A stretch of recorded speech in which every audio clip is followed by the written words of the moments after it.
And just to remind you, ladies and gentlemen, that will be taken at 10 past 3 today. And the scheduled close of play is 6 p.m.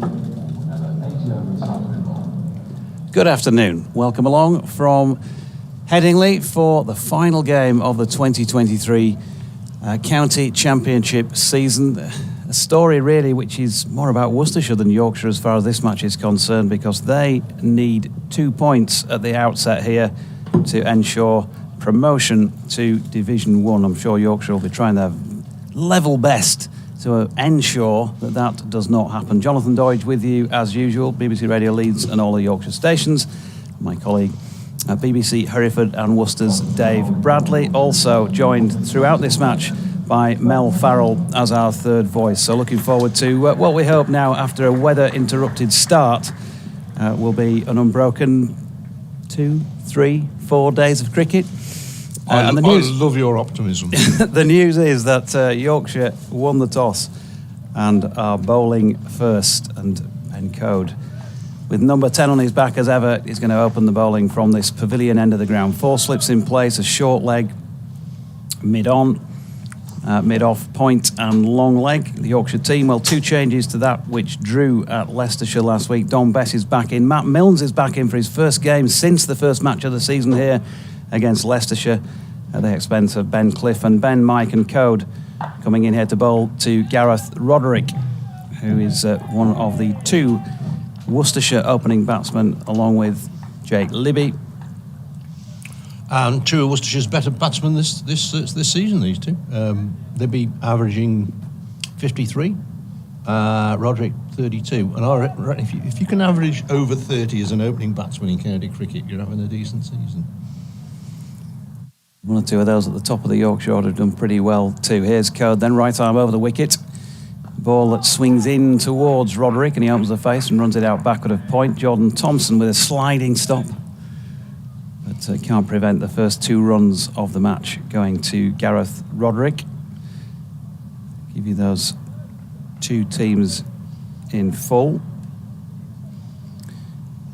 in a mo when things refresh on the scorecard. This is a different ground, a different city and a different country to the one that we saw at about 9 o'clock this morning.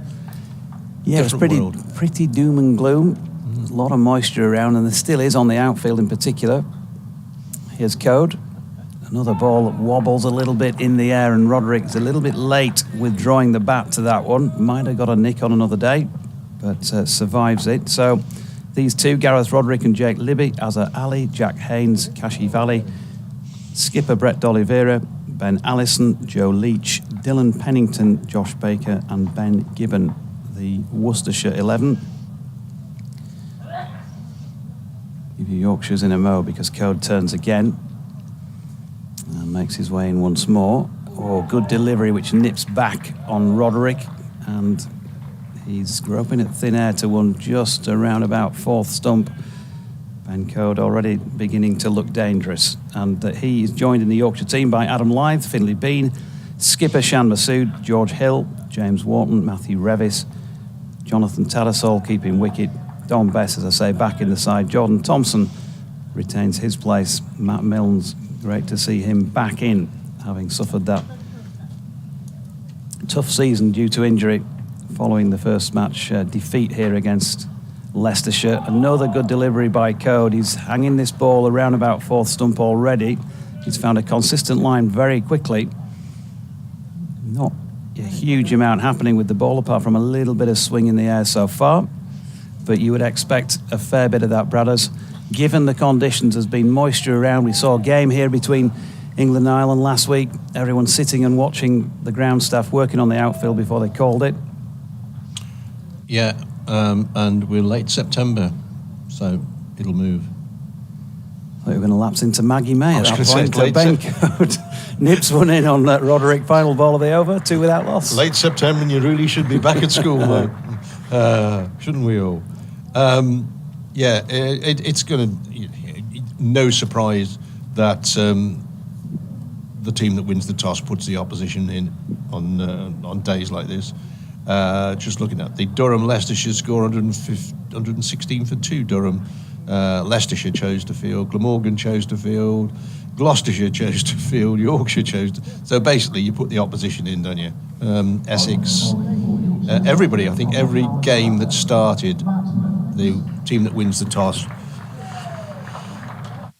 puts the opposition in. Matt Milnes to open up from the far end from us. Do we still call that the football ground end? I don't think anybody will mind too much, but it's officially now the Howard stand end. Yeah, no, remember the old rickety stand that used to be there? Fondly. So he's going to be bowling up the slope, as it were. It actually starts off in the shadow from the stand, so he just starts his run from there. He's coming in to bowl to Jake Libby. First ball that Libby receives, and that squares him up a little bit. Libby plays it out safely on the onside. 4 slips, cover point, mid-off, mid-on, mid-wicket, and there must be a fine leg somewhere. Yep, there he is down there. So, as one would expect, winning the toss in September and electing to field a very attacking field just to kick off with. More people have crept in during the day with the news that play was taking place. Libby waits, that's pretty straightforward. Leave outside the off stump. Couldn't barrel straight, that one from Milnes. Been injured, Matt Milnes, a fair bit. Yeah, well, he signed for Yorkshire back end of last season for this year, and immediately, within something like 48 hours, playing for Kent, got an injury, a stress fracture type injury, and then having battled hard during the winter to get himself sorted out, played in the first match against Leicestershire, got through a lot of work that went right down to the wire on the final day, and it happened again. Milnes in bowls. Libby this time defensively initially goes back and then comes forward as he plays the ball out towards mid-on. So I dare say, apart from Worcestershire when they get 2 points and get promotion, or Milnes himself, it's the Yorkshire, the department that gets players ready after injury, whatever we call them these days. They will be celebrating most that he is on the park playing first-class cricket again and bookending the season, much as Matthew Fisher sort of did last year. 2 without loss, Worcestershire in the second over. Milnes hurtles in again, and this time Libby gets one down the leg side. I was going to say half a shout, but a quarter of a shout from somebody in the slips. Thinks he may have got a tickle on that one. Plenty of pace in that. Was taken fairly high down the leg side by wicketkeeper Tattersall. As I say, clearly at the scheduled start time this morning there weren't many in because it was a horrible day, but it's always difficult to judge, isn't it? You take this crowd and put them in New Road or Derby or Grace Road, and it looks a really big crowd, but on such a big ground, they're spread out. Milnes next ball, and off the back foot, Libby punches this one away through the covers. The outfield's a bit damp, but that's still going to make its way through to the extra cover boundary. Jake Libby shot that one. It's the one he favours. Off the back foot, cutting or driving through the offside. So he's off the mark. Worcestershire are 6 without loss. Of course, to guarantee promotion, they need to get 2 points from this game. So if they, at some time, get to 300, I'm not saying that outrageous celebrations will take place and we'll have bottles of champagne on the field, but I think they would sooner have done it last week in the match against Durham. As Milnes bowls. Once again, good pace on that. Outside the off stump, Libby has time to see it. End of the over, and Worcestershire are 6 without loss on a glorious sunny day at Headingley. Yeah, so you've got the unusual sight of Matt Milnes' last 2 first-class matches. Kent versus Essex made 11 not out and 12 and none for 44 at Canterbury in a match that began on the 5th of September last year. And then, of course, the winter break, and then he scored 75 and 15 not out and took 3 for 72 and 1 for 62 in that defeat by Leicestershire here in the first match of this season. And then more recently has come back in the 2s. But here's Code bowling to Roderick, who opens the face and runs it out to point, where Jordan Thompson fields already with a dark patch under the left knee on his trousers. So against Lancashire Seconds at Southport recently, Matt Milnes none for 28 and 2 for 14, 91 and 34 with the bat. So he's a bowler who is pretty useful with a bat in his hand as well. Just gives you that bit of strength lower in the order. As can this man on occasions, Ben Code, who's who's just been, well, hit off the back foot. Not quite sure how to describe that shot, really. It wasn't particularly well timed, but Gareth Roderick's got 2 runs for it. As you mentioned, Brad, it was pretty gloomy this morning. Covers on when we arrived, and in part, and then more covers were brought on. And although it never rained that heavily, it was dark overhead, wasn't it? And you can just see, those who know the ground here at Headingley,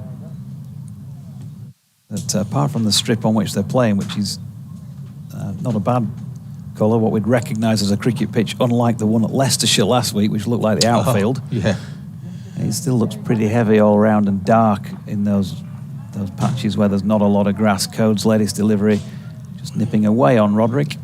We had reports from Leicester, and so it was, until they put the stumps in, you weren't quite sure where they were playing. Like the old pitches used to be at Trent Bridge when Hadley and Rice used to play for Notts. You were never quite sure where they're playing until they put the stumps in.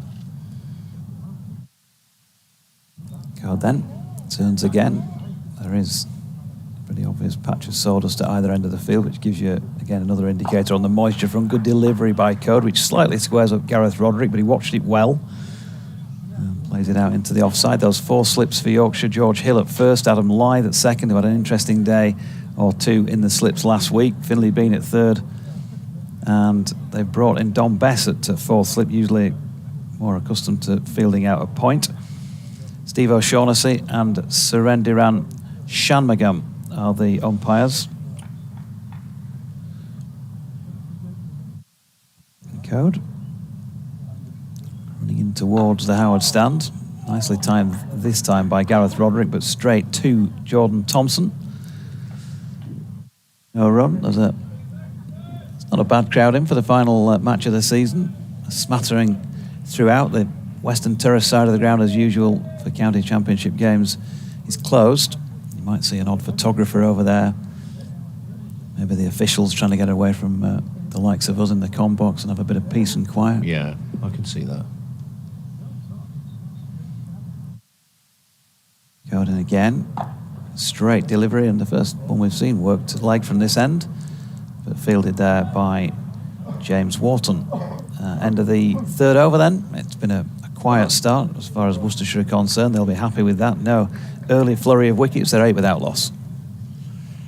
I make it that this is, let's get into stats mode, the first time Worcestershire have played at Headingley since 2009.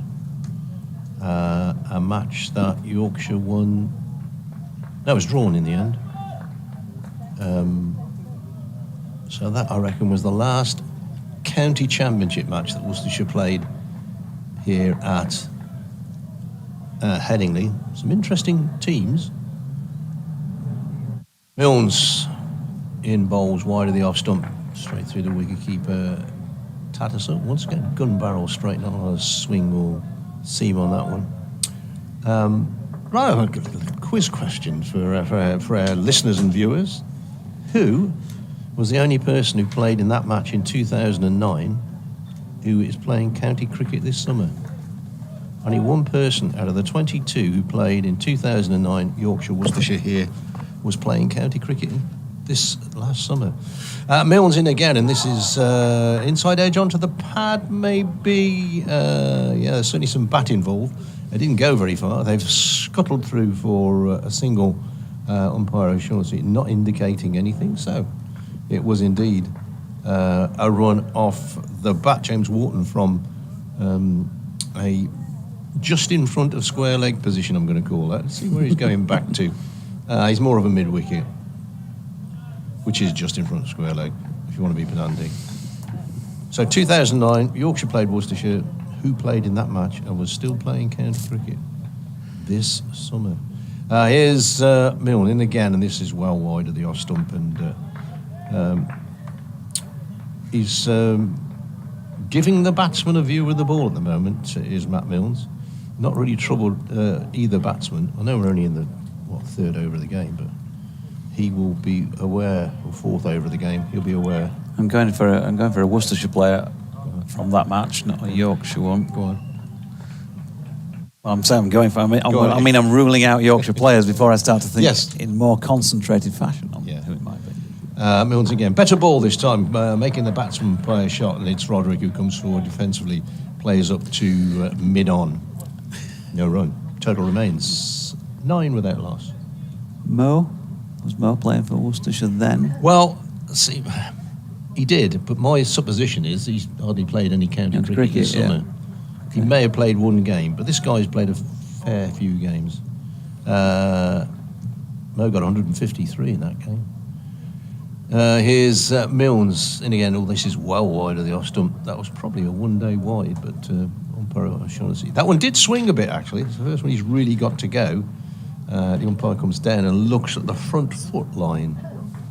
But he may have just had a quiet word with the bowler saying he's getting a bit close.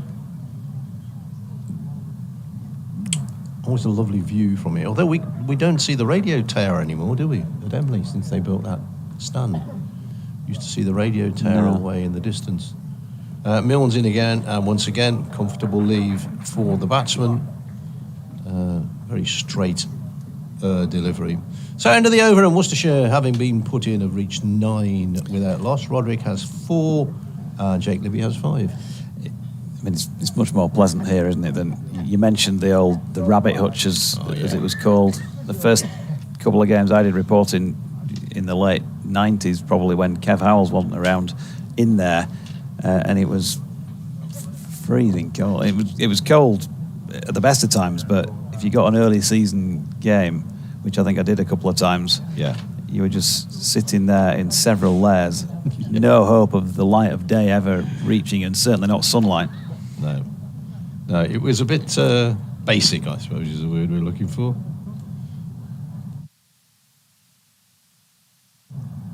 So Ben Code from the Kirkstall Lane end to continue then. In he comes, straight delivery.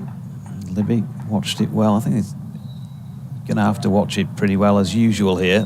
I suppose the slight advantage that the visitors have over many sides who come here who lose the toss and they've got to bat first is that they've got to the afternoon before they've had to bat, and that morning session can be, if you don't bat well, that can potentially be a bit of a killer. 4, 5 wickets, not uncommon. Good then, making his way in once more, fairly wide on the crease this time, and again Jake Libby just offering the bat at that. Can't think you can say that was a legitimate leave, really. 80 overs, by the way, folks. The day's play was reduced to because of that delayed start. They obviously tried to make up a bit of time, as it were, by calling lunch for 12 rather than waiting until past. There's a bit of sense prevailing there. Be interested to see if we do get 80 overs in. It's a bright sunny day now, but if it goes a bit dull, it's dark at 6 o'clock. Darkish. The forecast is pretty good, I think, from here on in today. Code in again, edged. Oh, dear me. Now then, that's gone between first slip George Hill and second slip Adam Lyth. It's George who moved across towards it. We may, those who are watching the streaming, have the benefit of a replay here, but it looked like it was kind of Yorker length as it went past George, so maybe wasn't a legitimate chance. There was a spell last week when Ben Code was bowling at Leicestershire where Adam Lyth dropped successive catches at second slip, and then with the third ball something very similar to that happened, so he created 3 chances in as many balls, but he did bounce just short of George. He has looked, I keep saying we'll go back to that, we're only halfway through the 5th over, but he's looked threatening, Code, whereas Milnes looks fairly straight, not done much with it. Yeah, I think it's fair to say Ben probably didn't bowl as well as he could do last week at Leicestershire when everybody saw the green pitch and thought, hey, here we go. As he's just slung one down the leg side, having bowled so well so far. First real bad delivery into his 3rd over here. But he is a bit of a sort of pass master on this ground, as you might expect. Yeah. Danger is, of course, a bowler like himself who sees a green pitch and you probably try too hard instead of just bowling and letting the pitch do what it needs to do. Oh, there's that other sort of psychology of it's the pressure is on you as the bowler to go through the opposition. Yeah. Which might just make you tighten up a little bit. His latest delivery is another pretty useful one. And although we've just seen the one edge so far, we've seen a bit of good timing as well. You wouldn't say either of these two are in just yet. There's a fair way to go, I think, before that.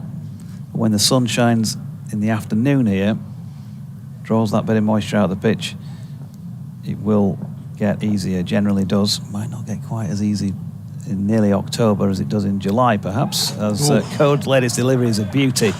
That's probably the pick of the morning or afternoon so far. Libby pushing and missing one around about fourth stump. 5 overs complete then. Ben Code 3 overs, none for 8, and Worcestershire 13 without loss. Just a heads up that it'll probably be in about 7 minutes' time by the time they get to me. BBC Humberside will be giving me a bell for an update. You won't get the cue for that. Oh no, I'll just do it as Callie used to do and go like that.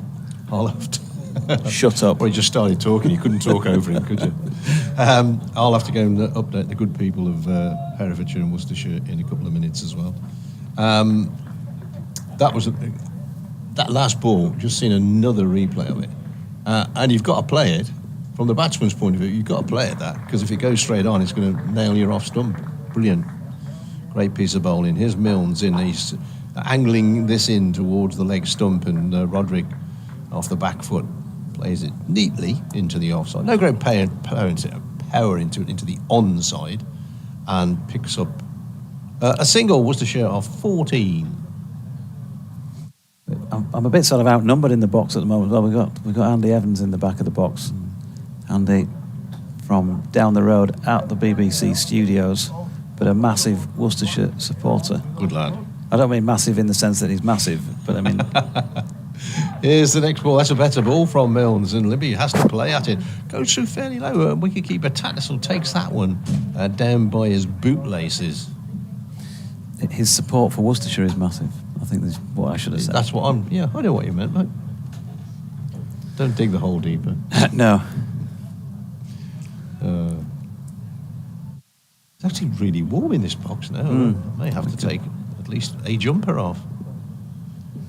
Milnes to Libby, and Libby this time gets forward. There's some oohs and ahs from the slip field. Libby gets plenty of bat on that and plays it away into mid-wicket. James Wharton is the fielder. And no run shall occur. And if they'd like to get in touch with broadcast, they can do so on the following: BBC West Yorkshire Sports at gmail.com. Yeah. At Bradders at BBC. Yeah, it's AT in the middle, not the little round thing. Yeah, at Bradders at BBC. At Jonathan Doyd. We'll get Mel's when she comes on. There's Milnes in. Once again angling in, but not as much on this occasion. And this time back and across goes Libby. Just plays it away on the onside fairly comfortably. Now back and across, he's down at Surrey, isn't he? Back and across. Church. He's proved himself useful He has already that's today. It's worth the pass, wasn't it, Evo? By opening the window. He's gone for the Bill Frindle look as well now. That's nice. Here's Milnes wide of the off stump. Goes through to the wicket-keeper. One ball left of the 6th over of the innings. Milnes so far has conceded 6 runs and Code 8. Hard going for the batsman, as we suspected. Umpire O'Shaughnessy coming down and having another look at where Milnes' feet have been landing.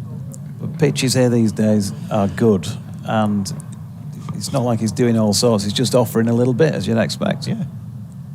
It's a good contest. Milnes in bowls again, and Libby gets a little bit squared up by this, plays it away on the offside. There is no run. The total at the end of the over is 14 without loss. I'll go and do a little something else for a minute. You do that. I'm still expecting you to announce that there'll be tea and cake in the ladies' pavilion at some point, as you do when you're on the PA down at New Road. So 14 on the board. 3 overs for 6 for Matt Milnes, who's been tidy so far, and it's just great to see him back out there on the field of play, to be honest with you. Obviously a free hit in the sense that Yorkshire bottom of the second division table, and therefore nothing in the match for them apart from obviously the pride of trying to win some points and get off the bottom of the table if they can. They're 6 points adrift of Gloucestershire at the outset of this match. Edged, gone. That is the end of Gareth Roderick. Good catch by Finlay Bean down to his right. He's been very, very safe pair of hands in the slip cordon, and I think they've found a long-term slipper as well as probably a long-term batter the way he's gone this season. And Roderick, who'd been slightly uncertain but timed a couple quite nicely, he's on his way back, and Worcestershire have lost that first wicket with 14 on the board then, with the first ball of over number 7. Ben Code in and among 5 runs for Gareth Roderick from an 18-ball stay at the crease. And so just a little bit to think about for the Worcestershire batters, but then there would have been already anyway, having been put in at this late stage of the season when there's been some moisture around at Headingley. It looks pretty good at the moment, and it will probably play nicely enough, I'm sure, when that moisture comes out. But there's just a little bit of nibble out there as Azhar Ali walks out to bat at number 3.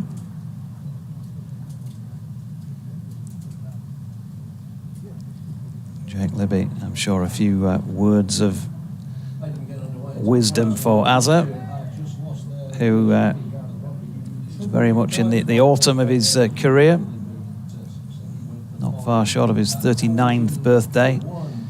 Been an absolutely top player, of course, for a long time. 97 test matches and over 7,000 test runs, the highest of 302 in test cricket, 48 first-class hundreds. And he's preparing here to face Ben Code, who is bowling with his tail up from the Kirkstall Lane end. His first delivery just dies on its way through to Johnny Tattersall, which is interesting. Haven't seen much of that on this ground this year. I think Tat took that on the kneecap by the looks of things. He's walking gingerly back to his mark, and he's got his gloves on his knees, slightly crouched. We'll have that update for BBC Radio Humberside to come in a few moments' time as Code is in again. And Azhar just pulling his bat clean out of the way of that one. Seen one or two of those instances this season where players have inadvertently got the back of the bat on his head, looped up to gully. A couple of them clipping onto stumps. Wouldn't want to do that. Here we go with the update. Code coming in to Azhar. And Ben Code just bowling here to Azhar Ali, who's number 3 batter for Worcestershire. And that means Yorkshire have already taken a first wicket, that of Gareth Roderick, well caught by Finlay Bean down low to his right at third slip off the bowling of Ben Code, who's been really on it from the word go at the Kirkstall Lane end. Roderick gone for 5. Worcestershire 14 for 1. Yorkshire making a couple of changes from the team that drew at Leicestershire last week. Don Bess is back in the side, and Matt Milne's back in the side for his first match since the first game of the season, the defeat by Leicestershire here. They replaced both the Bens, Ben Cliff and Ben Mike in the Yorkshire side, who won the toss and put the opposition in. Worcestershire in the 7th over are 14 for 1. Very good. Thank you very much. So I'll leave you on your own. 2 minutes. And I talk to myself. The wicket goes down. Not to be trusted. Well, you know what we Yorkies are like, especially at home. Very parochial. We like to take our wickets. Like to take toll on the opposition as early as possible. Last ball of the 7th. Code into Azhar. Oh, good delivery. That's probably going to hit top of off. And just holds its line off the pitch, and Azhar with an exaggerated leave for just going through his stats. We know what a cracking player he's been.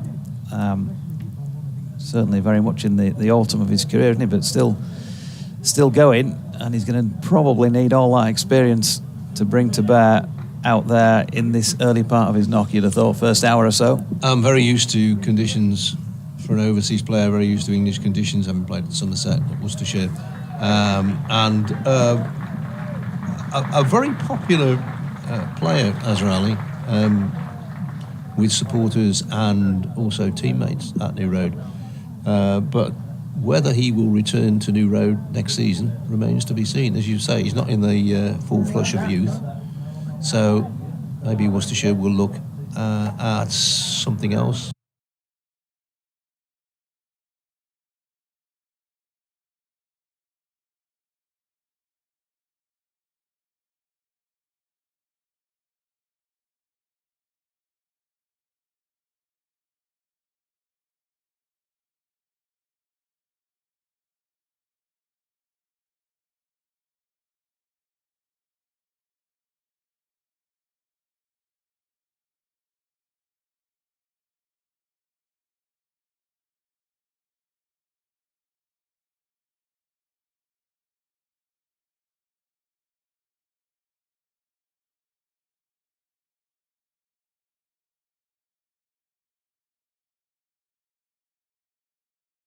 It was an absolute joy.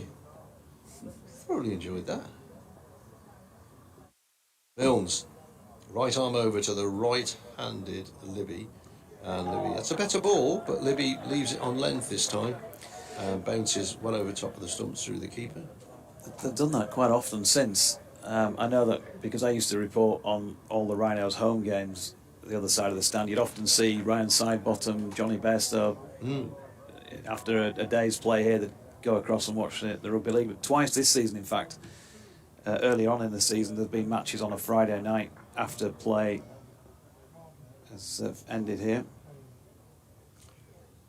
Milnes in again, and this time Libby is forward to a full-length ball, pushes rather than drives it out to skipper Masood at mid-off. Yeah, they played Wigan as well, which was great. And I was actually, because the cricket had finished, I was going down for my post-match interviews, and the changing rooms were at that end for both sports at the time. And these guys were coming out, these rugby league players, who looked like massive shoulders. They were huge men. I suspect, as Milnes is in again, this time, off a thick-ish edge, but down into the slips and away through the slips for 4. It didn't carry, but it was just to the right of Finley Bean and sped away to the boundary. So a fortuitous 4. Worcestershire go to 18 for 1. So he did that, yeah. I know Rob Burrow played because I couldn't get over how a little man like him could play with all these giants, and I suspect that Kevin Sinfield was playing as well. But having not researched it, Yeah, it would have been. Yeah, but I think the cricket. I think there was a Sunday league game here, so that's why we stayed over till the next day. Milnes, 2 complete is over, and this time Libby gets more bat on it. Goes down to backward point. We'll get our friend Melin, and I'll go and Go sunbathe for half an hour. put the kettle on. So Yeah, do something that'd be useful. good, yeah. I haven't done anything useful yet today. Thanks, brothers. We'll be back with us in half an hour then. 18 for 1 Worcestershire. It's just been what you would call a typically watchful first half hour at Headingley for the team batting first. On this occasion, they've been put in to bat first, of course, not always the case. Some might choose to do so. Ben Cody's going to continue from this Kirkstall Lane end.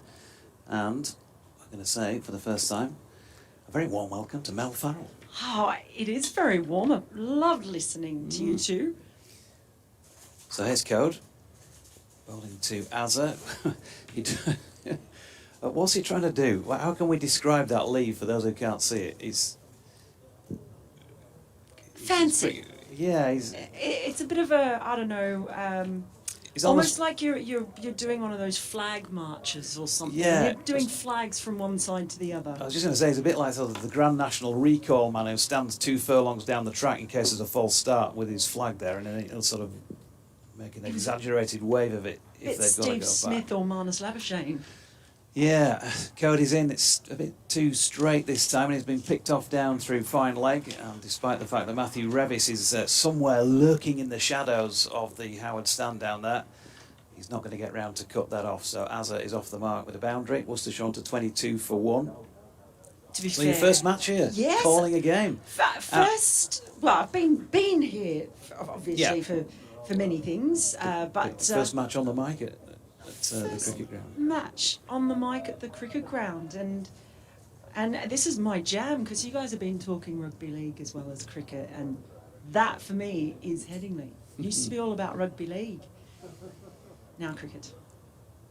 Code in again, edged and taken by Adam Lythe, who is looking to the heavens. Look at that celebration, or kind of lack of, but just a thank to the god of cricket up there that I've got my mitts on that, because he had a torrid time in the slips last week against Leicestershire, and Azza Ali has gone for 4, and Worcestershire in a little bit of trouble at the top of the order at 22 for 2. They are indeed, and how good has Code been, as you would expect, of course. He's been the highest wicket taker for Yorkshire this season. He's continuing on his way here, and the problem is it's all about those batting points, isn't it? I mean, Worcestershire can secure their spot early on in this match if they can get those 2 batting points. I did think it was 3 because I kept seeing it being reported as 3, but someone had the abacus settings wrong, I think, and it's 2 points they need, isn't it, Jonathan? Yeah, well, it was because in last week's game between Leicestershire and Yorkshire, we had the... I wasn't best pleased. I don't think the Yorkshire lads were either. They came off the field at 1:30 on Friday afternoon. The match wasn't abandoned finally until 5 o'clock, and a lot of that was to do with the fact that Leicestershire were -1 on the over rate and are fighting for promotion with Worcestershire for that second spot. And so they wanted to do as much work as they could on the ground, and even if there was no possibility of contriving a win-loss finish, that they just wanted to dash around for 5 overs, get the over rate back to 0, and then we could all walk off. But so they were relying on, if you like, us and the opposition to hang around out of goodwill to try and do that. And as it turned out, they couldn't get the ground fit enough to do so anyway. So they lost a point for being -1 on the over rate after the match was played. So both teams finished with 8 points, but then Leicestershire's reduced to 7. Yorkshire had lost 2 of their own at Scarborough in the match where they beat Derbyshire a couple of weeks ago, and there was another match earlier this season at Hove when Yorkshire played Sussex, and I remember Paul Farbrae's Sussex coach was incandescent afterwards that his team had worked so hard to get the points that they got from the match, and they lost 4 for being -4 on the over rate at the end of the game. So new man Jack Haynes faces up to Ben Code, who is in cracking form as it turns out. At the start of this match, first delivery straight, and he's worked into the leg side, no run, and you can understand that. You watched a lot of cricket around the world as well, and Test cricket, over rates, slow, and all the rest of it. And Paul Farbrae was saying to his players afterwards, we work really hard. We talk about these over rates, keeping them level, and then you go out, you set your field, and then after one ball, you meet together for 2 minutes in the middle, and you readjust the field. Just get on with it, was his kind of message. Here's Code to Haynes, who pushes into the onside for Milnes to field, and there is no run.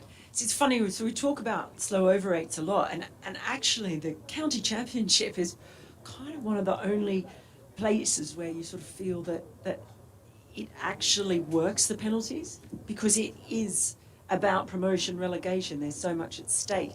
Whereas in the international game, I mean, you look at it, Australia missed the World Cup, World Test Championship final because of it. England are almost out of it now. Yeah, Code in, and Haynes drops it into the offside. No run, yeah, spot on. Yeah, and they have the penalties there as we see the over finish, 2 for 22.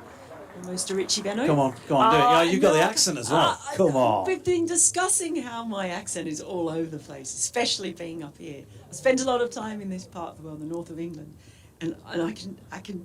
It's not a conscious thing, but I hear certain words slip out, and it's like a slipping on your comfortable pair of Ugg boots coming up here.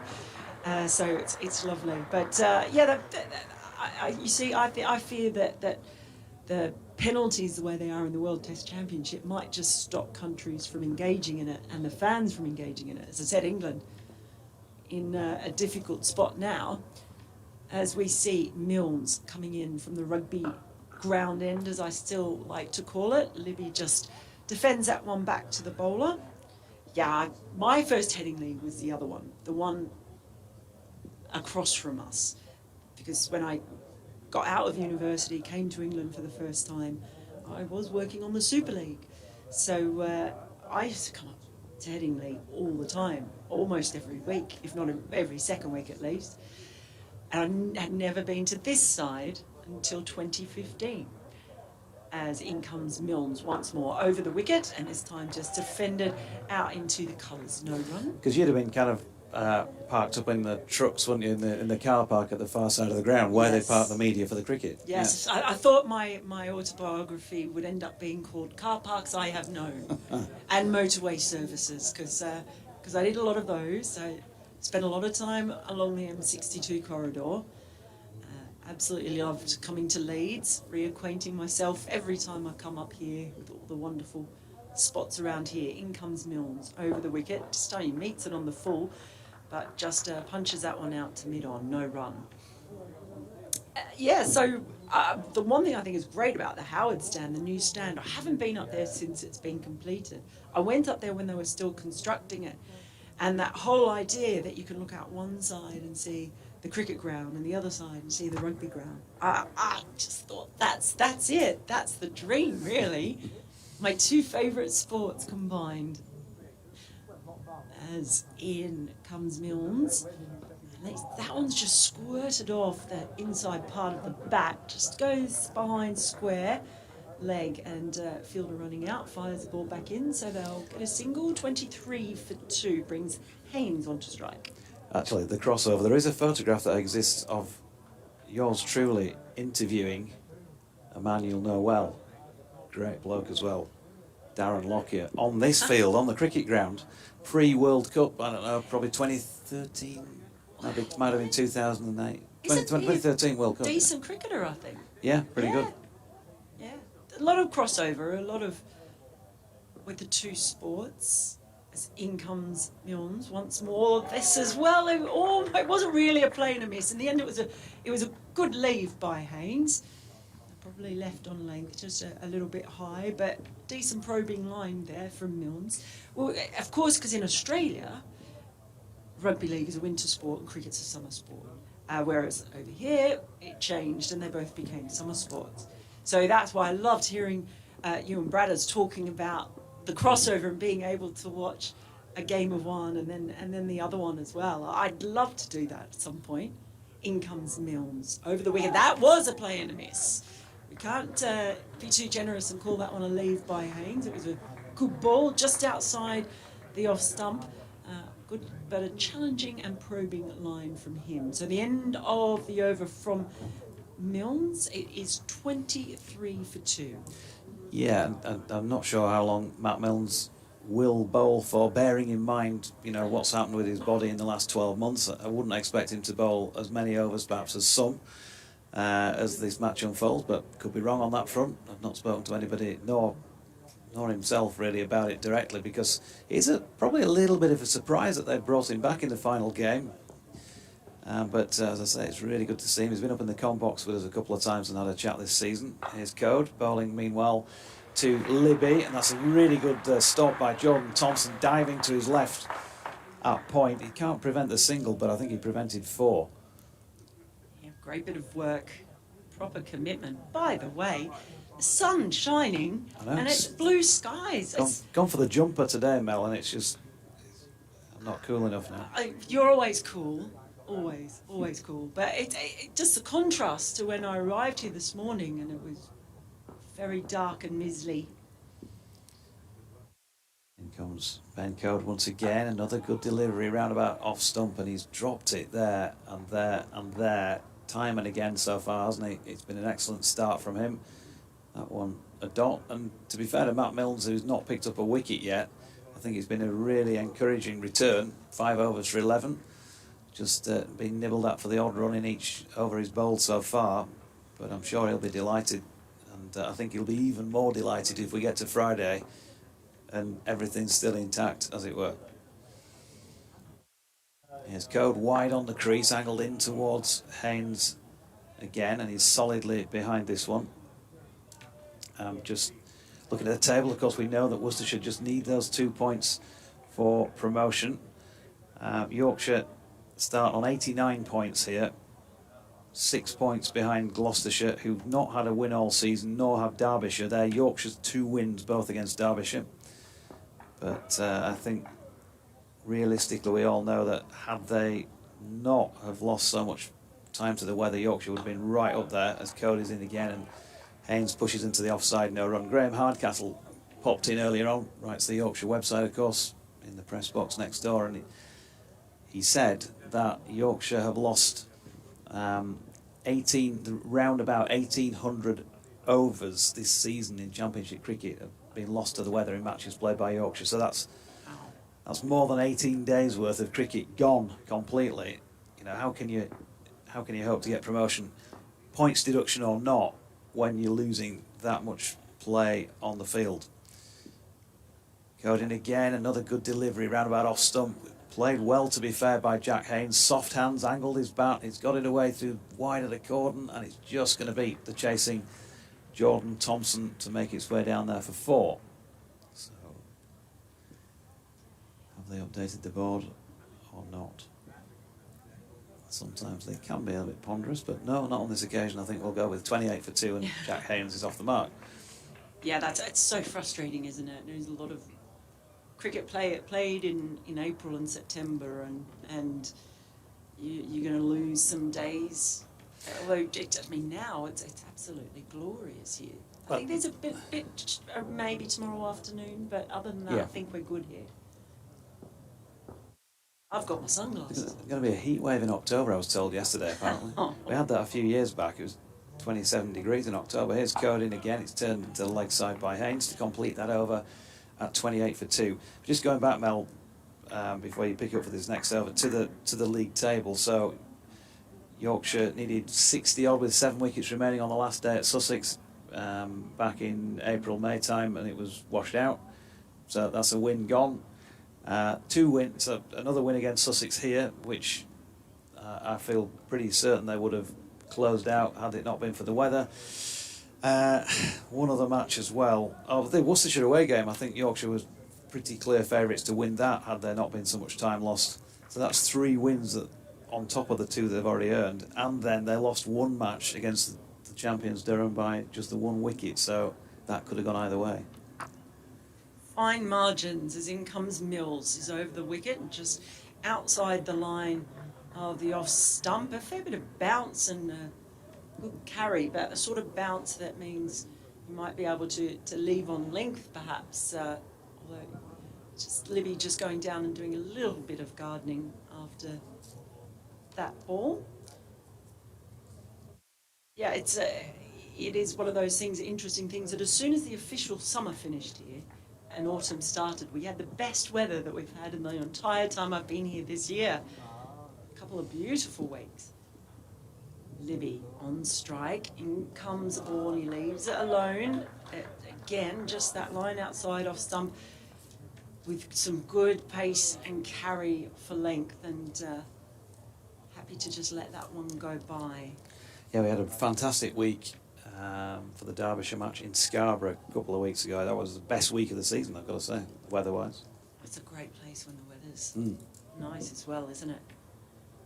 Been up there for a women's match. I think England women played India women up there a few years back. In comes Mills over the wicket, and that's driven lovely drive through the covers. That's 4 runs. He's played that beautifully. It was good bounce on it, but he was up and over it and just carved that one away through extra cover. Gorgeous shot for 4 from Libby. That takes him, I think you're right, the scored a bit slow. Is that 32 for 2? I'm trusting it. Yeah. 32 for 2. Takes Libby to 19. Haynes still on 4. But there is quite a big gap there. There is mid-off and then There's nobody else around till you get to the player just behind point. So that gap is there. Oh, he's not mid-off's actually extra cover now. In he comes, and that ball just defended by Libby out to that fielder. He's just straightish extra cover. Can't work out. He walks back as if he's going to walk back to mid-off, and then comes in a little bit. He's wandering. He's still walking around. Yeah. Well, I mean, it's been an issue this season that players have taken him on when he's been a little bit deeper at mid-off and comfortably got through for singles, so he's clearly decided to tighten things up in that respect. In comes Milnes. That one's right on the money, that ball, just angling that one into Libby, who defends it out to that somewhat neither here nor there position. Yeah, he's kind of, because he's only got himself really in front of square, hasn't he? He's got Jordan Thompson bang on square. It's just like he's trying to Yeah, cover. I'm sort of covering mid-off Yes. and extra cover, yeah. It's just, yes. I dare you to try and hit this either side of me. I will get there. He's right up level with where Haynes is at the non-striker's end. As Milnes comes in over the wicket, this time he's a bit wider of off stump, and that is the end of his over. So 32 for 2, Libby on 19, Haynes still on 14, and actually the sun's gone out. There's some clouds passing across. They don't look like serious clouds. They're just blocking off the sun for the minute. I have learned in my time here that you usually look out to, well, the direction the clouds are coming from at the moment. It's out that way. I'm pointing to my right and in front as you look at the Howard stand. But that's sort of where it comes from. When you can't sort of see those trees out that way, that clump of trees, you're in trouble, aren't you? That's the extent to my local knowledge. There we go. Look, we've got.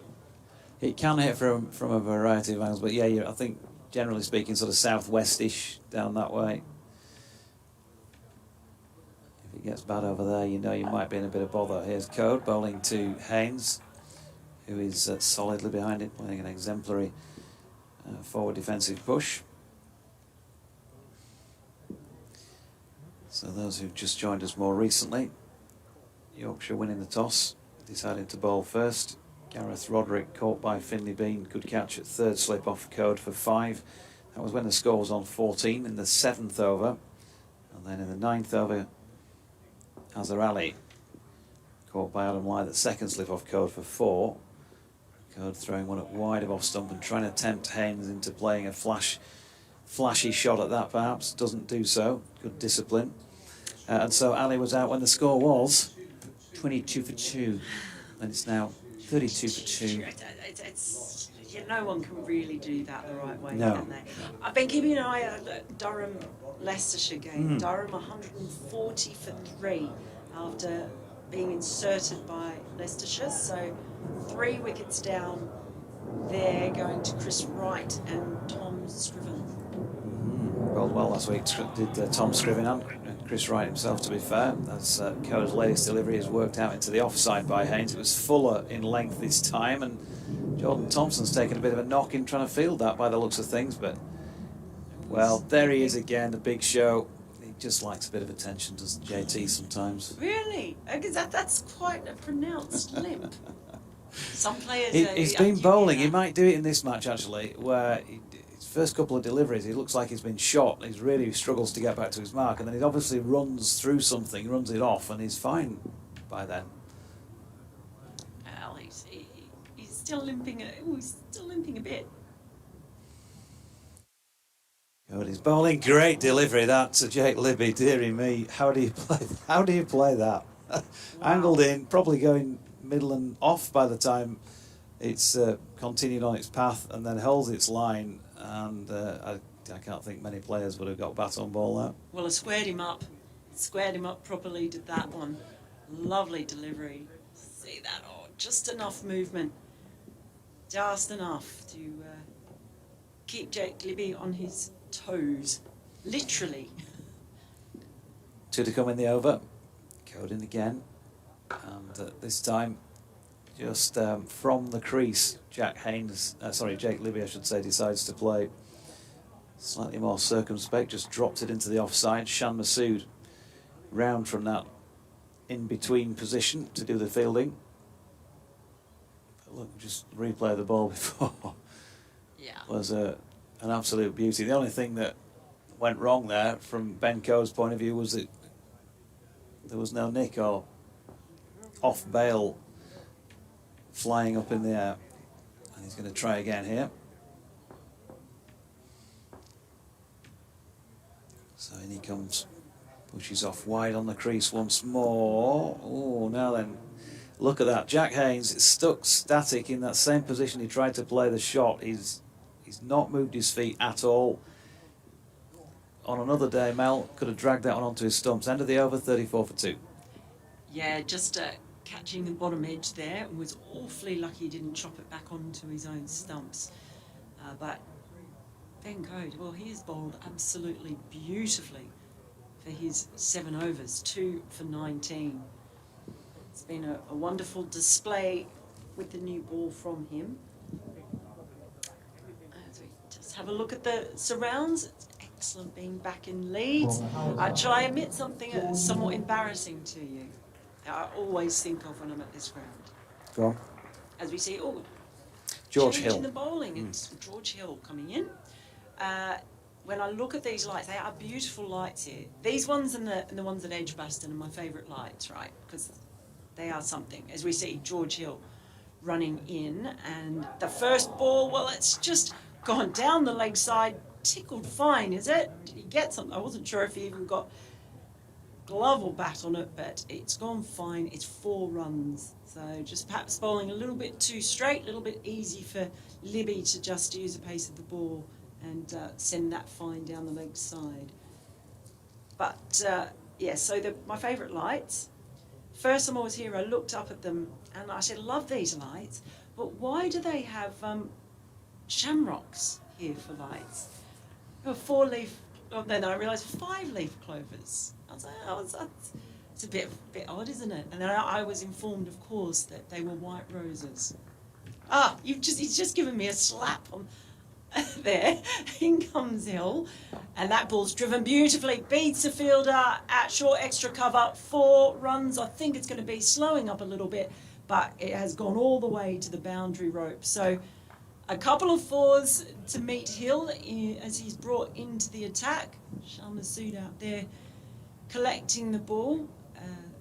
So it's a bit of a welcome to the crease. Yeah, you just gave me a slapping motion. I was expecting No, I a was bit just more. going.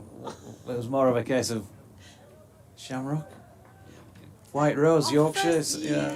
On first look, I just thought it looked like a shamrock. Go easy on me. Okay. I'm Australian. All right. Yeah, fine. That's my excuse. Because the Aussies always go easy on us. I'm a dual citizen. In comes Hill over the wicket, and that one is just fenced away to the fielder, back just behind point. No run. 42 for 2 it is at the moment. George Hill had a good time of things in the match at Leicester last week. 4 for 69 from 16 overs. Just get the ball to swing around a bit if there is any. And even though he's tall, he's probably no different to Ben Coe in height. His action's a bit more, his trajectory's a bit more skiddy. He tends to bowl a bit fuller. He's in now, and that one is full, and it's just punched back past the bowler to the fielder at mid-off, so no run there. And they've taken out one of the 4 slips that Matt Milne's had in place, haven't they, and deposited him into the offside. Matthew Revis is the man who's come up to cover. It's interesting, just that shadow of the bowlers coming in from the shade as Hill does now, and that one's just carved away again through the covers, but just get a couple this time. Didn't quite time that as well. 46 for 2. The other interesting thing, I've just talked about the cordon there. George obviously fielding at first slip as he has been throughout so far. Can't field at first slip because he's bowling. So Don Bess, who was the 4th slip, has now gone across to first. Clearly Adam Lyth and Finlay Bean preferring to stay in their usual 2nd and 3rd spots. Hill in to Libby, who just turns that one square. nicely placed. There are two fielders converging, and so that's another couple of runs. So a bit of an expensive start for Hill. It's the end of the over, in fact. 46 for 2, is it?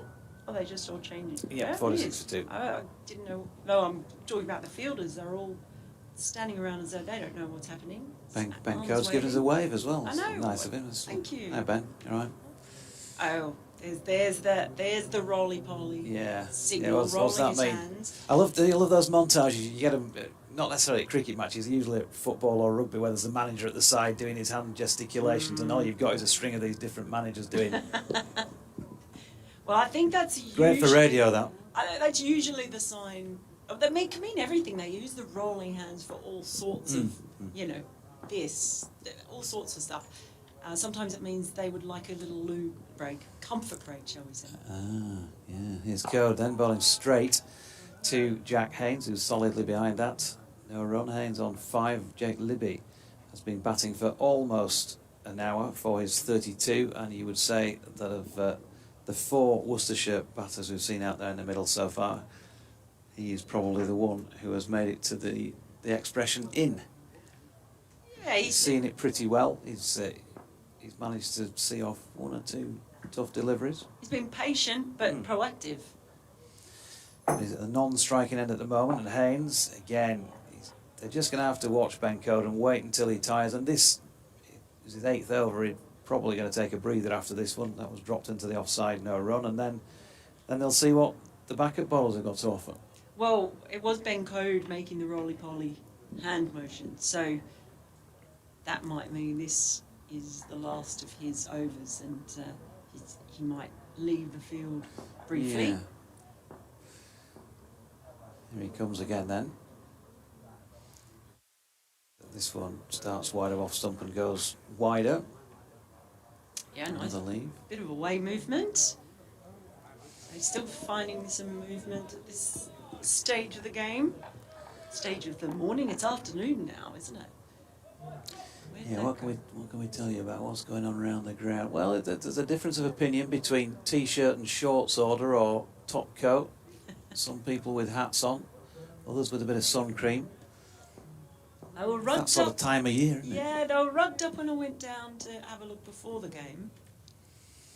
Not surprising that with the shade, as Code bowls a beauty to Jack Haynes once again. He can only get half forward because of the length that Ben Code bowled there. I'll get out of Evo's way, won't we? Let's see what's going on now. It will go down in cricket history as a dot, but there was a little bit more to it than the simplicity of that. Well, he's been outstanding, hasn't he? Ball before, he's still getting it to shape away.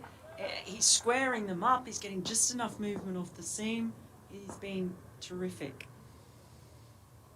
2 to come in Code's over. And again, it's there or thereabouts. It really is attacking that off stump. And he got 5 for in one of the innings down at New Road earlier in the campaign. And he bowled superbly down there. But I would venture to suggest that whatever his figures say here, this is probably about as on the money. He won't have been more on the money, if you like, throughout this season than in this spell. He's asked a question with virtually every delivery. Here he is again. This time wide of off stump, and wouldn't you know it, right on cue, he throws up a half volley wide of off stump and gets smashed through the covers for 4. 50 for 2. Worcestershire at the end of that over. Time for a change in the com box. Mel will continue, and Bradders will come in to replace me. Well, that was served up, that one from Code, but it's a rare loose delivery from him. The 2 wickets he's taken so far today, 2 for 23 off 8 overs, makes it 35 wickets for the season. So not only is he the highest wicket taker for Yorkshire, before this game started he was 8th overall in the 2nd division when it comes to claiming scalps. So it's been a continuation of his good work, and it's a very good morning to Bradders. Afternoon, it's afternoon. Afternoon, sorry. I should say David Bradley I know first. you can't get used to this time difference. In comes Hill again. This first ball just comes off the inside part of the bat, goes to mid-wicket. They won't get a run. So I was with Radders last week. You and now were. Bradders this week. There you are. So We work together occasionally, Yeah, which is very confusing that would be very good for the dear listener. Yeah, we obviously need some more adders in our lives. Not the snakes, though. As Hill comes running in over the wicket. And that one, there's a big shout. The finger goes up. Is another wicket to fall. Worcestershire, just as they have brought up their 50, and it is Libby, I think, who has gone. It is Libby. So the one batter who was looking sharp out there, that ball just coming in a fraction, pinning him on the front pad, and he has to take the long walk back. So Worcestershire losing another wicket. Now 50 for 3. I think, Mel, we could have given that one out from here. It looked absolutely plumb. I think it just about, I haven't really looked at the replay, just about held its line. So Worcestershire with a lot of work to do, keeping an eye, of course, on events at the Riverside, where Durham are 150 for 4, so Leicestershire have picked up a bowling point. It's a very unlikely scenario that Worcestershire could get beaten by Leicestershire into second place. But, you know, we're in the media, so we can always wind it up a bit, can't we? It's very tense. Well, if you're in that situation, you'd like to get it done early, wouldn't you? Oh, yeah. Okay, we've got to do this. If we can get this done early, then we don't really have to think about anything else. The longer it goes on, and the more you have to work for it, I think just the more it plays with you a little bit. I think the likelihood of Worcestershire getting 300 on this wicket, with the way the Yorkshire bowlers have bowled in this session so far, is fairly remote. Kashif Ali is the new man heading towards the middle as the sun leaves us, just as I've taken at least one layer off. It's only actually, it's a tiny little cloud now keeping out the sun. It's not a very big cloud. It seems to be doing that weird thing where it's billowing, and I just looked up at it, and I shouldn't do that because even though I'm wearing sunglasses, I shouldn't be looking up at the sun even behind a cloud. But here it comes again. So there are just some clouds going across, but they're sort of small and they're moving quite quickly. So Hill, it will be to bowl to Kashif Ali. First ball, just nice and stoutly defended out to mid-off. No run. Interesting character, Kashif, one of those who's come late to county cricket. I'm sure that all the Worcestershire supporters know this, but the Yorkshire folk might not, or anybody else listening or watching today. Was playing for the South Asian Cricket Academy against Worcestershire second team, got some runs, got a trial, got a contract. In comes Hill to Kashif, and then that one's just come off the inside edge of the bat. They were excited for a moment. It just squirts out in front of square leg and no run. The Sacco, that academy, South Asian Cricket Academy, that's had marvellous success in a very short space of time. There's 4 or 5 players who've picked up contracts, I believe, from that academy. Yeah, and they're all lads who probably, well, maybe had an opportunity that they didn't take, or were never given an opportunity. Terrific stuff as Kashif, he drives that one, drives it beautifully. That is all the way for 4. Lovely cover drive, and that's a terrific way to get off the mark. Beautiful, just flick of the wrists, as classy as you like. That is a glorious shot. What a way to get off the mark. But he's off for 4 and 54 for 3. Yeah, gave him a bit of width there, didn't he, Hill? And as you say, cracked into it. So elegant, lovely, elegant drive there. It's great to see. This is my first time watching him. First time watching quite a few of these players, so it's fun for me.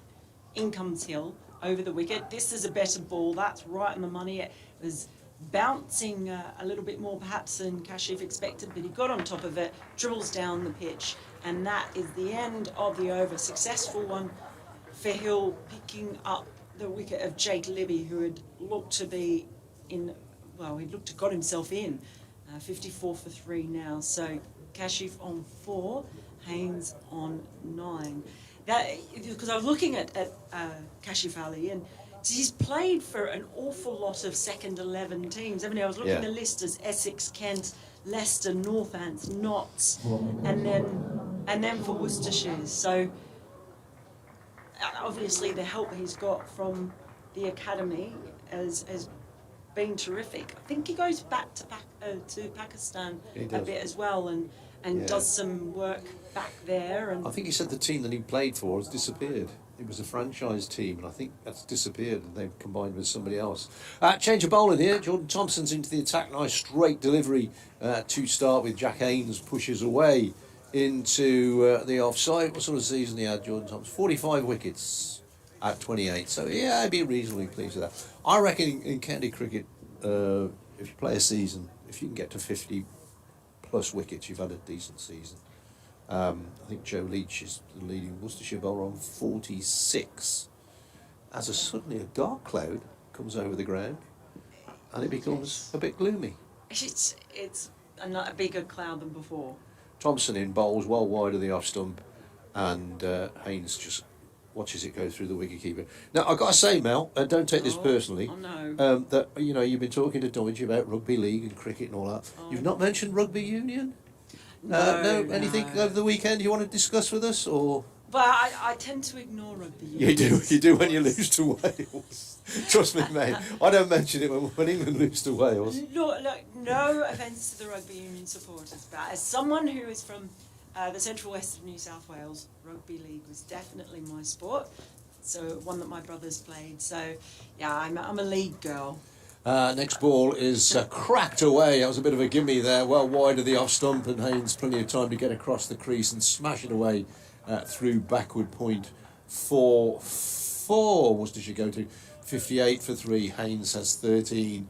Kashiv has 4. I once had the misfortune to be in Wales when they beat England. They smashed England. They were going for both teams going for the stick. So England got smashed in Cardiff on the Saturday, and it was still the headline news on Tuesday. Oh, in Wales. I can believe it. Oh, they'll be crowing now. But the Wallabies have been terrible. They have. They've been awful. Yeah. And I don't think it was any surprise either. Back at the cricket, Thompson in bowls, well wide of the off stump, taken low down again there by Tattersall. Every now and then one doesn't seem to, I mean, it's probably that the bowler doesn't perhaps put as much into it, but it goes through, skidding through very low. This is about the only strip anywhere near the middle of the square here that hasn't been used, and it'll be the same all over the country, won't it? Absolutely. He's still hobbling a bit, is Thompson. He was fielding and seemed to have a bit of an awkward tumble and was really hobbling earlier, but then he seems to be okay as he starts his run up. He's in and bowls, and this time forward comes Haynes defensively, immediately pushes his bat up in the air as if to say, don't come a-running down this way, and shouts no, a loud no at the same time. 3 slips, cover point, or slightly backward point, extra cover, mid-off, mid-on, mid-wicket, fine leg down there, all on his own. There's no crowd, there's nothing down there. It's strange for me because, well, usually I'm here when there's a test match on, and of course the Western Terrace is one of the liveliest places in cricket. Yeah. Thompson in bowls, and this is pushed away by Haynes to the right of cover point, and they pick up a single, one more to the Worcestershire total, which goes to 59 for 3. Yeah, it's a bit Edgbaston for a county championship match. I find is a soulless place, and I mean for a T20 finals day or a test match, it's completely different. But yeah, I always find coming here, although all that side is closed, there's still a little bit of atmosphere at Headingley for a game like this. As someone who now lives, we're talking about how much time I've spent up here, I now live in Birmingham, 3 miles from Edgbaston, so I'm going to take exception and be insulted by your no. soulless place. No, for a county championship game, because Yes. it's such a big, vast bowl. And they do open all the ground most times for that, which I think is a little bit pointless. It's Hill coming in now over the wicket, and that is just fenced away. It goes straight to the fielder behind point by Haynes. I think you rather gave that away with your Birmingham accent. Oh, that's the Hey, thing. I've not picked up I don't think any part of a Brummie accent. But No. if you were to stick me in this part of the country for any amount of, you wait, by the end of this week, you'll think I'm from, I don't know, somewhere just up the road, Bradford probably. In comes Hill, over the wicket, left alone, a little bit of shade still. But watchfully left by Haynes. Not had a great season, Jack Haynes, If it by was- his It was own. Bradford. Sorry to interrupt. Go on. Brothers. It would be Bradford. It is Bradford. Bradford. I was going to say Bradford because that's what I normally say. I slipped out of it. Maybe from Castleford, which is definitely not Castleford. Castle. Cas Yeah. Vegas and Ponte Carlo, if my memory serves me correct. Haynes waits as in comes Hill. And he's played at good that ball. one. That's a good ball. Just whistles past flat of the bat. Of course, you mentioned earlier, Dodgy, that about Horsforth, which is Hosforth. I know that because my uncle used to live in Hosforth. He used to do the garden at Hosforth Cricket Club. And every time I said, oh, Horsforth, not Hosforth, Hosforth. Well, George Hill, who's bowling now, he comes from a place that when I first came over I used to call Keighley before I realised it was Keithley. Yeah. He comes in now over the wicket. He's just punched down to mid-off. I won't get a run there. Keithley's finest. Keithley. So it actually makes no sense. Like, No. yeah, no. But probably the worst one in this country that got me for a long time is the town that is spelt like Mary Magdalene the Saint, but is pronounced Magdalen. Oh, Morlin, yeah, as in the college. Yeah, that makes no sense. No. There's That's a lot of ridiculous. places that don't. But Hill in now, and that one is just defended out into the offside again. Dot ball. Hill's bowling very well here. I got lost in the Cotswold once when I was doing another job, and I was looking for a place called Ebrington, Ebrington. There's an old boy pushing his bike along. I said, "Excuse me, tell me the way to Ebrington." He said, "You've never heard of that?" I said, "Ebrington." "No. How do you spell that?" So I showed him the thing. He said, "Oh, Yubberton." How is that Yubberton? Yubberton. You'll be looking for a Yubberton boy. Ah dear. In comes Hill. Bowls outside the off stump, easily left alone by Haynes, and that's the end of the over. A better second over from Hill, or third over from Hill. He was tonked around a bit in his first, but he's now 1 for 16 after 3. I think batting is a little bit easier than when Code and Milnes were on at the start, but it's still not easy. These two are decent second change bowlers, if you like. And the cloud keeps coming back over, which probably doesn't help. Not in the viewing sense, but in the fact that the cricket ball is supposed to do more when it's cloudy. It's ridiculous, isn't it? Oh, I know. And no one really understands. No one understands. Scientists will tell you it doesn't happen, but it does. Thompson in, a nice drive there from Azhar Ali off the... coming forward as he plays it, good stop by Revis in the covers. No, it's not, is it? Who's that in the covers? It's Don Bess in the covers. My apologies, but a good stop. Nicely got all the bat on that, right off the sweet spot as well. He'd be disappointed a couple of metres either side, and he would have got a few runs. 59 for 3, Worcestershire. Lost the toss, put in, started at 20-1, so we've lost 16 overs in the day. As Thompson is in and bowls, and this time Azhar Ali gets it spot on. Gave him a bit of width, cracked it away, got it wide this time of Bess down to the rope for 4. So Kashif Ali goes to, did I say Azhar Ali then? Kashif Ali goes to 8.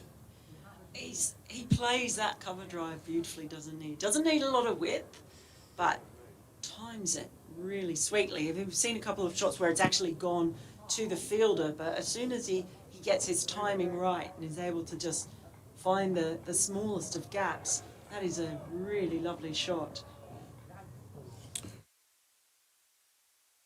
I can hear music. Oh, it's coming from the headphones behind.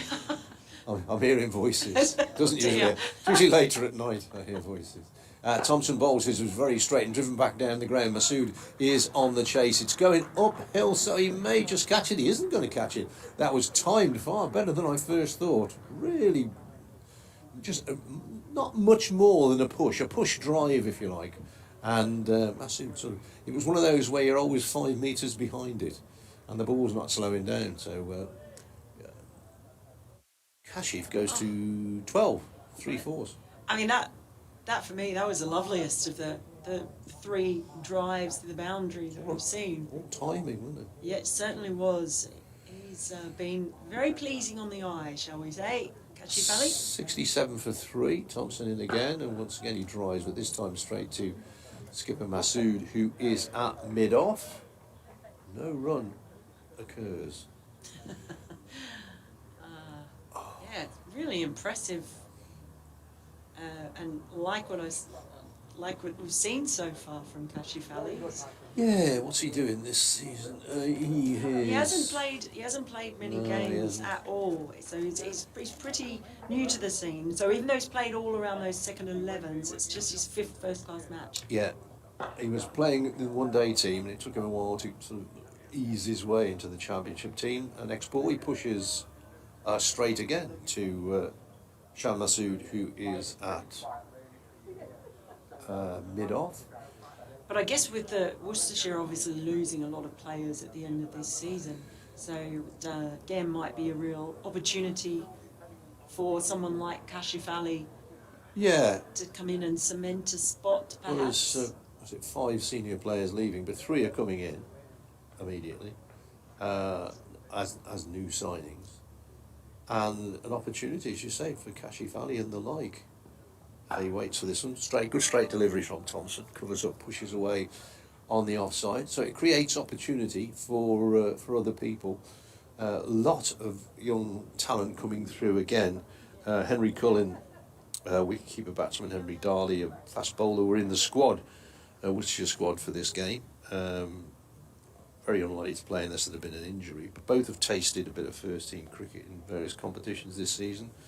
And there's a lot expected of them, I think, and there's another bunch of youngsters coming through, and that's what Worcestershire have to do, is bring on players. Okay, some of them may leave, and you can't stop people doing that because it's a professional sport. It's their job. They have to go and earn the most money they can. Oh, absolutely. There are always those movements. I guess it's hard when you're a second division looking at almost confirmed going into the first division and know you're going to have a season at the top while having to bring in new players. George Hill continues from the Howard stand end. First ball, left alone outside the off stump by Haynes, so no run. And hard, like I was just down last week watching Surrey and Northants playing, and Northants is one of those, I think Radders call it the yo-yo side. Oh, yeah. You know, they go up and then they go down and up and down, and it's so hard, isn't it? Because I think Worcestershire have been promoted 7 times, and obviously been demoted as well. makes it difficult. Haynes waits, in comes Hill, that's squirted off the outside edge, and it's taken in the slips. Brilliant catch, diving to the right. And that is Finlay Bean, who takes it, just an astonishingly good catch. Again, he's been great in the slips. And that is another wicket to fall. Now the 4th wicket to fall. 67 for 4. And it's looking quite difficult now for Worcestershire as they try to chase that second bonus point. They need 2 of them, but it's been a tough old morning for them here, and players are all huddled around and just waiting now for the new batter to come out. Yeah, it's D'Oliveira coming out now. Good old Dolly. You remember that from Faulty Towers? Good old Dolly. I wonder if I'm just popping back in for a minute too while Hello. Brothers is doing his... I was a bit discombobulated. I wasn't sure what was going Yeah, on. Bradley's got an update to do, so I'll Ah. just come and fill in the gaps so it's not all lonely on your own, because I know what it's like. I- It was a really good catch, as you were saying, by Finley B. Really good catch. he's- Diving to his right. Safe pair of hands. I think I heard you mention earlier that they might have found themselves a regular slipper. Well, he's a keeper anyway, sort of by trade when he's in the field. So he did, although he did have a bowl at Glamorgan. Everybody bar Shan Masood bowled in the match against Glamorgan the other week. It was one of those sort of games, toss up for a go sort of thing. And he did have a bowl, but I think it's fair to say that catching is very much more his forte than bowling would be, Mel. Well, Haynes, he had started to get going, departed for 14. Kashif Ali, they need someone to basically anchor themselves out there because it's been a bit of a regular fall, and Kashif Ali has looked good, but it's D'Oliveira on strike now as Hill runs in. Happy to leave that one, a bit of a lightsaber leave to start off with. Yeah, a long way to go yet, but I suppose we were talking earlier about whether or not there's much to play for Yorkshire because the bottom of the table. Yes, to get off the bottom of the table is one thing, but I've talked about some of the matches that they might have won had it not been for the weather, and they'd love to be able to say, wouldn't they, Worcestershire go up here, they beat the side, they've got promotion. Absolutely, but it's in their nature, isn't it? They want to win every time. D'Oliveira on strike. He turns this ball from Hill away to short mid wicket. He won't get a run. But yeah, it's always funny at the end of the season. I love the end of the county championship season, both divisions, and I never have the foggiest idea of how it works, and I just rely on other people to tell me and the different permutations. So it's very exciting though, as Hill runs in over the wicket, well outside the off stump, so D'Oliveira happy to leave that one go again. Yeah, just working it all out, and it seems to be so much hanging on it. There are many permutations. Do you want me to carry on? Oh, I'll just crack on. There are many permutations. Are you coming back on anyway after Mel's finished? Yeah, is that you next, right? In comes Hill. This time he's made to play, and he gets in behind that one. And mid-on comes running in to field it by the umpire. But there won't be a run, so at the end of that over, 67 for 4. The wicket of Jack Haynes falling in that over. Bean's second catch of the day so far. Hill's second wicket, so we're dealing in pairs. You're on. Smile. Oh, You're on camera. don't. I get... got the shades. I've got the shades on. I look like I'm trying to She be... thinks she's a rock star. She's one session in the Headingley commentary box. And who's this? Kylie, I suppose. Somebody like that. Oh, dear. Definitely not Kylie. So 4 overs, 2 for 16 for George Hill, and it's Jordan Thompson to continue under a bit of cloud now from the Kirkstall lane end, bowling full and pushed out into the offside, and there is no run. But we're talking permutations. What I was working my way around to say was that there are many permutations, and I could lie and say I spend hours poring over all that, part of my professionalism for the job. But in actual fact, I usually just go and ask the scorer, John Potter, upstairs, John, what might happen today? Or I'll ask Graham Hardcastle in the press box. Well, I can tell you... It's great because they do. They just do know. it for you. Well, I can tell you that a fourth wicket has fallen... Thompson in and Kashif pushing into the onside this time. Milne's fielding, no run. At Durham have lost another wicket. So they've lost Lees, Jones, Borthwick and Robinson.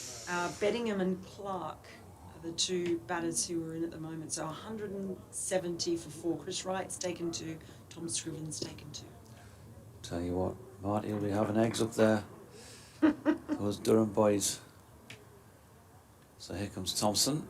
Oh, he's just strayed a little bit leg side of straight, and that is pinged off the middle of Kashif Ali's bat.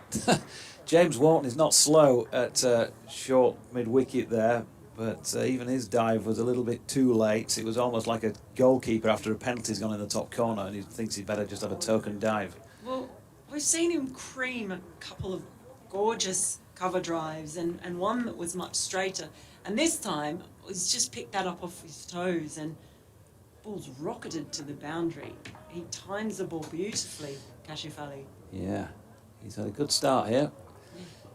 16 to his name already, 71 for 4. Jordan Thompson just giving that ball plenty of polish on the shirt, which suggests it's still pretty heavy over the boundary rope where the ball went.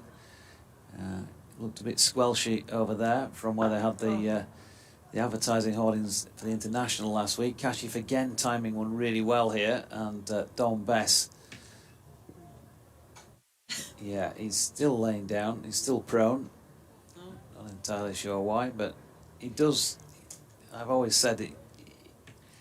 He's like a typical. I bet he was like a typical little boy when he was younger, probably messing about in mud and stuff like that. Always went home back to his mum with scruffy clothes because he's always mucky. Look at him. We're on the first sesh. A mucky pup. And he's a mucky pup. Thompson in. He's got a big stain on his backside as well at the moment as Kashifali opens the face and runs it down to third man, where it is returned, and there's another stripe on some clothing down there. Is that Ben Mike who's gone to field? I think it is. Ben Mike, another one of the players in one of my favourite categories of players. Those who have a last name as a first name. Oh yeah. Well, it's a bit of an Aussie thing, isn't it? That, oh you see? yes, Yeah. we love that. You like a lot of Morgans and things like that out there, don't you? First name is a last name. Yeah. I think someone actually went through and did an 11 of first name as last name players, which was great. Here's Thompson, wide of off stump, and that is beautifully struck once again by Kashifali. It's not a great delivery by JT, well wide and just sat up nicely, and Kashifali cashed in, 22 to him, 77 for 4. I mean, you like a bit of a name after a river, don't you? Trent as well, Trent Barrett, people like that, you know. Oh, I suppose What is so. it? What Well, look, is can this you Aussie tell- thing? Wait, hang on. If we're going to talk about rivers, right, why is it the River Aire and not the Aire River? Huh? Well, it's the River Thames, the River Trent, the River Aire, the, Yeah, well, the that's River then Wharf. why are they? Then some are that way and some are the other way. What are the other way? The Aire River. Not in Yorkshire, lads. They're not, Oh, they're not it's in a- Yorkshire, it's a right? We call Yorkshire them River thing. something or other. Well, it's confusing for me. I've got a question for you. So tell us about an Aussie river. Give us an Aussie river name, and is it called? The Lachlan River. Oh, the Lachlan River. As George Hill comes running into D'Oliveira, and he just plays that one watchfully to cover point. I have a question for you now. Where the Western Stand is, which is empty now, behind that, sort of connecting St Michael's Lane, which is over the other side of the rugby ground, and is this the Kirksall Road? And what's this? Kirksall Lane. Okay, Kirksall Lane. Oh, Sorry, get your see, lanes with and the your roads road. right. I mean, come well, on. Well, this is to my point. I'm going to come to that point after this delivery by George Hill to Cash it's Oliveira at the moment, and it's just played with soft hands. They'll get the run as it goes down towards deep third. Now, connecting St Michael's Lane and Kirksall Lane is a very narrow pathway with a hedge on one side, a colourful wall. Now, is that, you know that little one I'm talking about, that little pathway just over there, right? Is it a snicket or a ginnel? If you're from around here, it's a ginnel. Is it? So where do you have to be from if it's a snicket? I don't know where you have to be from. I mean, people around here might call it a snicket. Hills in, and that one's straight in. But Kashifali, he gets behind it, defends it to the offside, no run. I'm saying ginnel. You're saying ginnel? Yeah, ginnel. I want to hear from... What is it in Worcestershire? I want to hear from some others. Cul-de-sac. I hope if you're out there... Is it an alley? An alley, yeah, an alley. An alley. Well, if anyone out there is listening, I want to know if it's a snicket or a ginnel. It's Kashifali now on strike, and he just defends that one out to mid-on, no run. Yeah, see, it's... I do know things about this part of the world. So what is it in Australia? It could just be an alleyway. But I do know that it's either a snicket or a ginnel. I do find it very hard to get people to agree on what actually is the correct term, even from the same place. I want to hear someone from Yorkshire telling me that's actually a snicket. But we want to know if she's really Australian, because she's not once said "oh look" to anything yet today. And that ball is creamed. A bit of width Kashifali had to work with. And as he has done all day since he's been out there. Anything a little bit wide of off stump, he absolutely flays to the boundary with class, with timing, lovely movement of wrists. And he is fun to watch. Moves on to 26 off just 19 balls, I might say, as the score moves on to 82 for 4. But as I said at Leicestershire last week, at this point you don't want a nice pretty 26, you want something of substance. In comes Hill, and all that was a ball of substance, shall we say. He was just frozen in spot after playing and missing that one.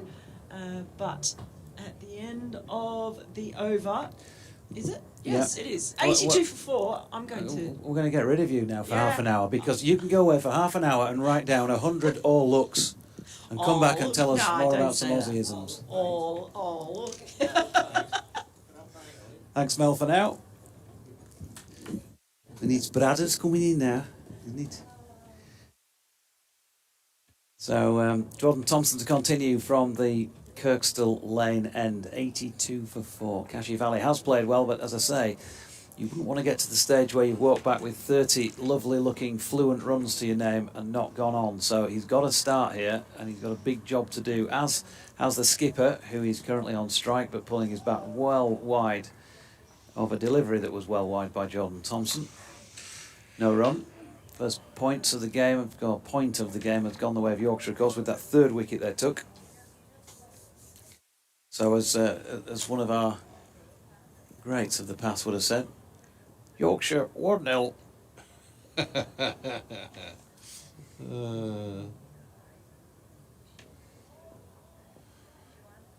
And Thompson turns at the end of his run. Matt Milne doing a bit of stretching as if he might be in for a second spell soon. That's a much better delivery by JT, and D'Oliveira turns that into the leg side. Now, I'll tell you what, this is a bit like my gran with the video recorder when she thought it was going to blow up every time you asked her if she'd record something for you. D'Oliveira, my gran used to call me Donald because that was my uncle's name, her son, and then Jonathan second. Jonathan. Yeah. D'Oliveira. I want to go Basil. I want to go Damien. I want to go. Yeah. I don't know which one each time. I had this problem down at New Road as he's driven through the offside by Brett D'Oliveira, and he gets 4 runs for it as well. Jordan Thompson just over pitching there and giving him a little bit of width into the bargain. But when you've got that, I want to check back at my scorecard every time I say his name. It's a bit like Don Dave Bradley. Ben Mike. Yeah. I remember his dad. Yeah, playing. So it's very easy to slip into it as well. I'm always very cautious when I'm doing announcing work to get the name right. I'm amazed I haven't got it wrong yet. Thompson in straight, and D'Oliveira solidly behind this, pushing into the onside for Milnes to field. No run. There is passing air traffic, although because of cloud cover we cannot see it here. Looking forward to a bit of a jaunt on an aeroplane soon, Bradders. Are you? Yeah. Where's that going to? Going to the Greek island of Rhodes. Oh, nice. Yes, named after the former Yorkshire and Worcestershire wicketkeeper, of course. Indeed. I'm going, but not on a plane. Thompson in. The ball that swings this time gently in towards Brett D'Oliveira, pushing it to Code at mid-off, no run. Although I could fly to Newquay International Airport in the southwest. I don't even know it's still open. It's probably called something else now. Where would you go to fly to Newquay from where? You probably have to drive up to Birmingham. Well, go to Bristol to fly to Newquay. Yeah. There's a little airfield in North Herefordshire, Shobden, where you probably fly from there, but not much else. Or you could walk it and take in a few ginnels, snickets and alleyways on the way. What we're doing here, we're having a look at the ball. Worcestershire has smashed the ball out of shape here, folks. Well, Yorkshire haven't taken a wicket with it, to be fair, for 2.5 overs, so we need to look at it now. 3.5 overs. I was walking past Dave Harrison, the Glamorgan coach, fine bowler in today. I said, surely if the ball is out of shape, it's going to do something unusual. Isn't it not better to have an out of shape ball to bowl with? And he said, well, if it's gone out of shape, it's normally gone soft, which was a good point. But I would have thought an out-of-shape ball does odd things, but there you go. What do I know? The sun's back with us, and the shadow from the Howard stand is probably halfway towards the stumps at the moment. And will almost certainly, we'll get there, won't it? And we'll get, Yeah, as the day. yeah. As the day. Well, it'll be more by the time we get to that stage of the day. It's going to be coming in from this side. So Yeah, it's going to set in the west, Yeah. hopefully. yeah, If it doesn't, we're in generally, trouble. it's a bit of a tradition, that, isn't it? I mean, we could break with tradition today, I Yeah. suppose. Here's Thompson bowling to D'Oliveira, who pushes back up the pitch to him once again. And there is no run to complete. Over number 23 today, a match, or not a match, but a day, I should say, reduced to 80 overs because we had a delayed start. Is tea set at a certain time? Yes, it was, wasn't it? And I must confess that I better text the scorer and find out because I wasn't fully concentrating on what was going on at the time. It generally is if we lose overs. Lunch was taken anyway, but tea is normally set at a certain time, which we started at 20 to 1, so probably, I don't know, 10 past 3, at a guess. There's a discussion here. The Yorkshire skipper with his senior professionals, Adam Lythe, is there involved, discussing what to do and where to go and when to do it. But it's going to be hill continuing up the hill, or up the slope. Hill in bowls, and this is dabbed away, not particularly off the middle of the bat, but it'll pick up a single as it rolls down towards third man. The greasy outfield is shown at its best there as Thompson slips as he goes to pick the ball up. He's got some very green trousers now. You're going to take me up because I call it a hill. Well, you know, I mean, my first game doing this was my trial match at Scarborough when Worcestershire annihilated Yorkshire a few seasons ago. You and I and DT. Yeah. If DT heard you say hill, he'd be on with that's an incline. Yeah. It's not a hill. To judge a slope on a cricket ground, particularly a cricket ground this big, this hill is in and bowls, D'Oliveira defensively, 2 mid-wicket, no run. And the guy who showed us around Lords once on one of the tours told us, he said, follow the line of the seats. So if you follow the bottom line of the western stand, the bottom line of the seats, you should just keep following those seats all the way around. And that's probably 6 or 7 feet drop to the far end. I've used that mathematical genius on other cricket grounds as well. Next ball, D'Oliveira comes forward and plays this with a little bit more power, but still goes virtually straight to mid-wicket. No run occurring. I'd be surprised if it's that much because I think, you know, like people often recall the days when the old Coconut Shy was here, the Winter Shed, and Bob Willis, you know, down the hill against the Aussies in '81, but it was flattened since then. Next ball from Hill, D'Oliveira once again. There's only 3 people playing this game. Hill, Wharton and D'Oliveira. Wharton the fielder, D'Oliveira the batsman, Hill the bowler. At some point, I think it might have been the point when they redid the Western Terrace. There was quite a bit of digging, and I'm almost certain that this was, if not levelled out, certainly lowered so that it wasn't the pronounced slope hill that it had been previously. The mountain that it is. This end of the ground, the other end. I think you need to be side on to get a proper perspective. Hill in bowls, D'Oliveira once more comes forward. This time he plays it to mid-on and not to mid-wicket. The roar of another plane going out of Leeds Bradford, I assume. Don't make that much noise when they come in, do they? Yeah, that's an outbound, isn't it? Yeah. Yeah. I used to have one of those things that told you where they went, but then I got a life. It's the FR402, the Fuerteventura, that one. Is it? Aye. Well, I've got to tell you, mate. As Hill comes in and bowls, D'Oliveira cuts a nice shot off the back foot. In fact, cuts in front of square, more a back foot drive than a cut away to the rope. 4-4. Hill giving him a little bit of room. And Worcestershire go to 91 for 4. D'Oliveira has 9. Kashif Ali has 27. I've got to tell you, that flight doesn't go to Fiora anyway. Goes to Lisbon. Roderick caught being bowled code for 5. Azhar Ali caught live bowled code for 4. Jake Libby, LBW to Hill for 32, and Jack Haynes caught being bowled Hill for 14, are the batsmen who have so far departed in the Worcestershire innings. And a change of bowling, methinks. A change of bowling would be correct. I was suggesting that Mark Milnes looked like he was sort of loosening himself up again, and he's having another spell here. Bowled well early doors, 6 overs, no maidens, none for 15, but certainly did not take on the appearance of a man who has been barely able to hold the ball in his hand in anger this summer because of that reoccurrence of an injury that he suffered. He's obviously done, I mean, it must be, well, it is. It's just, it's not great mentally, is it, when you've joined a new club, you've done that in the first match, have put a lot of work in during the winter, to have to contemplate another lengthy spell on the sidelines. So for his sake, let's hope that he's able to get through this and have a good season and play plenty of cricket in 2024. For the moment, he's under cloudy skies from the Kirkstall Lane end, right arm over the wicket, presents a delivery round about fourth stump, pushed up to Shan Masood at mid-off, no run. Bent Nielsen says, good afternoon, let us please have a win in this race away from the bottom. Gloucestershire already have themselves a first bowling point before lunch. Martin Rose says the weather's not bad in Ilkley. Well, that's all right then.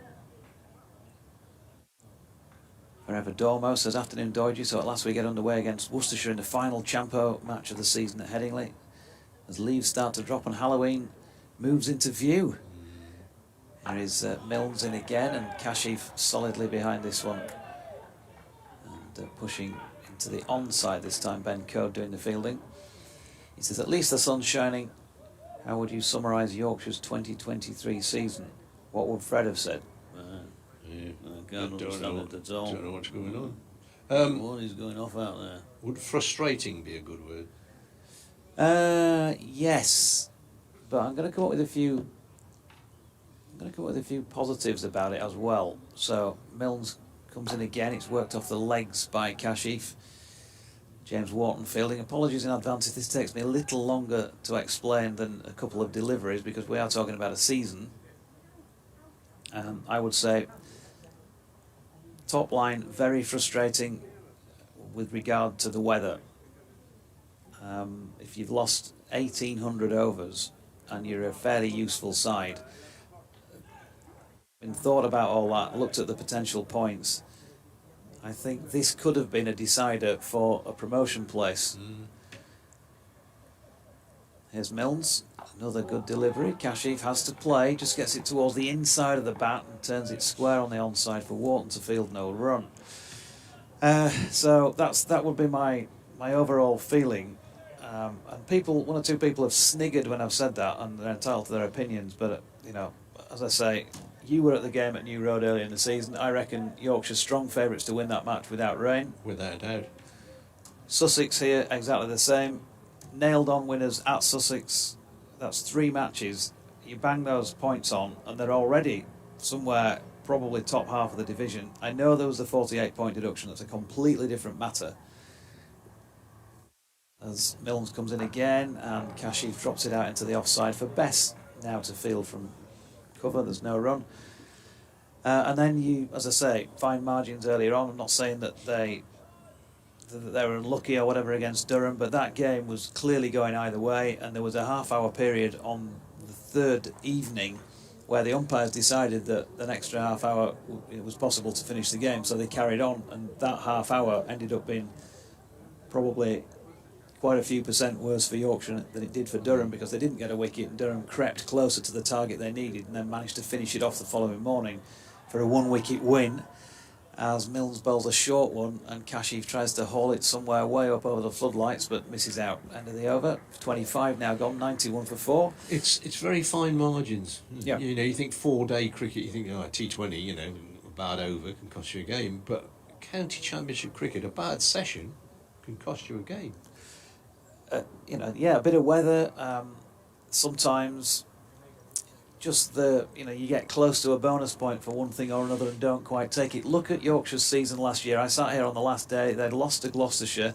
It looked like they were going to hang on and play First Division cricket again. And then Liam Norwell come up with a spell of bowling he did at Edgbaston. Yeah. And I was sitting at home watching that, and it was, job done. Fine margins, whatever it was, a couple of points. Start of another over. D'Oliveira comes forward and drives this first ball from Hill to mid-on, just wide of mid-on, but won't pick up any runs. No great thrust in it.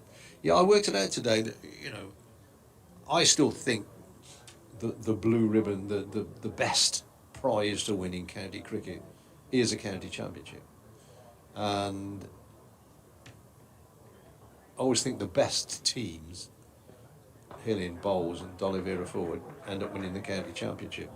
A shortened season these days, certainly when it was 20 odd games, it was the best team did win it. But I think Surrey are the best team in the First Division, Durham are the best team in the Second Division.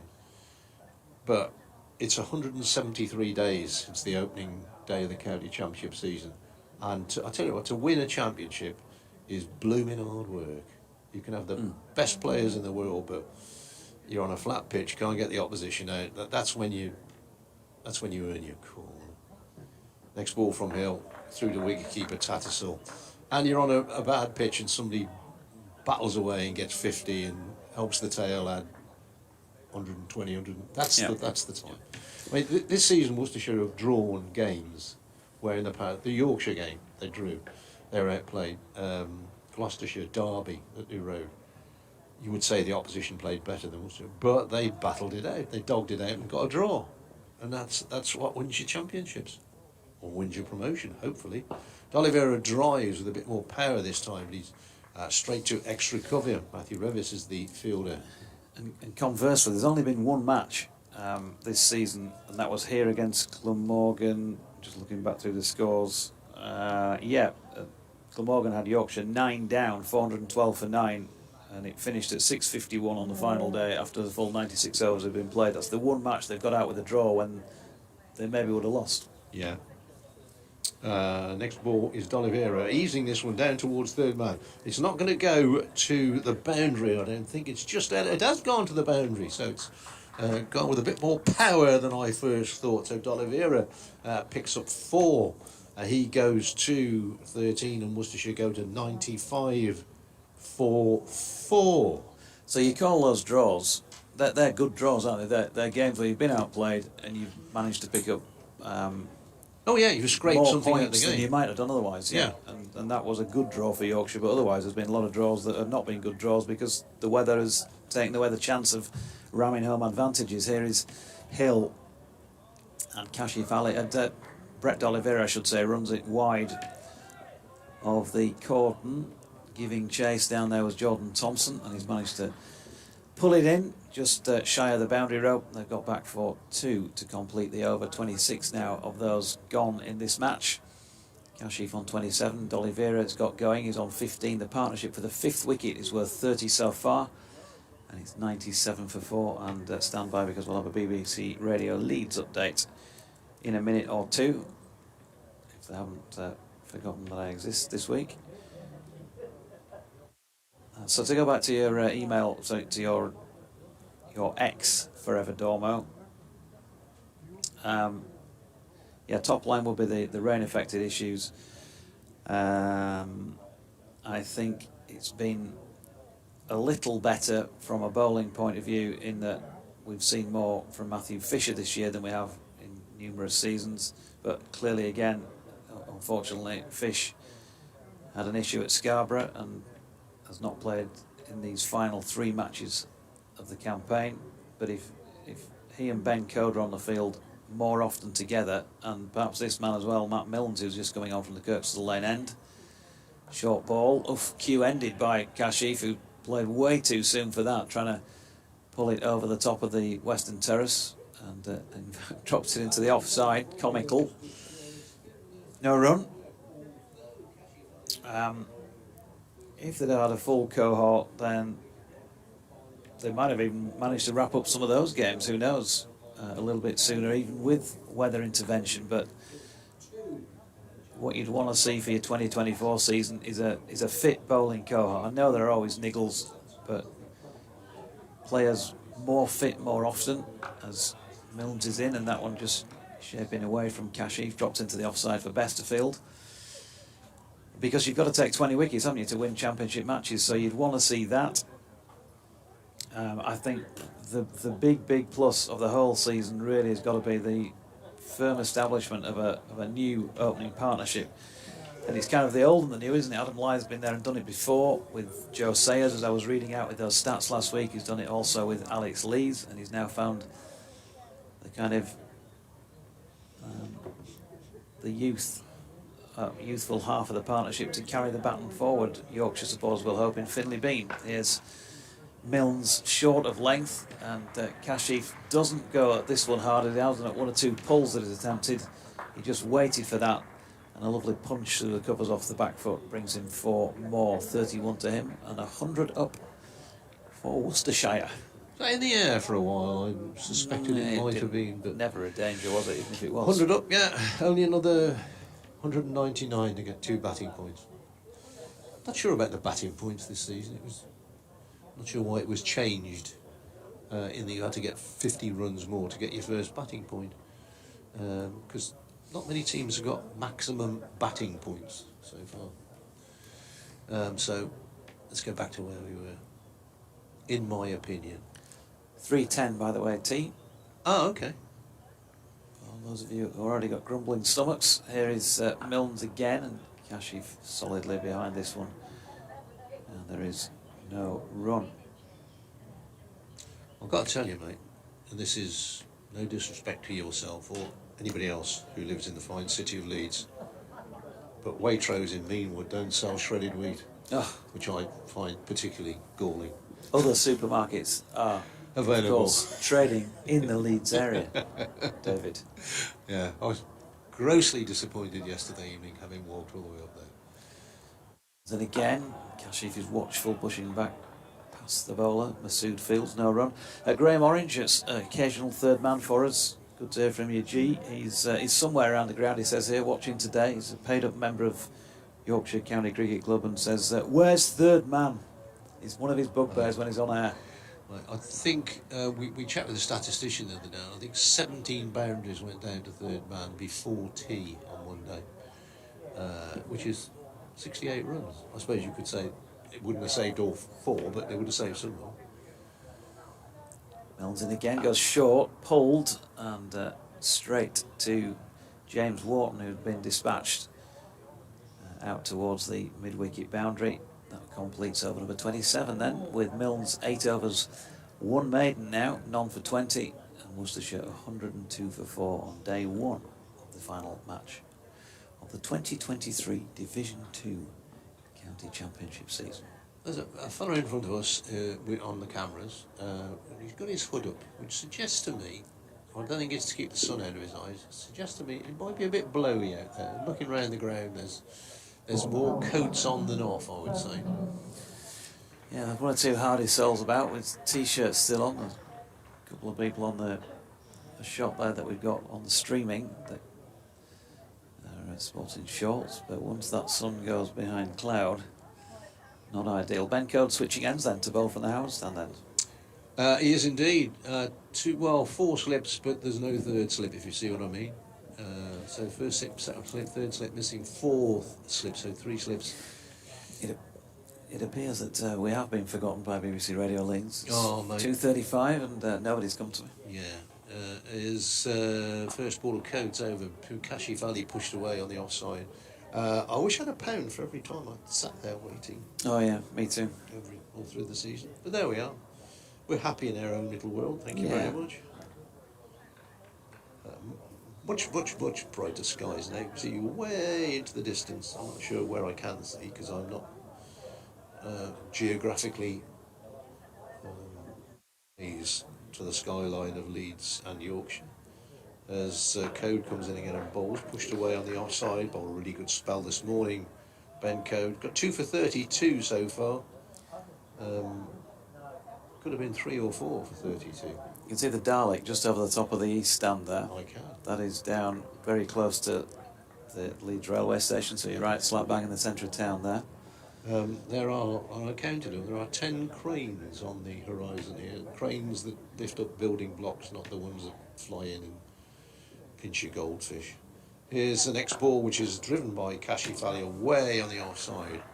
And although it's not cranes that pinch your goldfish, is it? Is it herons? Yes, it is. Nice shot, but nothing for it. 102 for 4. There are many jobs that I simply wouldn't have the skills to do, Bradders, I'd admit to that. But there are a few jobs I just wouldn't dare to do, and being a tower crane driver, absolutely, you would not get me up there for No. whatever money. I'm not happy on a thick pile carpet.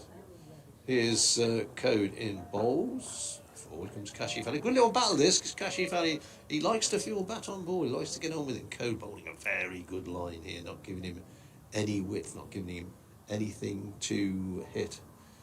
Yeah, I mean, you're a crane driver and you get all the way up there and you forgot your lunch or your flask.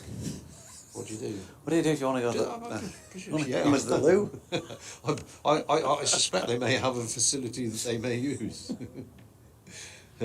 Here's Code to Kashi. Kashi forward, places down the ground. It's so straight, it barely misses the stumps at the non-striker's end, but he won't get anything for it.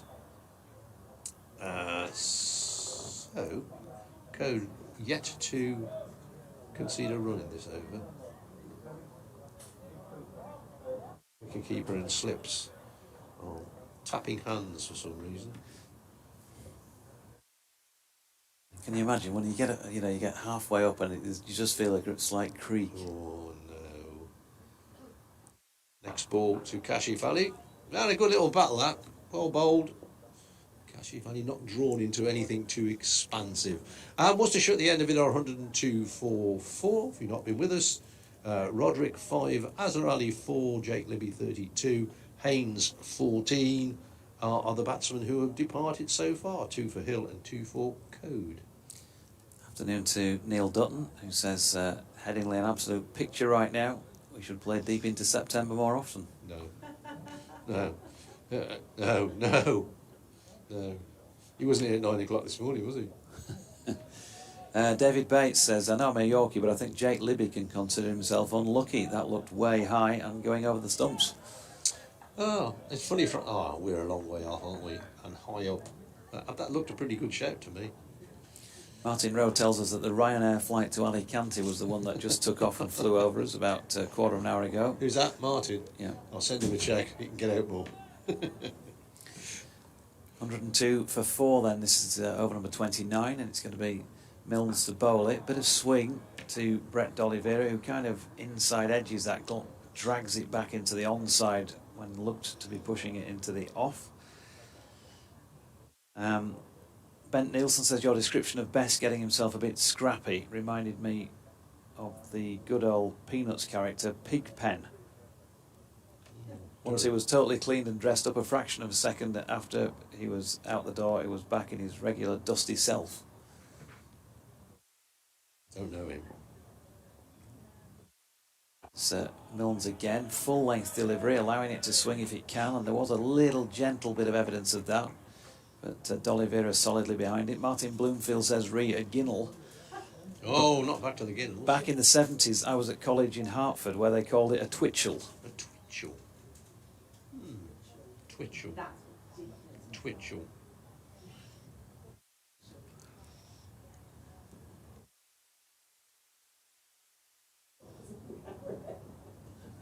Milnes turns again then. 3 slips in place at the moment. A ring field plus a long leg. He's thrown that one a bit wider off stump to interest D'Oliveira in playing at it though. Mark Bennett says, this will be my last chance to listen or watch to Yorkshire commentaries today. So thanks for your excellent coverage. Looking forward to a better season next year. I think there'll be many who echo that, Mark, and thank you for your appreciation.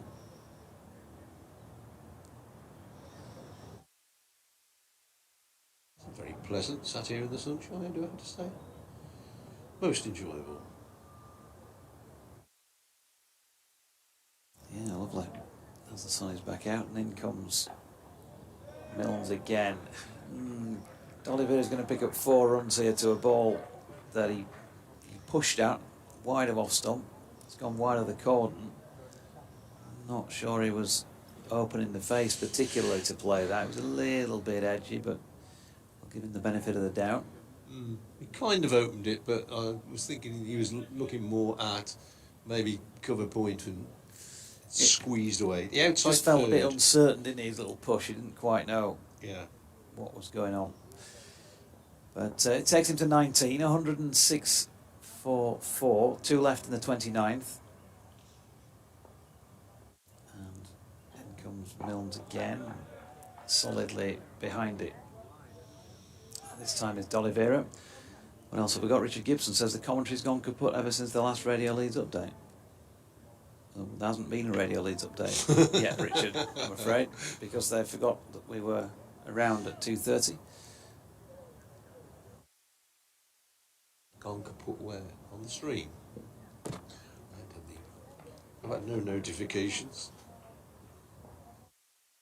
Maybe one of our colleagues might just have a quick listen and see if they can find anything, as Milnes is in again, and a little flash at this one by D'Oliveira, and there's no run. Forever Dormo says, thanks for your on-air, in my case, YouTube reply to my tweeted question. My summary of Yorkshire's season is similar to yours, frustrating, with 6 Fs. That just about summarises it. I also think that the county championship is a good season-long test of cricket. It certainly is.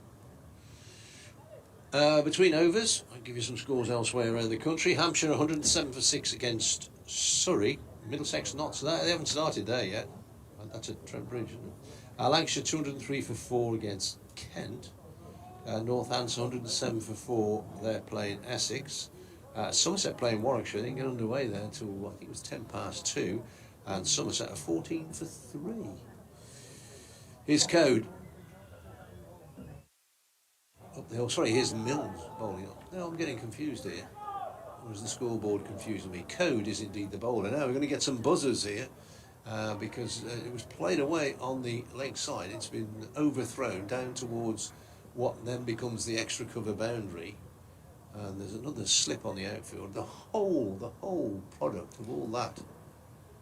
It's 1 run. It's 1 run. Do a little swap again at the end of the over, Bradders, and bring Mel back into tea time. Somerset 14 for 3 against Warwickshire, sitting underway till 10 past 2. Sussex are 180 for 8 against Gloucestershire. Derbyshire 181 for 1. Sun's shining on the screen, can't read it, against Glamorgan. And next ball is played by D'Oliveira away on the offside. There's very little activity following this shot. Durham are 223 for 4 against Leicestershire. Here, Worcestershire are 109 for 4. Are we broadcasting? Or are we somebody listening to us, or are we just wittering away to ourselves? I'm listening. Which is not unusual. Tom Jones once said. Our afternoon presenter Richard Stead says, we came to you, but you weren't there. Well, you were. We're always here. Here's the next delivery, which is pushed away by D'Oliveira to cover point. The somewhat muddy Jordan Thompson takes it. I don't know if he has to wash his own whites, but if he doesn't, his wife, his mother, his partner will be cursing him. Well, we do have a line, we do have working microphones, and we are connected to the YouTube stream. Well, there but we are. Not quite sure what's gone on back at the office, but somebody might have knocked off our feed to Salford. So Evo's on it. Next ball, D'Oliveira flicks away off the pads. He's going to pick up a single down to fine leg. Who's that? Done best down there, is it? No, previous. Anyway, one of them. A Yorkshire fielder has picked up the ball, folks. In my defence, Your Honour, he's just out of my view, away to the left. 110 for 4, Worcestershire. Well, they've lost wickets. They've been going along fairly quickly.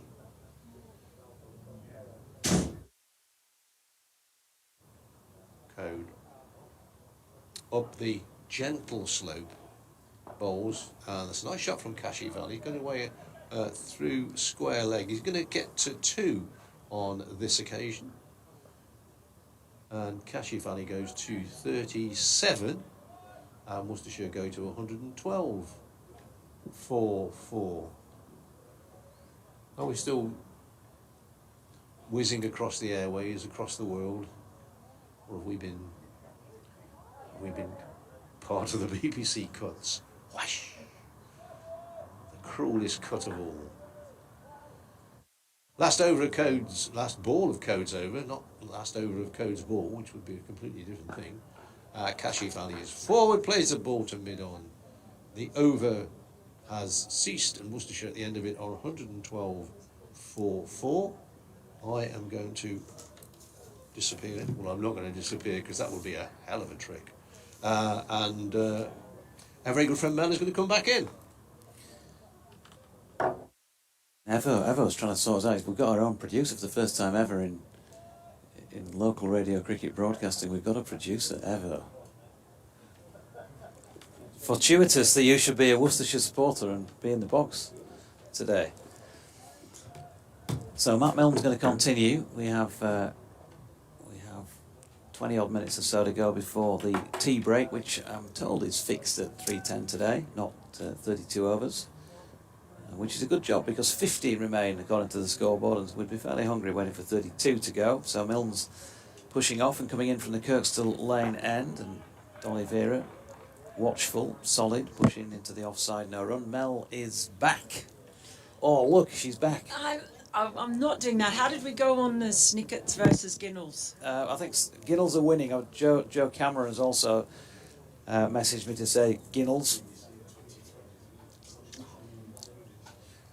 Well, it's good to start the debate. I'll have another one for you. Okay. Looking forward to this one.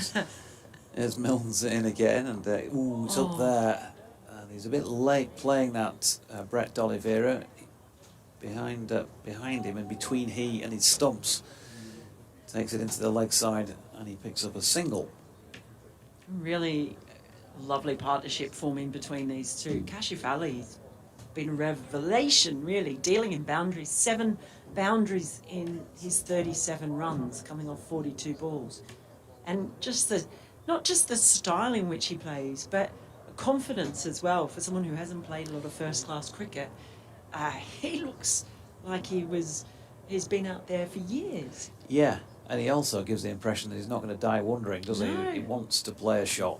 He's faced 42 deliveries for his 37, just over an hour of batting, 7 fours, and he drops this latest delivery from Matt Milne's out into the offside, no run. Milne's yet to take a wicket. I suppose his return from injury would be complete if he picked up, well, at least one of those. I'm sure he'll be hoping for several. But just that shot that he's just played there, that defensive shot, it's the other thing that's been, I think, pretty impressive from Kashif Ali as well, is that his defence has actually been very solid. He's waited for bad balls. He's made some good balls look ordinary too. And here he is, flicking off the hip this time, just a bit too straight for Matt Milne, and his turn at the end of his follow-through suggests as well he wasn't entirely happy with that, but he's conceded just the 1 run, then has a scratch at the crease line. You can see, can't you, that the moisture that was around Mel just by those follow-through footmarks that are still of that dark appearance about him. Yeah, very dark actually. The umpire's actually just having a bit of a look, and he's just having a bit of a scratch at the crease himself, where there's one of those very dark footmarks in place. Milne's turns again, then number 4 on his back, the former Notts and Kent man, and that's pushed into the leg side, wide of Ben Cote, who makes a bit of a meal of the attempt at fielding it, but it's not going to cost any more than the 1 that they would have already got. What would your number be if you were out there playing? Oh, your playing number be, and why? Oh, that's something I've never been asked before. Wow, I must admit, I really liked the confidence and audacity of Prithvi Shaw when he arrived at Northants and said he wanted 100 on his back, and when he got one, he pointed to it with his bat. So, As Milne's again pushed into the offside by Kashif, straight to Don Bess. End of the over, 31 now complete. Kashif 38, D'Oliveira 22, partnership 48 so far for this 5th wicket, 115 for 4. but We're back on we're back on. audio on BBC Thank goodness. sport website and app. So apologies for our issues there, and thanks to our producer Andrew Evans, OBE, for his monumental efforts in getting us back on. Oh, it's good to be back. Wherever you're listening around the country, whatever small place, you're not displaced like me. I'm obviously the invader, the intruder. Although, as I've proved, I do know a few quirks about this part of the world. So come on, number. I'm going to have to think about the number because I've never thought about that before. What would yours be? I don't know. I should have never asked me. See, there you go.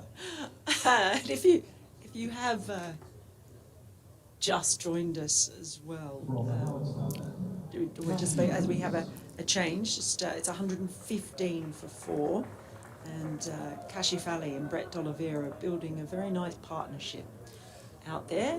We see a change in the bowling. Matthew Revis coming on. He's interesting. 77. I've never asked him why 77, Yeah, but that'd be a good number, wouldn't it? Because if you're as old as some of us in this combox are, then if you're around in that year, it was a good year. 77. See, Redrum won his 3rd Grand National. Right. Leeds won the Challenge Cup. Oh, okay. I don't remember any of those things as Revis comes in, and that's just played off the back foot, punched out to short cover by D'Oliveira. No run. I was sitting somewhere way over there on the Western Terrace watching my first day of Test cricket with Lenny Pascoe and Jeff Thompson and Dennis Lilly all bowling here in the Wow. Ashes. That's Test some match that pace. England won. Oh, So 77 won the Ashes, of course, over here. So that was another Virginia Wade winning Wimbledon, of course. It's a good sporting year, 77, if you're a Brit. I'll take your word for it. I'm a dual citizen, remember? In comes Revis again, and that one's just played again out into the covers. A bit more softly this time by D'Oliveira. No run. You might be a dual citizen, but you're not telling me that you were delighted with a 2-all draw this year. Oh, you don't know me well enough. You All right, don't were you know playing me that one? well Were you enough. playing that one to whichever? Play both ends Yeah, and meet yeah, in the middle. yeah. Yeah. We'll discuss this later. D'Oliveira waits and this time drives the ball from Revis. Revis even. I'm giving him an extra syllable or letter. Goes out to mid-off. There won't be any run again. So it's a good, tidy start so far from Revis. You said with numbers, Joe Root's got. That's possibly the best number selection Yeah. around, right? Route 66. I think that's super. I like that a lot. But yeah, I'm definitely going to think about that more as Revis comes in over the wicket. That's right in at the hip of D'Oliveira, manages to just get on top of it and play it out to square leg. I'm thinking about somebody like Finlay Bean, for example. He's 33. I've never asked him why 33, but he can't be your date of birth unless you were born in 33. So, and he's certainly not his age. Would you pick your house number? Maybe, or- yeah, something like that. Or maybe he just thinks he's half as good as Joe Root. Oh, well, perhaps it might be. That's, if they put them together, then you can have an ice cream with a 99. In comes Revis, and again that's played this time just in front of square leg by D'Oliveira, but another dot ball. So he's got one more ball to bowl in this over, and if he gets another one, it will be a maiden to start with for Revis. But I am usually very how do I put it, partisan. That's how I might put it. So people think I might support one team or the other during the Ashes. Nah. D'Oliveira waits. This time he just leans back and punches that one out to mid-off. It is another dot ball, and that means Revis does serve up a maiden first up. And score remains 115 for 4 with Kashi Fally on 38 and D'Oliveira on 22. So my other one for a local thing, I'll tell you, this is one of my favourite things that I've discovered about the North. Now, and I want to warn you in advance that this story does also involve Lancashire. So, let's... Not on this broadcast, it doesn't, I'm afraid. Okay, so only a little bit. But when I used to come up here for the Super League, and every time we went to Huddersfield, and I have to say it like that because if I say it with an Australian... Huddersfield. If you say Huddersfield, that sounds... Huddersfield. Yeah. So keep that in your mind. Okay.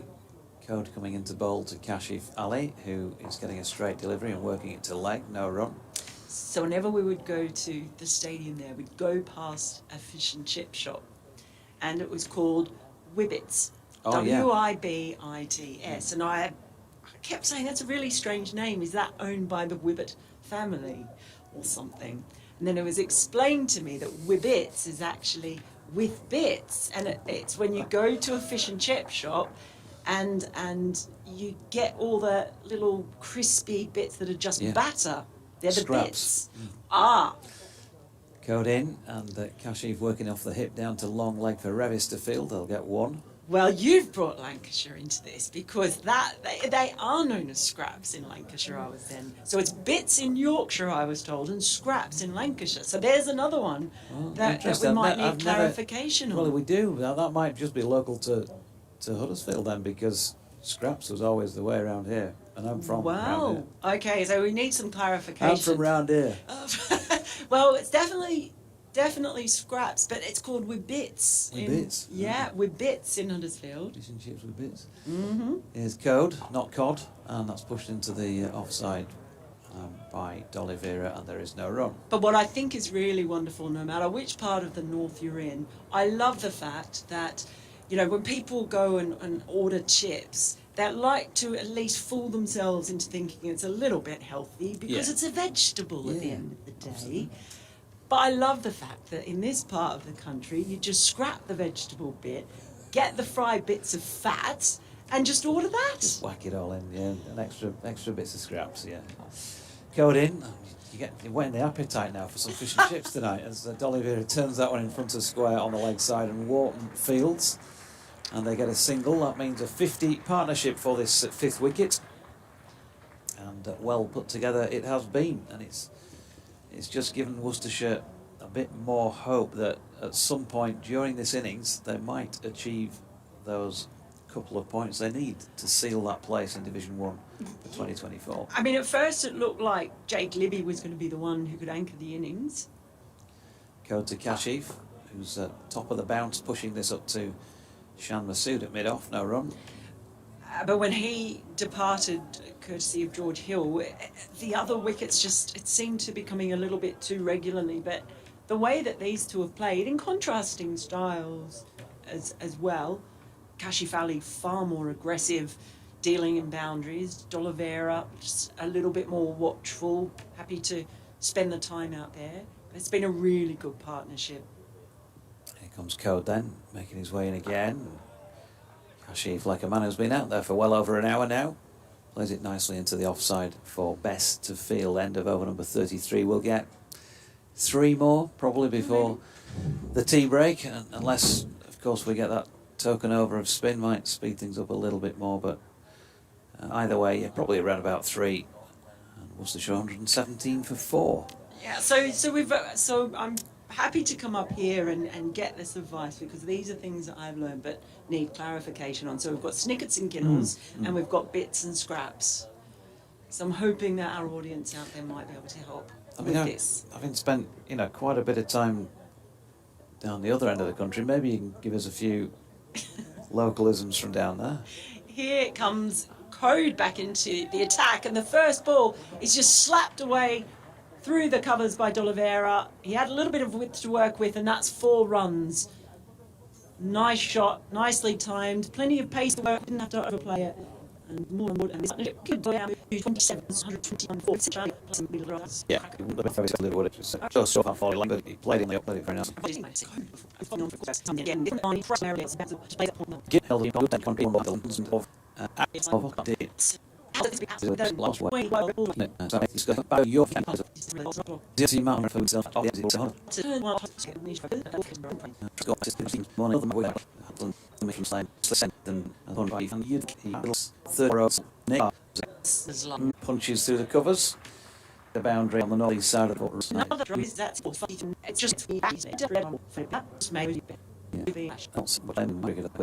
This one into the light, so you get 12 point. Windows, walk before the break. Arrow, second roll. Make all. Oh, ready. And it's a wall. Here, it's that, and the component was made the break from left. It's for the kinds of different you element. I'm science of more from honey to your time and just look at that's the thing we had some that's plan be bad or it's so in three arrows crystals if you fun that's the one in really I merge sasson come That's what they were else. that what figures of the way down from us zoom No, there's what we use. No, like we have to say that. You battle area cancer. $1 I could get. I'm just straight under that with so you are not for Because I'm script the chat is all sometimes the by that with well no and now it's facing now.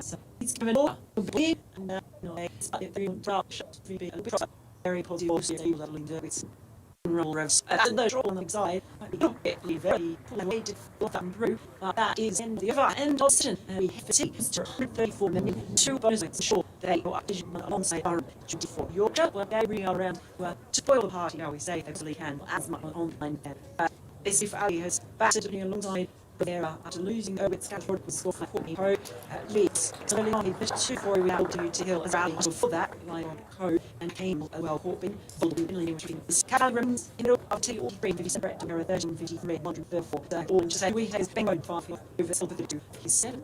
Yes, I don't follow. I wouldn't think for 4. I don't know about it.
to Fleeting Out Yorkshire. Well, welcome back to Headingley, where we are just about to get the final session of the day underway. The players, Yorkshire players, have just had a bit of a huddle, and they're now fanning out across the ground. The score, if you are joining us for the last session, 130 for 4 Worcestershire, after they were inserted by Yorkshire, winning the toss. Kashif Ali is on his way out there now on 43 off just 57 balls. He's played beautifully, 8 boundaries in his 43. Brett D'Oliveira walking out with him. He's on 31 from 53. It's a partnership of 63, which came at a very good time for Worcestershire as they search for 2 bonus points in this game as early on as possible, which will confirm them in the First Division next year, with Durham already, of course, having booked their place in the First Division. So Kirkstall End, it looks like it's going to be Jordan Thompson, is that, I believe, with his very mucky pup, I think, as we decided, pants all down the leg, the left-hand leg. Well, it's going to be interesting, Mel, in the morning to see if he, as A, got 2 pairs of trousers, or B, has washed his. Thank you very much, Bradders. David Bradley joining you. I'm Melinda Farrell, the interloping Australian coming into Yorkshire for 4 days, which I'm very, very happy about because I love Leeds. Right, we are going to get underway with Jordan Thompson. He is over the wicket to D'Oliveira, who just drives this firmly into the covers. No run. Yeah, well, we got allegedly 43 overs and 5 balls to bowl tonight. Looking away to my right, not an expert on Leeds weather, and we do have floodlights. I'd be a bit surprised if we got all those overs in, to be honest, because that's putting us past 6 o'clock, I reckon. Light may well be a problem. D'Oliveira waits, and that's a full ball Yorker on leg stump, dug out by D'Oliveira. Squirts into the offside. They won't get a run there. Just to bring you up to date, the other game, of course, that's of interest to people here who are watching this game is the Durham-Leicestershire game. As I mentioned, Durham are already confirmed in Division 1. Leicestershire is the main threat, or the only threat, actually, for Worcestershire. Slim chance. Durham 274 for 4. But here, 130 for 4 is in comes Jordan Thompson again. This one just outside the leg stump. Full ball again. Just played into the offside. No run by D'Oliveira. David Beddingham is 63 off 94. Yeah, he's a good player.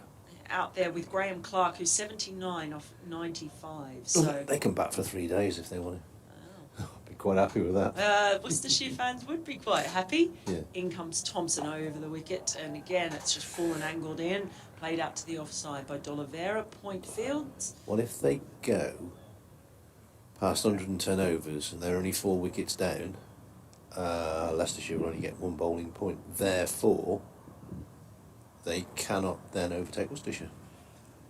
Oh. I said, trying to do some quick mathematics, at which I was never very good, even when I was supposed to be doing it.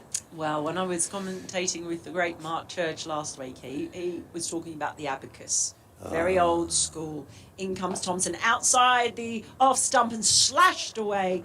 This one past the fielder at point. 4 runs to D'Oliveira, 4 more runs to Worcestershire's total, taking them to 130 for 4. So after bowling full and straight, there was width to play with there and dealt with dismissively by D'Oliveira. It was a poor ball, wasn't it? And I thought for a minute he'd lost the ball, but it's gone over the covers.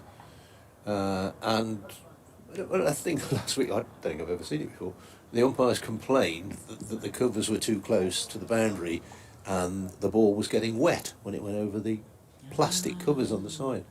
But I imagine these will have dried off from this morning. Yes, there was a delay to the start of proceedings here at Headingley today. Some mizzle around in the morning, delaying the start. In comes Thompson.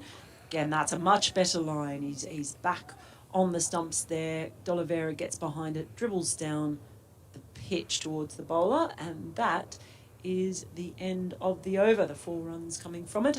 Worcestershire 134 for 4. Kashif Ali on 43, and D'Oliveira has moved to 35. Live commentary coming to you from Headingley today, brought to you, of course, by the mighty BBC. We're on all sorts of platforms, websites, internets, all those things. It's quite difficult to avoid us. Mel and myself, brothers, and Jonathan Doidge will be back with us a little bit later. So, this is Kashif Ali on 43. First ball of the next over. He's driving down towards mid-on. Mid-on's got some work to do away to the right, so Kashif Ali is able to pick up a single off Matthew Revis's first ball of his 4th over. Gone for 9 runs so far, been fairly frugal. Only once, well, we'll call it 2 slips. There's a first slip and a 4th slip, almost a gully. Backward point, extra cover, mid-off, mid-on, mid-wicket. And a man just in front of the square on the leg side and a fine leg on the boundary. D'Oliveira waits, and this time he comes forward, pushes the ball to Masood, who's at mid-off, and there will be no run. Actually, I would say, the great thing here is we've got a great view of the weather that's coming, and the skies are brightening away to the west, from whence most of the weather is coming. The sun's just peeking through now. You can start to see the shadows of the players. It's kind of high cloud now. The few lower ones are darker, but definitely a little bit brighter. Revis to D'Oliveira. D'Oliveira gets, that's a good ball. It's a good bouncer, that is. D'Oliveira really had a duck out of the way of it as it went flying just past his nose. Good bouncer. Followed him for a little while. Yeah, September shadows when when it's 4 o'clock and your shadow is taller than you, or 20 to 4. I kind of like that. Revis is he bowled a couple of those bounces, well directed, good height, just before the tea break. So obviously wanting to continue with that. They don't have the field really set for a short ball. He's in again. D'Oliveira plays off the backward, slaps this one away. Down through, backward point for 4. Not 100% that's exactly where he was aiming. I think he was aiming more towards extra cover, but he got plenty of bat on it, and he'd been given a bit of width, so he was able to crack that one away down to the rope. Thought I might get a replay, but we haven't. There's another aircraft roars overhead from exiting. I always think that flight paths always seem to be over cricket ground. Well, no. Funny you should say that. Next ball, D'Oliveira drives down the ground. He's going to hit the stumps. The ball does hit the stumps and ricochets away through to mid-off. So they're able to pick up a single. On this occasion, the stumps do give up a run. Very often, they don't. 140 for 4. Yeah, new road at Worcester. We don't get any aeroplanes at all. We get no traffic. Air traffic. In fact, if something goes over, it's either the police or the air ambulance helicopter. But yeah, you're right. Certainly the London grounds, don't they? Lord's Oval. Oh, yes. We had a helicopter that just circled the ground last week for a long time. Next ball is driven by Kashif Ali. Not exactly where he was aiming. I think he was aiming towards mid-off extra cover, and it squeezes out towards mid-on. But he got enough bat on it to pick up a single. One more to the Worcestershire total, which is 141 for 4. There were 67 for 4 when these two came together. If you've not been with us, Roderick for 5, Azhar Ali for 4, Jake Libby for 32, and Jack Haynes for 14 have all gone previously. 2 wickets for Code and 2 for Hill.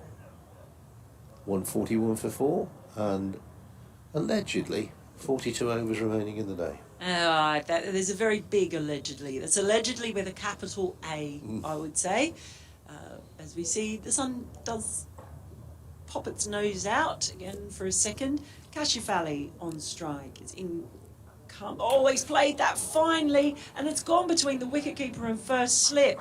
That first ball from Thompson, well, he played it with soft hands and it was along the ground, but probably be cursing themselves that they didn't manage to stop that one The end result is 4 runs, another 4 for Kashif, just edged it.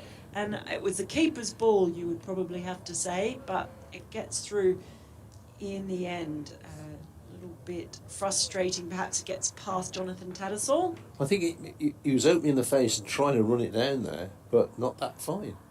It was very much a one-day shot. It was certainly very fine. In comes Thompson again over the wicket, and he just gets behind this one, plays it down towards mid-on, no run. So he's 49 now, Kashif, 1 off a half century, and he's looked very, very good. Only has 150. Remember, this is just his 5th first-class match. You would not think that, would you, looking at the way he's batted? No, I mean, he's played a lot of white ball cricket, so it's not as if he's just come in and it's something totally new to him. High backlift. In comes Thompson, and that's just straight down the leg side, and he just flicks that down towards fine leg, picks up the single, and with that single, it is his 2nd half century in first-class cricket for Kashif. He has batted beautifully. His 50 runs coming off 62 balls, and it is impressively involved 9 boundaries, quite a few of them dreamy cover drives that make you purr. Yeah, he does play that rather well, annoyingly well. He does indeed, but it is now D'Oliveira on strike as a full ball and just defended down to mid-off, no run. That is a good, really solid half century, one at a good time for him. We mentioned earlier several players leaving for Worcestershire at the end of this season. This will be the swan song for some of them. A great opportunity for a player like Kashif, but it's D'Oliveira on strike now. In comes Thompson and just defends that one out towards extra cover, no run. Well, of the 11 today, Dylan Pennington leaving at the end of the season, Jack Haynes leaving at the end of the season, and Ben Allison, of course, is still on loan from Essex, so his future, I have no idea what it is. But Worcestershire brought in Rob Jones, who's a replacement for Jack Haynes. Tom Taylor, useful all-rounder. I did indeed. Thompson in once more to D'Oliveira, just defends that ball, rolls past the bowler, and that is the end of the over. 146 for 4. Kashif bringing up his half century in that over. D'Oliveira not far behind him on 40. Yes, I've been seeing a bit of Tom Taylor down at Northants, who I think really Worcestershire are interested in him, especially for his bowling. They need him to bowl well for them.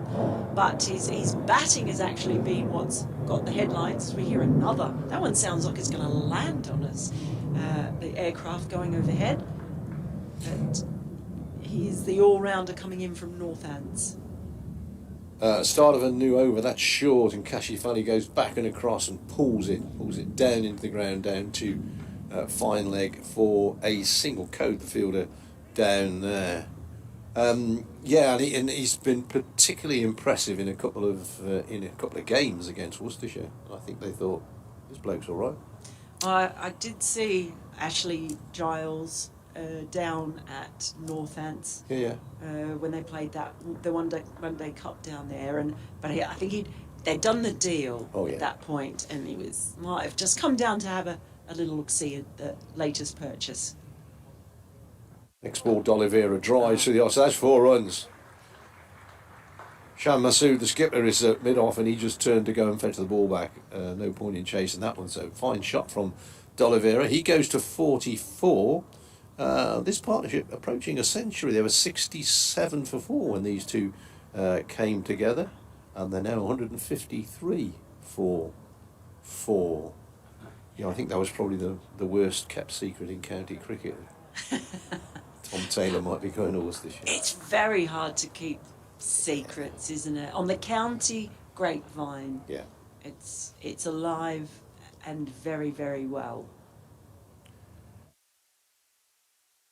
Revis to D'Oliveira, and D'Oliveira this time defends just to prods the ball away. on the leg side. Traffic to a bit of road report if you're listening in for work. But now, 3:30 till 4:30 when they're picking all the kids up from school. Well, the other thing about Leeds that I've noticed after coming back here. Revis to D'Oliveira. D'Oliveira once again plays defensively, pushes the ball away on the offside. But Findlay Bean rather from that third slippish position, fourth slippish position, comes round to pick up 153 for 4. And I mean, the Leeds one-way system in the city centre was always renowned as being quite tricky. But now there's so much construction going on around the city centre that I tips me hat to anyone driving here. Next ball, that's very short. D'Oliveira, who is a short person, ducks but doesn't really need to, because the ball is going to be flying over his top of his helmet.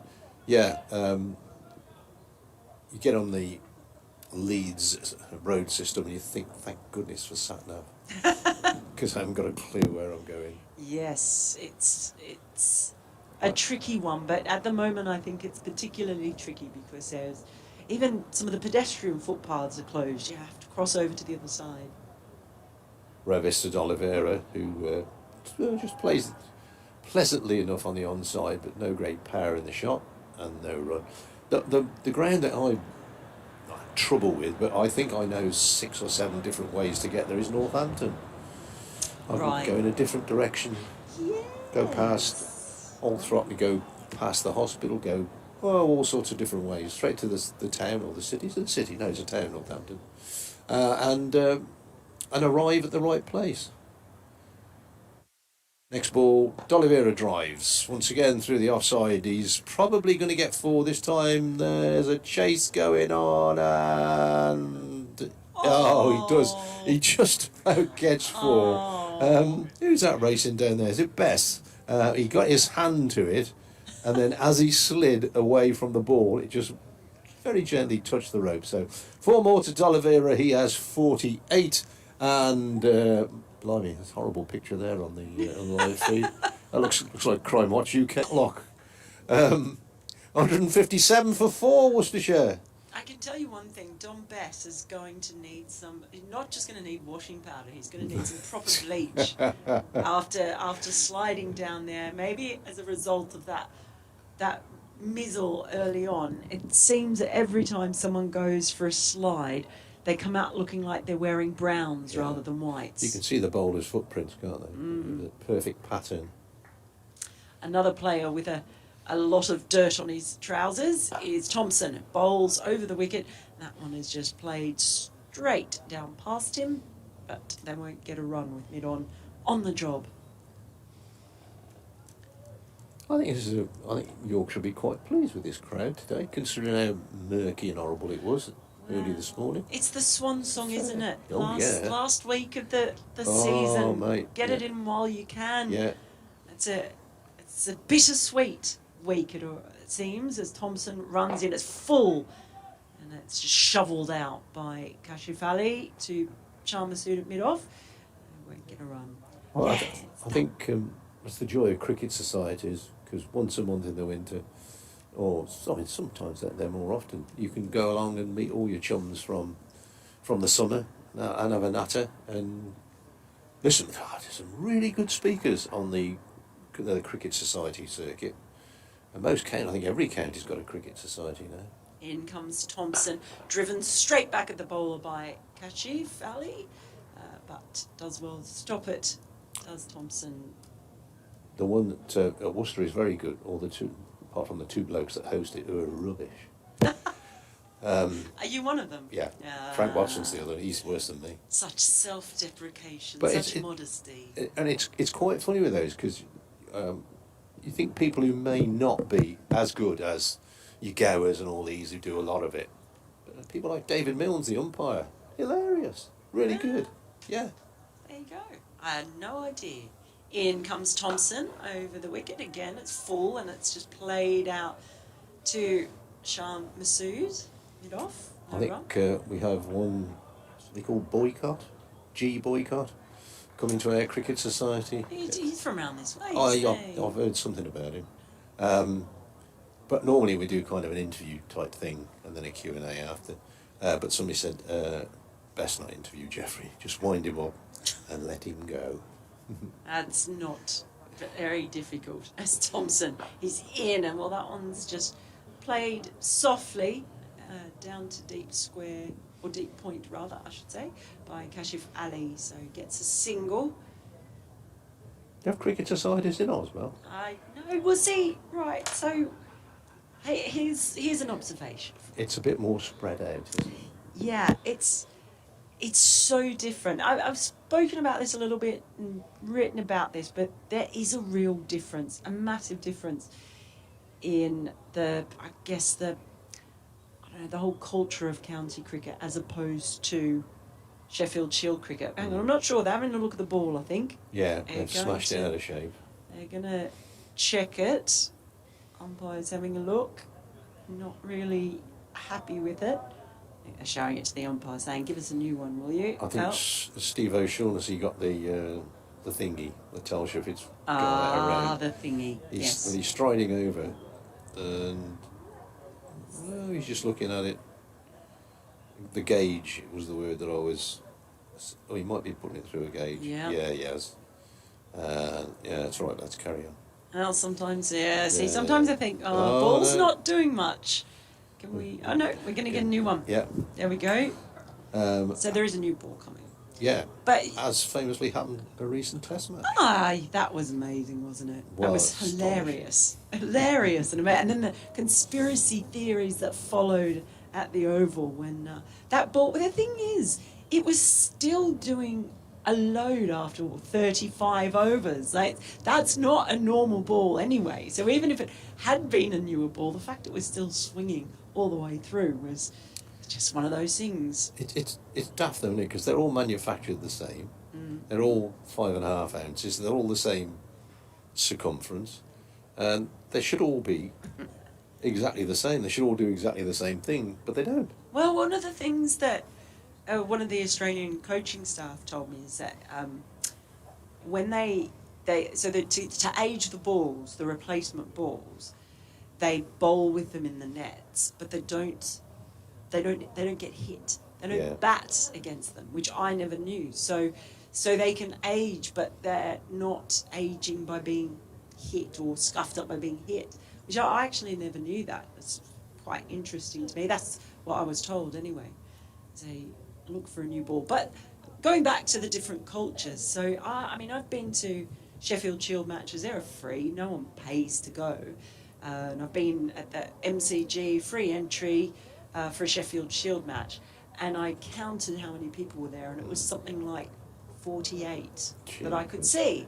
And there's no feeling of community or around it. So for me, coming over here, and it's more of a club feel like you would see with rugby league clubs or AFL clubs in Australia, with that kind of club feeling and companionship and sense of belonging. So in Australia, you don't meet many people who say, who do you support in cricket? They'd be like, Australia. Not many people would consider themselves to be a die-hard Queensland fan or Yeah. a West Australian fan. And Is it different with the Big Bash? Do they feel they own Yes. teams? yeah, it is different with the Big Bash because that has more of a club feel. But over here, almost anyone you speak to who's a cricket fan, you ask them, and they will be a die-hard Surrey fan or Somerset fan as well as England. So that is a real difference, and then I see that. My local club, Edgbaston, you might feel like it's soulless for a county. It is. Thompson into D'Oliveira. That one's on leg stump. He tries to flick it away. Bit of a shout and a bit of a woody thud. Is it cannoned into the pads? And that is the end of the over. 158 for 4. Yeah, I mean, going back to that, I've talked to people who played for Warwickshire and say it is soulless.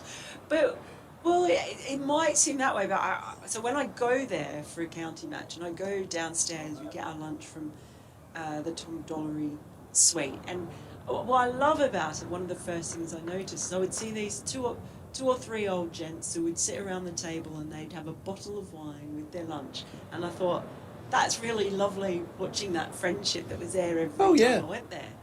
So I just admire it, shall we say. Yeah.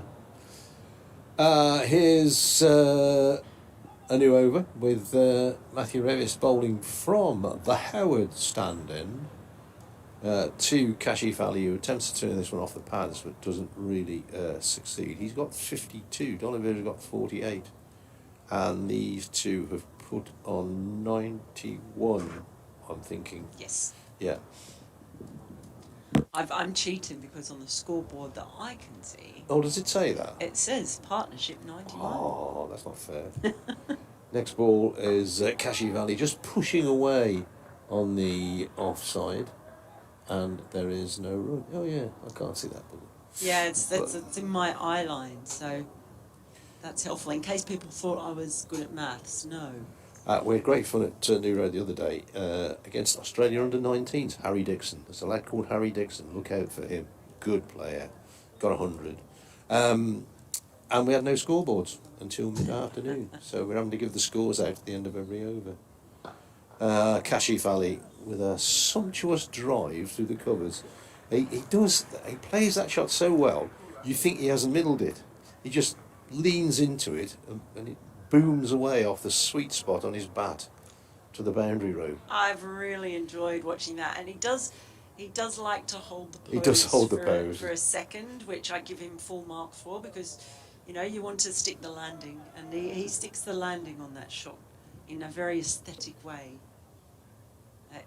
It's also his 10th 4. He's got 56. Yeah. So 40 of those have come from boundaries. Worcestershire 162 for 4. Kashif Ali waits again, drives down the ground this time, but straight to Shan Masood, who is at... Oh, a no ball called by the umpires, which the scorers have not seen yet. Come on, scorers. There, thank you very much. So, one more to the total. The shadow at the far end, which we thought was going to encroach on the pitch, as my very good friend Mr. Jonathan Deutsch suggested, being a local, has gone across the ground rather than up the ground. Here's the next ball, which Kashif Ali pushed into the offside. A little bit of confusion there before he is sent back, or he may have sent himself back. There was some loud shouts as James Wharton fielded at extra cover. It would have been a fairly dangerous one, I think, to try and take. Yeah. One of those, if he hits the stumps, You go on. keep going. How many balls we got left in the over? Only 2. That's right. I'll raise up and do my updatey thing. Kashif Ali turns the next ball on the leg side, and there is no run. A recent game at New Row in Worcestershire would be on the over rate, and Brett D'Oliveira bowled an over in a minute. We timed it. So why can't they do that? Why can't we have 60 overs an hour? Why can't we have 420 overs in a day? Wrote 1,000 words on slow over rates Oh, is it? recently. Oh. Yes. It's a thing. Well, they had red cards for the first time in the CPL this year, the Caribbean Premier League. Last ball of the over, pushed out on the offside. The total is 164 for 4, and I have to go to other duties, as they say in Parliament. Thank you very, very much for that, brothers. Great to have your company again. And Melinda Farrell here, just keeping you company as well. I thought he was going to fall over there as he was making his way up the back, but he recovered well, stuck the landing. I'm losing my headphones. Must have a small head. It's 164 for 4. Worcestershire with Kashif Ali out there on 56, D'Oliveira on 48. And it's a very warm welcome back to commentary to Jonathan Deutsch. Hey, thanks, lass. I'm glad you're back because I've received a message. Mm-hmm. It is from my good friend, David Hops. Hopsy is a former colleague, of course, well known to many in these parts after years as journalist and writer for The Guardian, for ESPN Cricinfo, and he knows an awful lot, and a proper Yorkshireman as well. Aye. Aye. Hope you're well, Hopsy. Good to hear from you. Here is Jordan Thompson. Is it my over? Well, it sort of is It now, is I now. suppose. It's turned into the leg side, and James Wharton does the fielding, and there is no run. It's been a heck of a partnership, this, from the situation at 67 for 4 that Worcestershire found themselves in prior to the tea break, 97. Both looking now pretty well set with the ball that is obviously in the back half of its useful life. If we do get the full 80 in, then first thing tomorrow morning you might see a change of ball if Worcestershire are still in at that point, of course. D'Oliveira with a ball that swings in gently towards him by Jordan Thompson. Solid defence, no run. Now, I sent Hopsy a message asking him, is it a snicket or a ginnel? And he replied, because you said ginnel, didn't you? Yeah. Yeah, well, he said, it's a ginnel where I come from, village north of Leeds. But Doidge will probably have a crackpot Bradford theory and say it's a snicket. But my theory, I'll tell you what his theory is. Thompson in and pushed into the offside. Lithe fielding at cover, no run. My theory is a ginnel has walls and is a built-up thing, whereas a snicket has grass. Ah. Okay. Could that be the answer? Is that the difference? Maybe, but Hops, I'll take issue with you calling my theories crackpot, young man. Don't get Hopsy fired up. I'm going to meet him later. I want a nice calm Hopsy. No, he'll enjoy a pint of real So, something. Real ale? Real Something ale, I like hope craft so. ale. I can never get these things right. Here's Thompson. Another ball that swings early on its way into D'Oliveira. Drops it into the offside. No run. I think Hopsy would be old school and go for not be into any of this craft malarkey. Be like, reckon? Yeah, I reckon. Just a pint of Tetley's, that sort of thing. Probably, yeah. Probably. I'd say that'd be it. Oh, we did go out. Obviously, you'll remind me. I think it was Hopsy's birthday. A few years ago, when he was working here, when we were all here, just up to one of the locals. I think so. Was it my birthday? It might have been.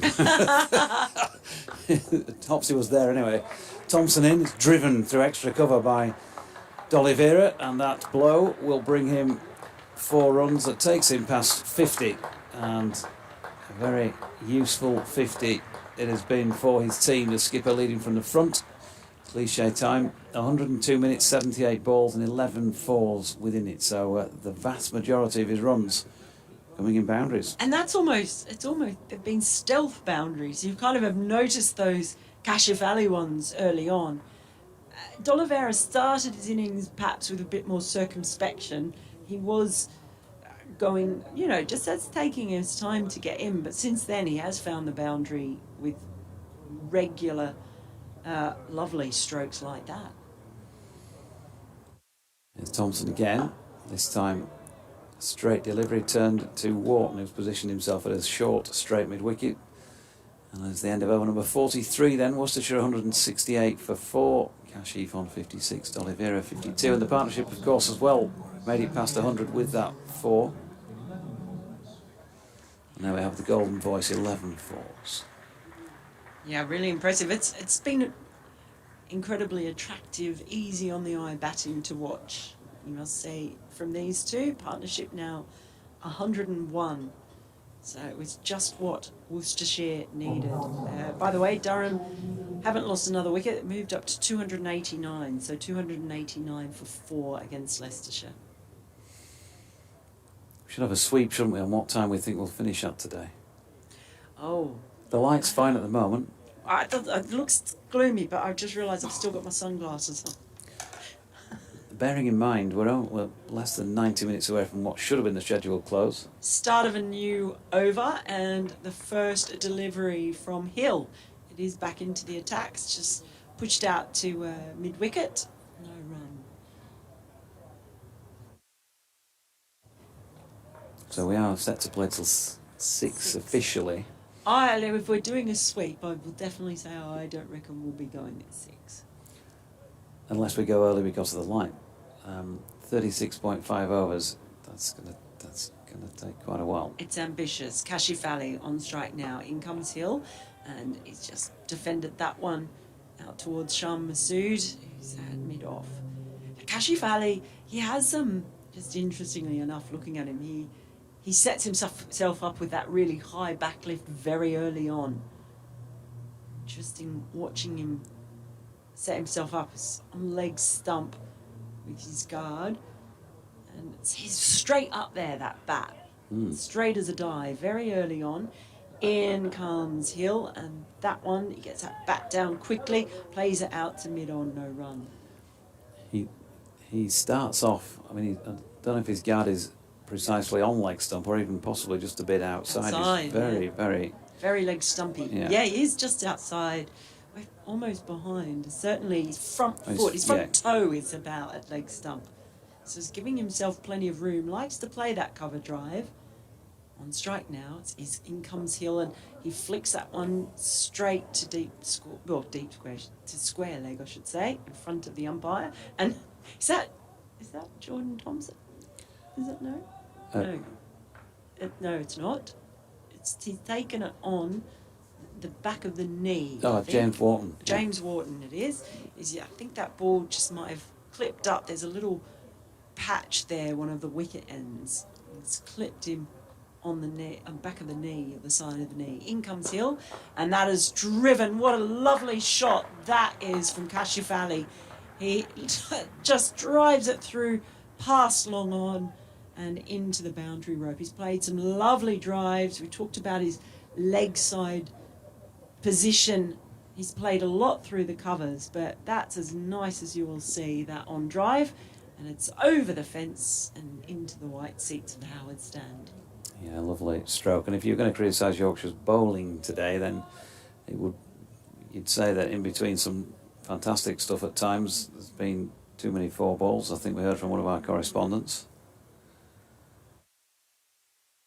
Kashifali waits as here comes Hill again, and it's a 4 balls better. Just manages to squirt that one out to short mid-wicket, no run. Also, hand in hand comes with the setting attacking fields, doesn't it, Mel? That you are going to go for more 4 balls if it goes through the gaps. There probably will be a few more gaps if you pack the cordon. So, yeah, story of the day: Yorkshire winning the toss. Worcestershire being asked to bat first. Gareth Roderick gone in the 7th over for 5. Caught being bowled Code, who was excellent in his first spell.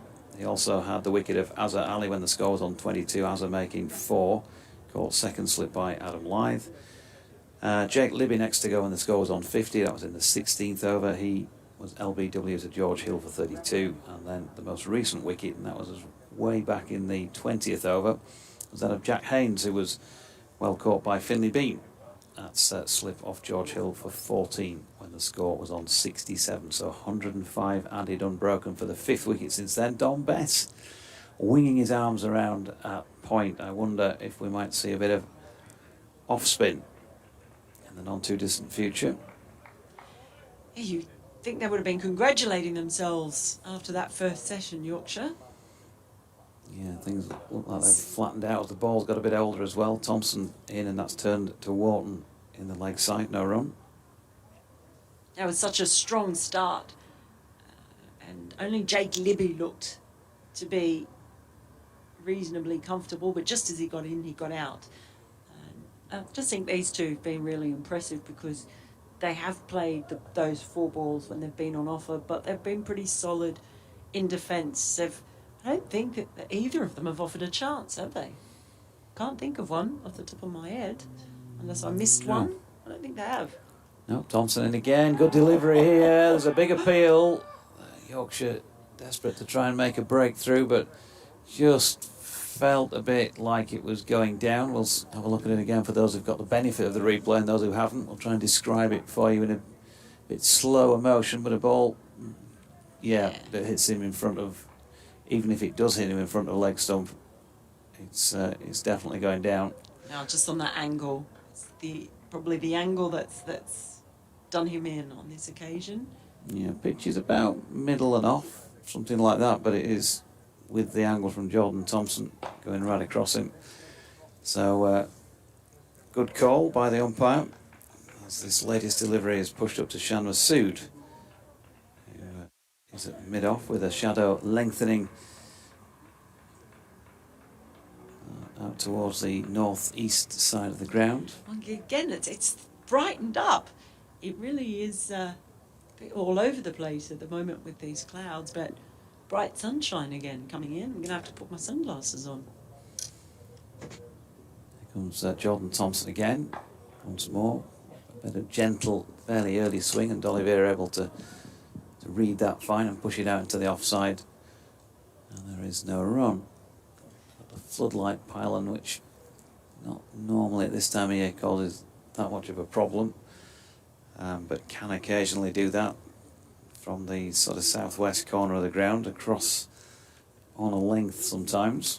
The pylon, which is also the stem of the rose as opposed to the shamrock that I originally thought it was when I first came over here. Yeah, Yorkshire now playing for the shamrock on their chest, not the white rose, as Thompson bowls one and D'Oliveira shoulders arms, and there's no run. I suppose that's like, I don't know, in your Aussie rugby league lingo, it's a bit like saying the Manly Sea Eagles are not really eagles, they're sea sparrowhawks or Manly something. Pelicans. Yeah, whatever. Yeah, something. it's, yeah. I mean, I did know about the White Rose, obviously, that, you know, when Leeds would play Wigan, and there'd be lots of references to White Roses and Red Roses. I learnt that. D'Oliveira on strike. Dropped it into the offside, and that completes over number 45, 172 for 4, with Kashif on 50 and D'Oliveira on 52. You would have covered the Wars of the Roses rugby league games for Sky, will you not, when you were back in those days, rugby league wise? They brought it in to be kind of like State of Origin, didn't they? Did it really take off? Well, not in the way that State of Origin did, clearly, because Yes. they would have continued to pursue that. And then they've tried all sorts of things, haven't they, just to have meaningful competition that's the next rung down from the test level, but, you know, a bit more elite than Super League. Well, that's the thing with State of Origin, which for those who don't follow rugby league in Australia is Queensland versus New South Wales. So players going in, as we see, there is a change. That is Dom Bess coming into the attack, wearing those trademark shades of his. In and out season for Dom, and of course he's been off on loan a couple of times. He went to Warwickshire for a week, went to Somerset for, I think it was 2, and was left out of the side last week at Worcestershire, which, given the fact that the pitch looked like the outfield, the strip looked like the outfield, was probably understandable. Yeah, hard for the spinners, and hard for them to progress and develop too, when there is a lot of cricket being played in April and September with the red ball. But Bess, here he comes. He's round the wicket. First ball just played watchfully out into the covers by Kashif Ali. He's just going to have a look at him first, perhaps. Bess comes in once more. It's full, and again watchfully covered by Kashif Ali. Dribbles out to the offside, no run. At least, I suppose, changing things up, wanting to break this partnership. See what he might be able to get any purchase out of the pitch. This next ball, well, it's almost, I think, squirted off the outside of the bat, but it's run down towards deep third. It'll slow up. They're running 3 they've taken from that? Yep. Yes, it is. So, first runs conceded by Bess. Takes Worcestershire to 175 for 4. Brings D'Oliveira onto strike. And there's just a little mid-pitch chat between the two batters. Maybe Kashif Ali telling D'Oliveira what he noticed in the first few balls. Looks like Bess is now going to come over the wicket to D'Oliveira. A little change in fielder. There's a catching mid-wicket there. Just prowling, looking for something. Here comes Bess, and he's down the pitch. is D'Oliveira, and it's in the air, dropped. I think, did he get to it? Did he get to it? I think it was just beyond his. Oh, just beyond Shah His Massoud. grasp. He was running backwards. I mean, it would have been an almighty effort to get to it. But first ball, I don't know what that mid-pitch conversation was about, but D'Oliveira decided he was going to go for Bess. It could have gone all wrong. This time around, he plays it much more carefully, just guides the ball out to cover point, and they will run through for a single.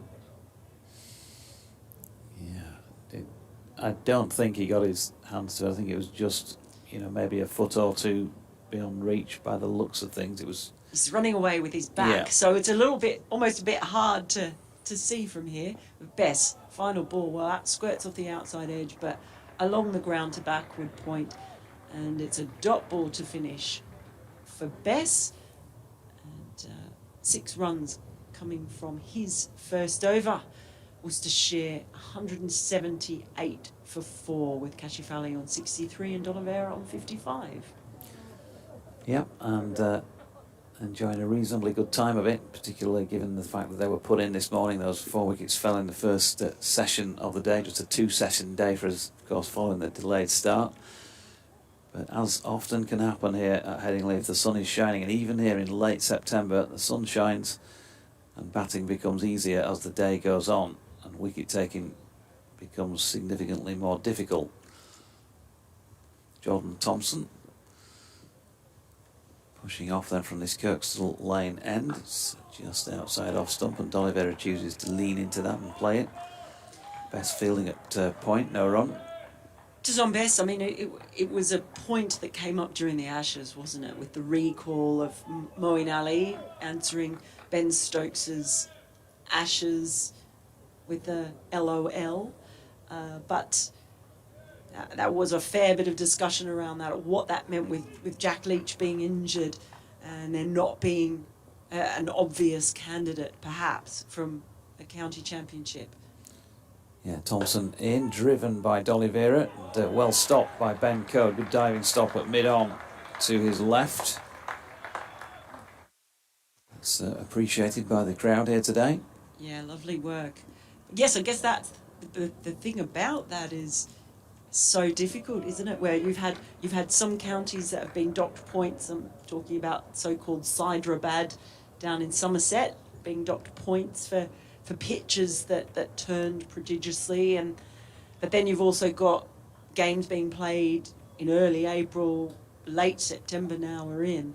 It makes it so hard, doesn't it, for counties to actually play their spinners and give them enough time. Yeah, I mean, his record this season in first class cricket for Yorkshire alone. For all counties he's played for this season. I'll tell you in a moment, because Jordan Thompson is in and bowling here to D'Oliveira. Again, treats that with respect, pushing to point, no run. So this season he's bowled 1,955 deliveries. I couldn't tell you without getting the calculator out how many overs that is. 325 or so overs. In how many 24 wickets. He's played in 10 matches. Thompson coming in again. D'Oliveira once again, beautiful straight blade pushing firmly to Adam Lyth in the covers, no run. So 320 odd overs, 24 wickets, averaging 48. A couple of those games are in First Division cricket when he went on loan elsewhere. He played for Warwickshire against Essex, and he also played for Somerset against Hampshire, so 2 matches elsewhere. So it's not a record, if we're honest, that's screaming throw me in the Ashes, is it? Not at all this year. Thompson is in, and that is driven through extra cover between Adam Lyth and the chasing Shan Massoud, who's not going to win the race here. The ball always had the legs on him. Jordan Thompson disappointed in himself, and that the ball has gone for 4. But that was a beautiful thoroughbred cricket stroke, wasn't it, by Brett D'Oliveira? It was indeed. He takes the lead against in the boundary race. He goes to 12 as opposed to Cashifali's 11. But I guess that question becomes more pertinent now with England, of course, about to tour India in the winter. January, playing 5 tests in that tour. And on someone like Besswell, his last test was in Ahmedabad, where I'm going to be next week, by the way. I just got my visa approved, which is very exciting. I'll be in Ahmedabad this week, which is where Dom Bess played his last test in 2021. But they will need to look at their spin options. Moeen Ali has said, nah, thanks. Thompson in short ball this time as his response, and over the head of D'Oliveira. End of the over.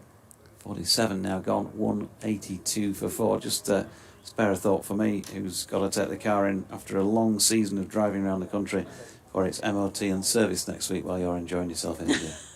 Well, did you know, it has actually been incredibly stressful because everything has been so late. As I'm sure people know, the fixtures were only announced a few weeks back, and so the process is they announce the fixtures and then they opened accreditation, so you couldn't apply before then, and then you have to get a letter from the BCCI as Dom Bess continues to Kashif Ali. It's around the wicket, and that is driven beautifully. That is 4 runs. Is it?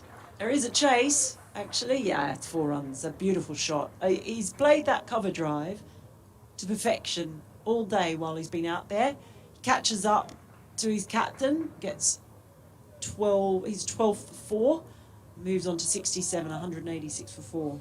And surprise, surprise, in late September, on a day one pitch at Headingley, there doesn't appear to be a huge amount of turn, Mel. Well, that goes to my point. Best this time it is caressed into the covers, but straight to the fielder there, so no run on this occasion. So you have to wait until you get your accreditation approved, till you get your letter from the BCCI. That's the next step, as Bess comes in, and that's just watchfully bunted out, back down the pitch, no run. Then you have to, so you can't apply for your visa until you have all those steps and you have that letter. So it's all been very tight. As Bess comes in and played out again into the covers, no run. And so nobody I know had visas until last Wednesday. And then they started to trickle in, except for mine. It's Bess. He's in once more, and that is just a step forward and covered by Kashif. So it's been really, really stressful because my flight is booked on Monday morning and I haven't had a visa or a passport, still don't. In comes Bess, and that's just played out to backward point, and that is the end of Bess's over, his second over, 4 runs coming from it, 186 for 4, Worcestershire. So yeah, so now I have to work out how to get it because now it's currently in Birmingham. So I'm trying to work out. I'm going to have to do logistics because it's just been approved, the visa, in the last session. Very, very stressful because I have to be down at Gatwick on Monday morning. So I've got until Friday. So this is that our listeners can and watchers.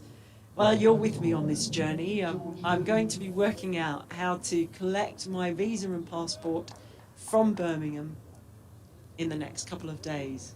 Well, hopefully not missing many overs here. And they won't open on Saturdays, of course. Oh, no. No. George Hill is replacing Jordan Thompson at the Kirkstall Lane end. George, 8 overs, 2 maidens, 2 for 36 when he bowled well earlier in the day. And they're trying him from t'other end, as we say around these parts. That's slanted down the leg side. Johnny Tattersall taking, and there's no run. So for whom are you in gainful employ during the World Cup? One organisation or several? No, I basically am a water pistol for hire. I'm not going to put tickets on myself by calling myself a gun. Water pistol for hire. We'll see. If anyone out there wants to get in touch, please feel free. There you go, freelancing in action live here on the BBC Sport website and app as George Hill bowls to D'Oliveira. That's turned into the leg side, and there is no run. Well, I think a lot of organisations here certainly have been hedging their bets on coverage and not really playing because no one has known if people are going to get visas in time. Yeah. So it's so tight. Is Hill And D'Oliveira getting behind this straight ball, once again pushing it to the onside. Wharton fielding. You can get in touch on at Jonathan Doidge or at Melinda Farrell or BBC West Yorkshire Sport at gmail.com, or even at Bradders at, that's AT, the second at BBC, at Bradders at BBC. There's been a lot of people who've written in and commented today, which is great to see. Yeah, here's Hill, and solidly behind it, D'Oliveira, pushing back to the bowler. No run, the signal goes from one umpire to the other, from umpire Shanmugam to O'Shaughnessy, who's at square leg, to say 2 left in the over.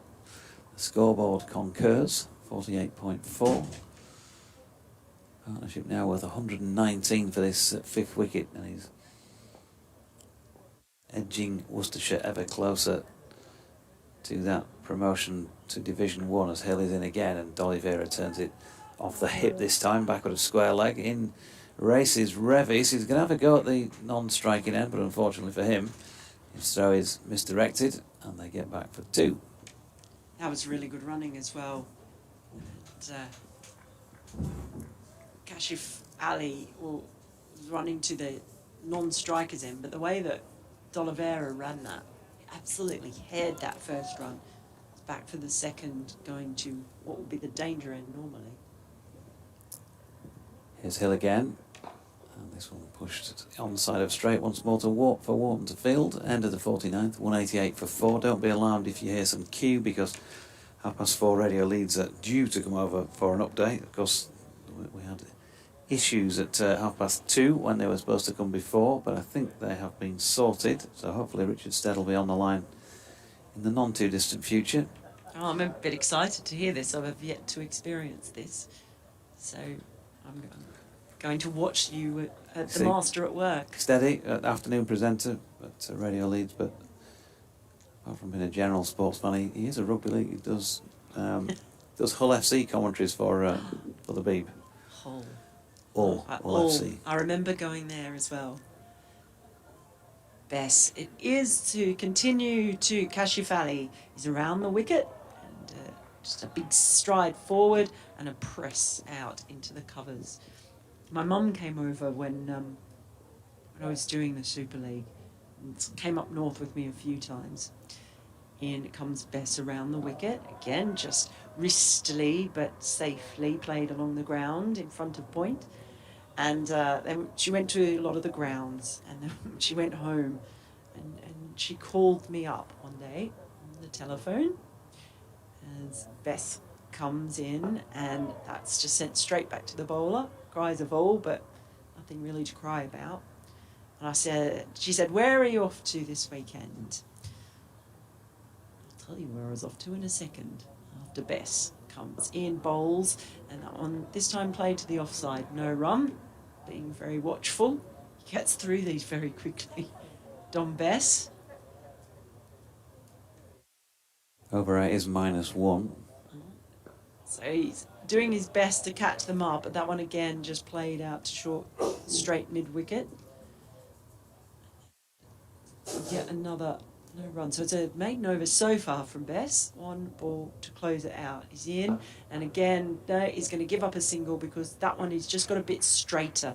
Managed to get that Kashif Ali to down to mid on for a single to finish. So 1 run off the over, 189 for 4. So my mum rang me and said, "Where are you off to this week?"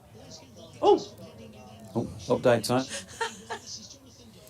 Yeah, Worcestershire, who were put into bat when Yorkshire won the toss this morning, are 189 for 4 after precisely 50 overs of play here. But a worrying partnership as far as Yorkshire are concerned is currently in progress. Kashif Ali is 68 not out.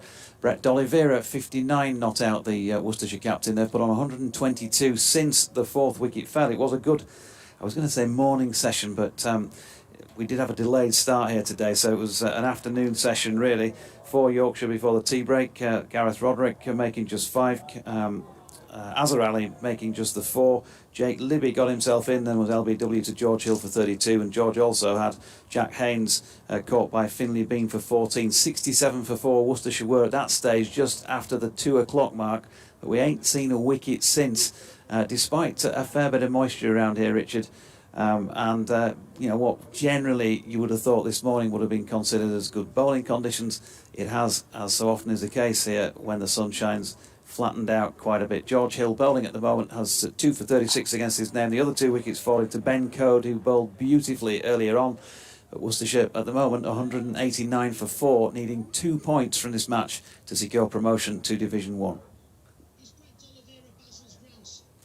Yes, I was just saying earlier on that a bit like, when you have when you get stuck on something, I always want to call him either Basil or Damien, and I've got to remember it's Brett. I'll do my best. That did take me by surprise, by the way. Yeah. Whoa! There we go. Yeah, well, that's why I warned you, because we used to you'd get 2 or maybe up to 5 minutes of, Madonna would be playing or Duran Duran or something, which I don't mind. But when you're trying to commentate on cricket, when you wait, so I'd said, can you just make the cue as short as possible? So Richard took me literally. Duran. Yeah, so here's George Hill continuing in the 51st over to D'Oliveira, and that is dropped out into the gully region where Finley Bean does the fielding, no run. Yeah, some music on anyway, and then there'll be the weather or whatever, and he just want, let's go to the cricket. Here he is, bang. Let's get it over and done with. No messing. No messing. Right part at will for that. Now, I'm going to tell you my mum's story as well, by the way. So you got rudely interrupted. So it was, I'll do it after this ball. It is Hill. That's turned into the leg side square, where in comes Milnes to field. They get a single.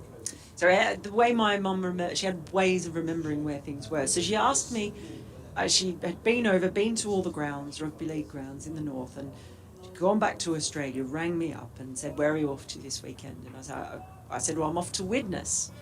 And she said, is that the one with the big brown river? And I said, no, Mum, that's Hull.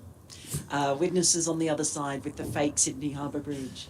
Hill to Kashif, who plays back a dot ball. Final ball of the over, 191 for 4. So the Humber or the Mersey. Exactly. The Humber was the brown one. The Mersey was one that was traversed at Widnes by the fake Sydney Harbour Bridge, which is there's also one of those in Newcastle, isn't there?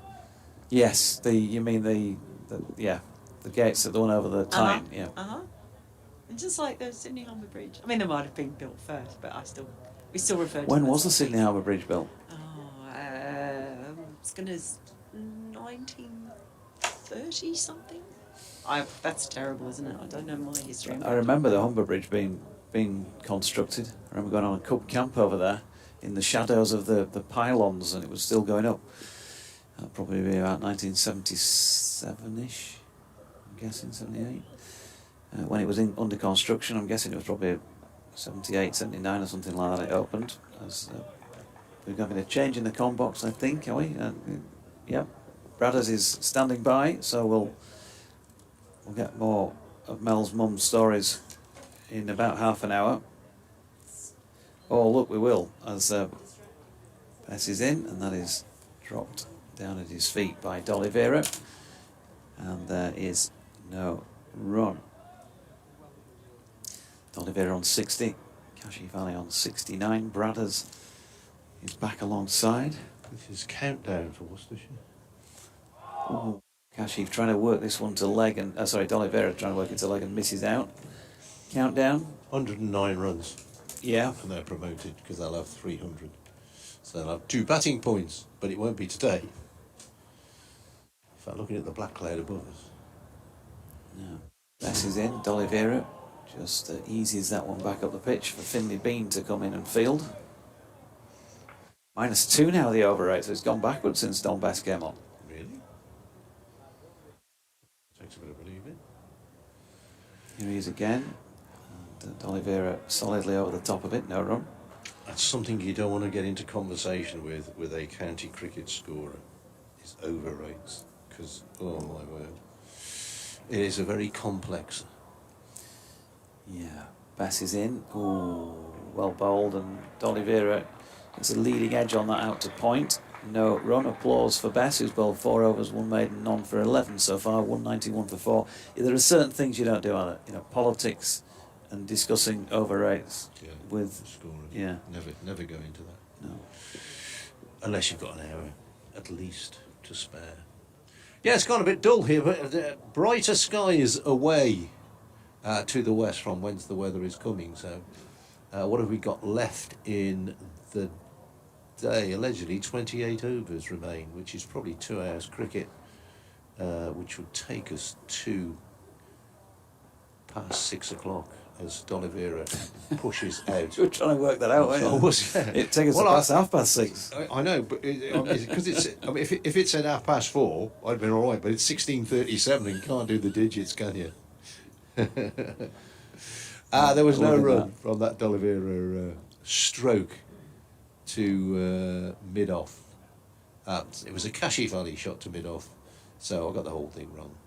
We'll start again in a minute.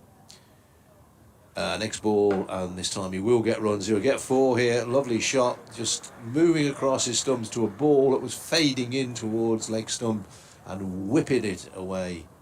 Umpire Shatmugan with a flourish, signalling a fall.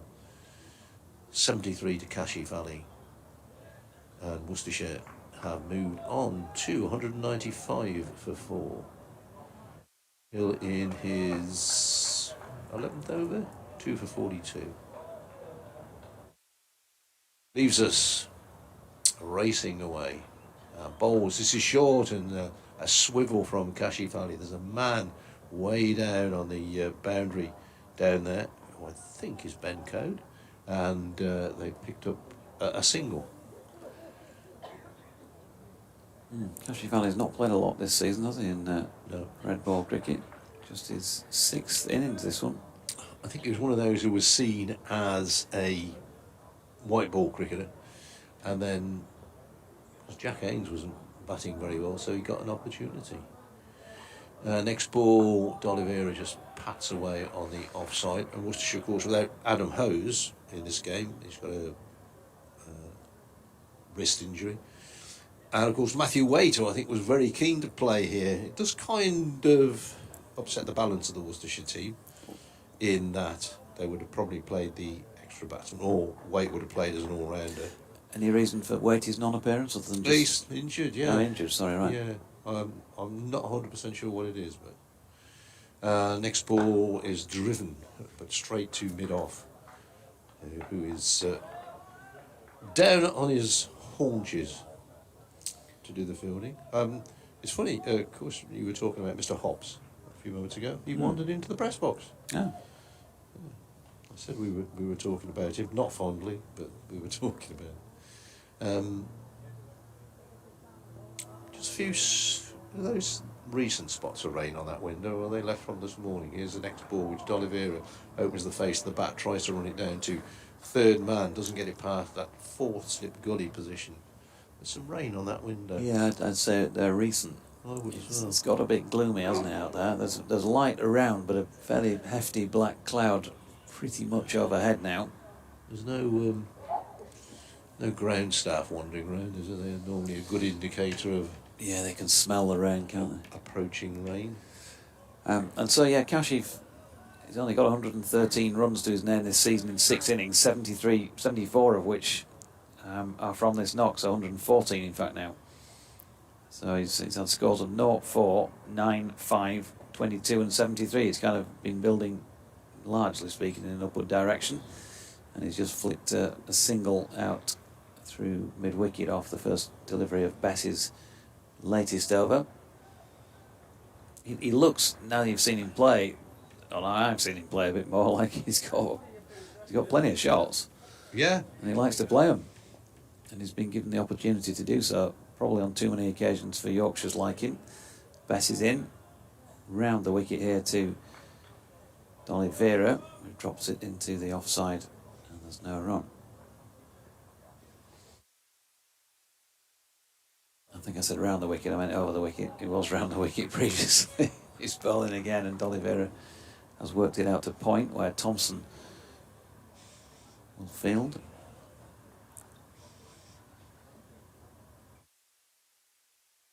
Here comes Bess again, past umpire O'Shaughnessy. And Oliveira propping forward into the leg side. It's a bit of an in-out field. Long on is out, for example. Mid-off is up. Two other men walking in outside, off on the offside, and Jordan Thompson was one of those at point. He's giving chase to a ball that's just been slashed away through third man.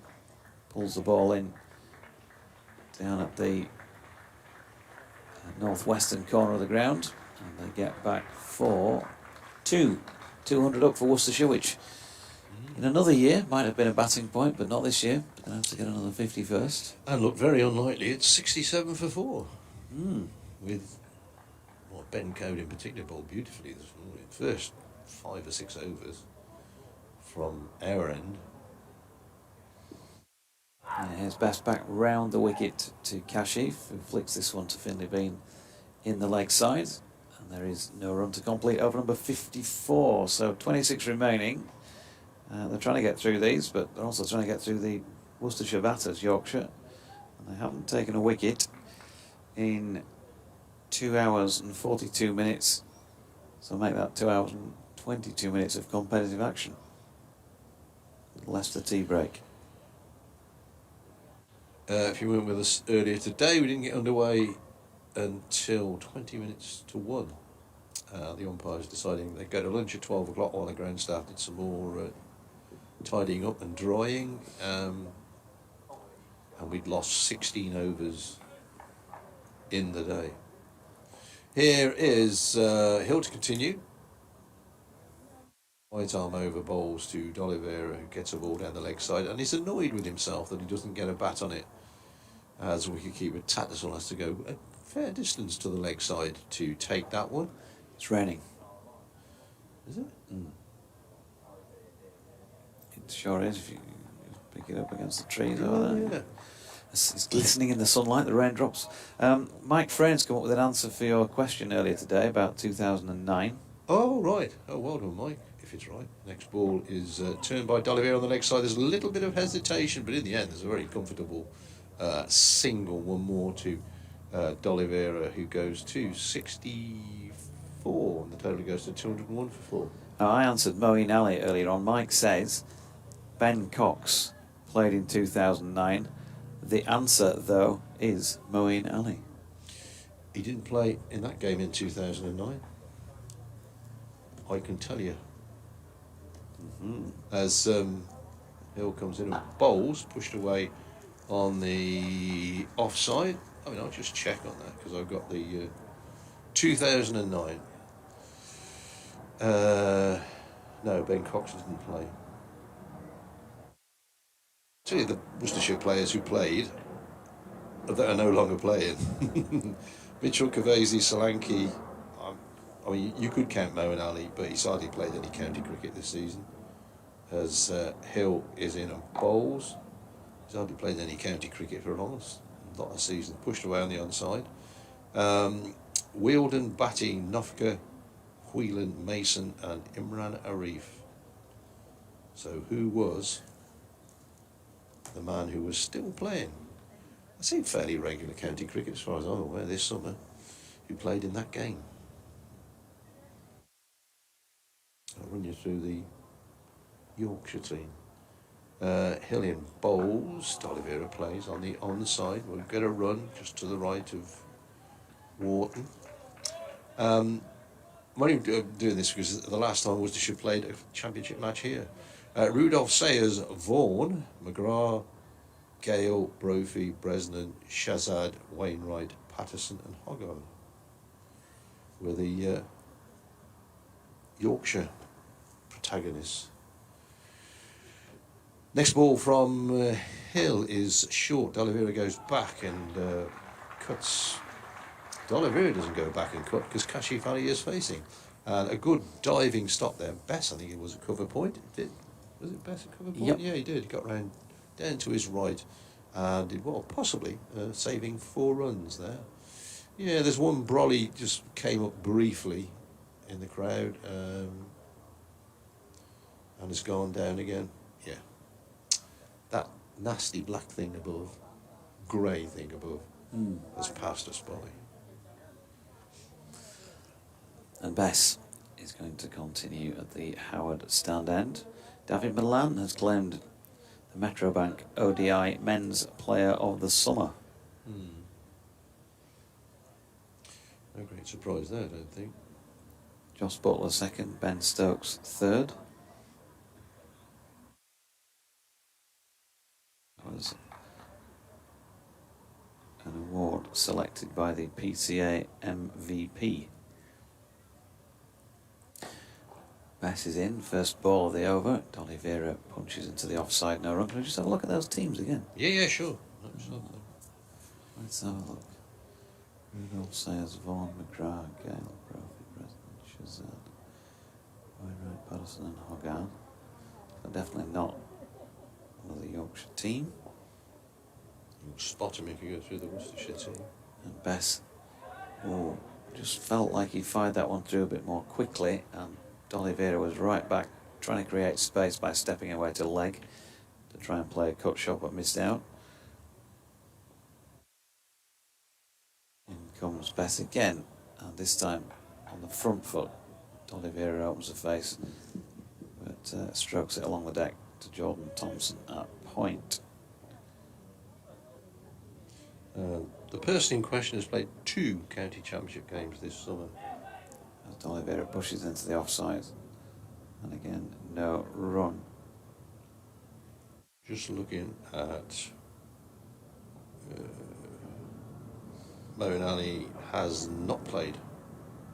Okay, this one hammered away by D'Oliveira, a bit of room to work with, but a good piece of fielding by Finley Bean at extra cover. Prevents any runs, that was boundary bound. Yeah, Moeen Ali hasn't played championship cricket this summer. As in comes Bess, and that's dropped into the offside by D'Oliveira. Final ball of the over. 201 for 4, Bess 6 overs, 2 maidens, none for 15. Darrell Mitchell.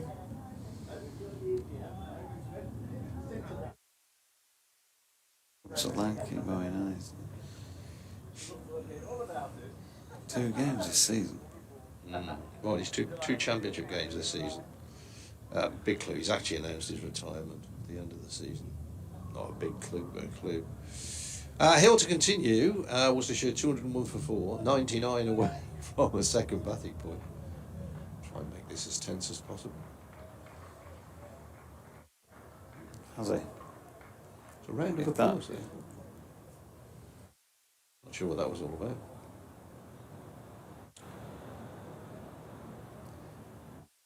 Cavesi. No. Still playing, but Hill in bowls, D'Oliveira pushes to mid-off. Gareth Batty have a comeback for Surrey this year for 2 matches. No. Wouldn't be surprised if he did. Kashif has 75, D'Oliveira has 63. Are the same plane running around, or is it thunder? Whatever it is, it's very noisy. Have a word with the pilot. Kashif waits and off the back foot plays the ball very pleasantly into the covers, but picks out a fielder. The big dark cloud that was overhead is rumbling away to cover the rest of the city of Leeds and environs. Yeah, we've the back of storm. What's the latest storm? Oh, I have no idea. That, anyway, is we might get strengthening winds according to the local forecast. Next ball is Kashif Ali coming forward defensively. Groundsman who rode last week was telling us that part of the problem last week was getting covers off because of the high winds. And then, of course, if it starts to rain, getting the plastic sheeting back on again because the wind was so heavy. And as he said, that's basically a massive sail that you've got 3 or 4 people hanging on to. Very difficult job. Hill in again and bowls. Good over this. Right on the button. No, you're right. At Leicestershire last week, we didn't start on day 1 because of the winds. And, there was a lot of obviously cynicism about that, but when they did actually try and move the covers at one point during the match, during that day, it was just all hands on cover to try and. You felt like they were going to sort of float away at magic carpet style. Next ball, once again, good ball. Good over this. Just not giving Kashif Ali any width at all. Just trying to, well, not bore him, because he's not going to get bored, but just trying to frustrate him, maybe is the word I'm looking for. Sunshine back with us, and the floodlight pylon shadow is completely across the ground to the boundary rope on the other side. Next ball from Hill, and Kashif Ali defends. Well bowled. That is Hill's sixth maiden. What was the scoreboard of today? Fifth maiden. 2 for 43. Picked up a couple of wickets this morning. 201 for 4, Worcestershire. Kashif 75. D'Oliveira 63.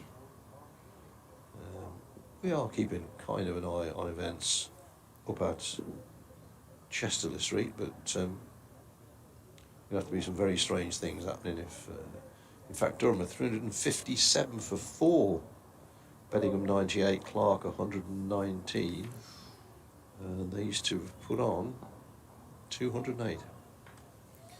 Best there to D'Oliveira, who just pushed one into the offside Tattersall out from behind the stumps to field. 49 needed to move a point closer to promotion. 99 needed to secure it. D'Oliveira pats one into the offside again for Bean to field. No run. D'Oliveira on 63. In comes Bess. Straight delivery. Turn into the leg side. That wind really is getting up, and I think he might have got some dust in his eye there. Some muck in his eye. D'Oliveira. I think Tattersall, the wicketkeeper, got some as well. So it's blowing in from the west, and it looks like he's just picked up a bit of muck off the wicket ends. Obviously, D'Oliveira is square on to those, and so it's blown sideways, and looks like he's got in the helmet. He's had a moment, put the lid back on, and ready to go again with 3 to come in the over. Nice bowling to him. It's pushed out to point. No run. Cossingham Andy, good afternoon to you. He says he's watching from the west stand. The west stand? Are you really? There's nobody in the west stand. Doing well there. Pass to D'Oliveira, once again defending. So he says, Cottingham Andy here, sadly watching his last day of cricket for 2023. Not been a great season for the Tykes in more ways than one. OK, the points deduction didn't help, but neither did the weather. Ball of the over, which is once again solidly defended by D'Oliveira. 201 for 4 at the end of it. He goes on. Early wickets looked hopefully, but Kashif and D'Oliveira seemed to be cemented to their respective creases. So it's goodbye to live cricket and roll on the 2024 season. And thanks for your appreciation of the commentary, Andy. Have a good winter, Andy. Graham Clark is out for Durham for 119, so they're 357 for 5, but it won't make any difference, of course, if Worcestershire get 200.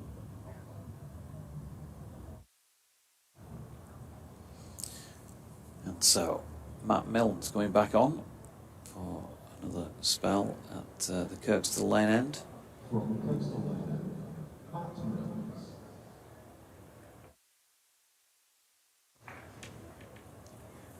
Golden voice.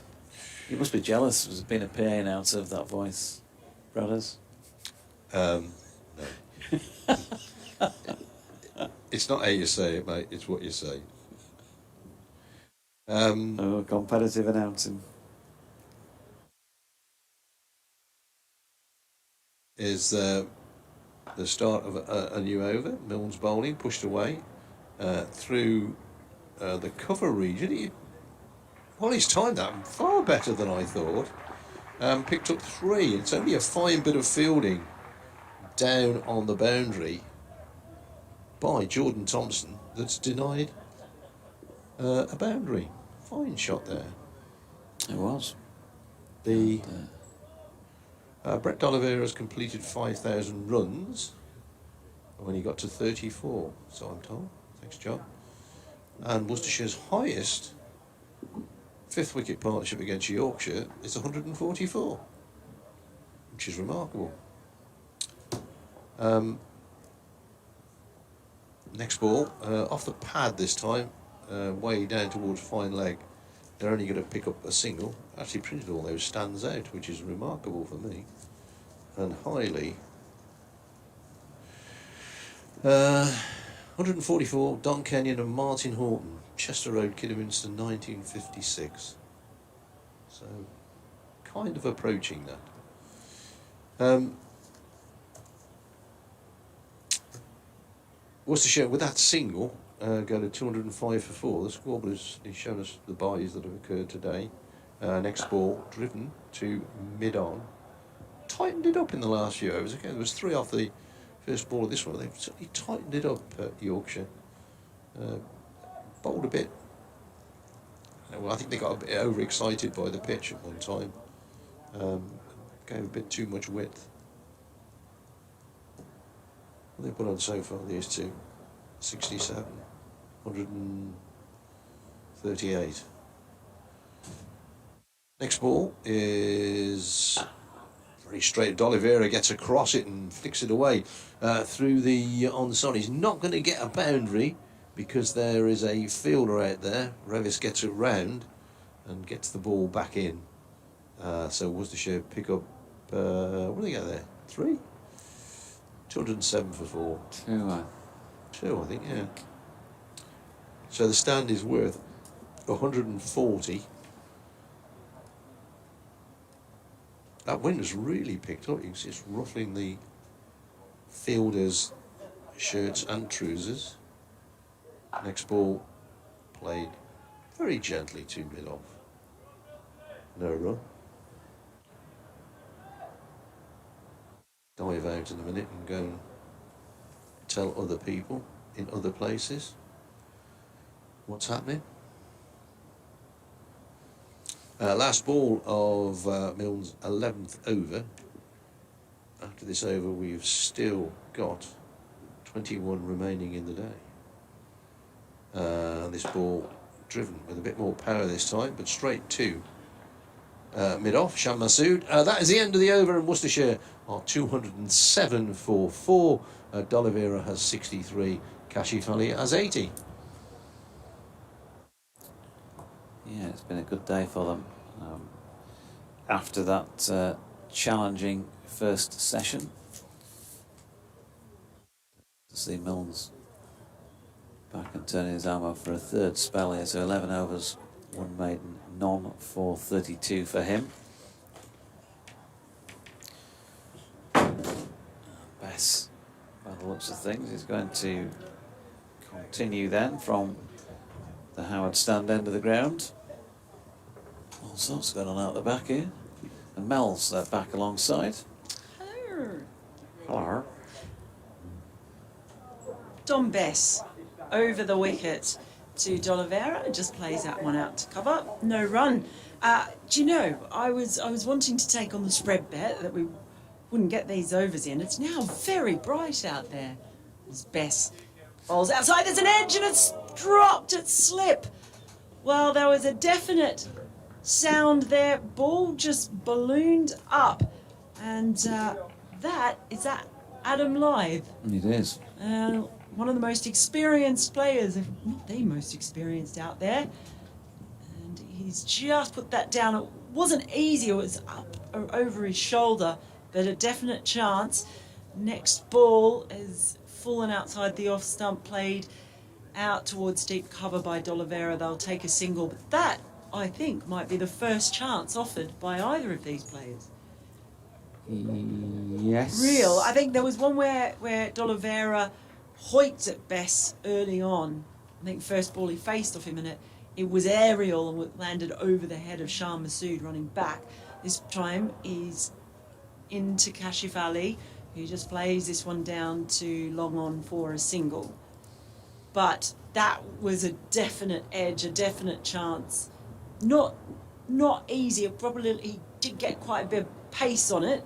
It came quickly over the right shoulder of Lythe. They would have loved to have taken that.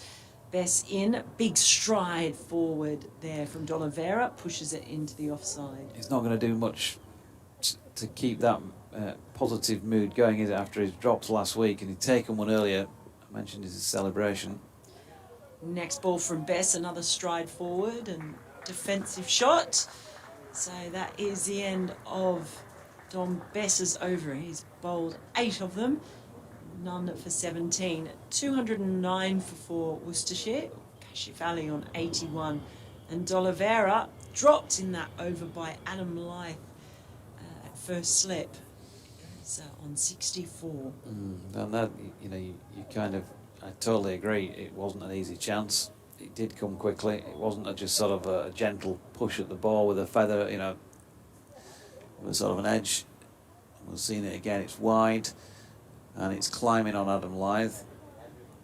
But it's one of those, in this situation, you really, really want to take them, don't you? Well, when you've worked hard and hard and hard and toiled, and the chances haven't been coming, just so difficult there. But it was, I mean, the ball was actually past his shoulder when he got his hands up there. So that gives you an idea of how quickly it was moving. It's a bit frustrating as we see the shadows really lengthening here now. But out to our right, which is where the clouds have been coming from all day, it is bright sunshine and hardly any clouds at all. Could be here till 6:45. Oh. Here's Milnes. Right arm over. Punched into the offside here by Kashif Ali, and he's going to get 4 runs. Shan Masood is not going to catch that down towards the northeast corner of the ground. So Milnes conceding a boundary first up, and it was just sort of half volley length again, wasn't it? Just looking at it. Yeah, just a bit shorter than that. The key was Kashif didn't go hard at the ball and risk getting underneath it. He did get into position quite early, but then waited. Well, he's punished anytime he's been given width, he's played that cover drive beautifully. This time he just got the length he wanted, didn't he? With just the right length in the slot for him to play another one of those lovely cover drives he's entertained us with.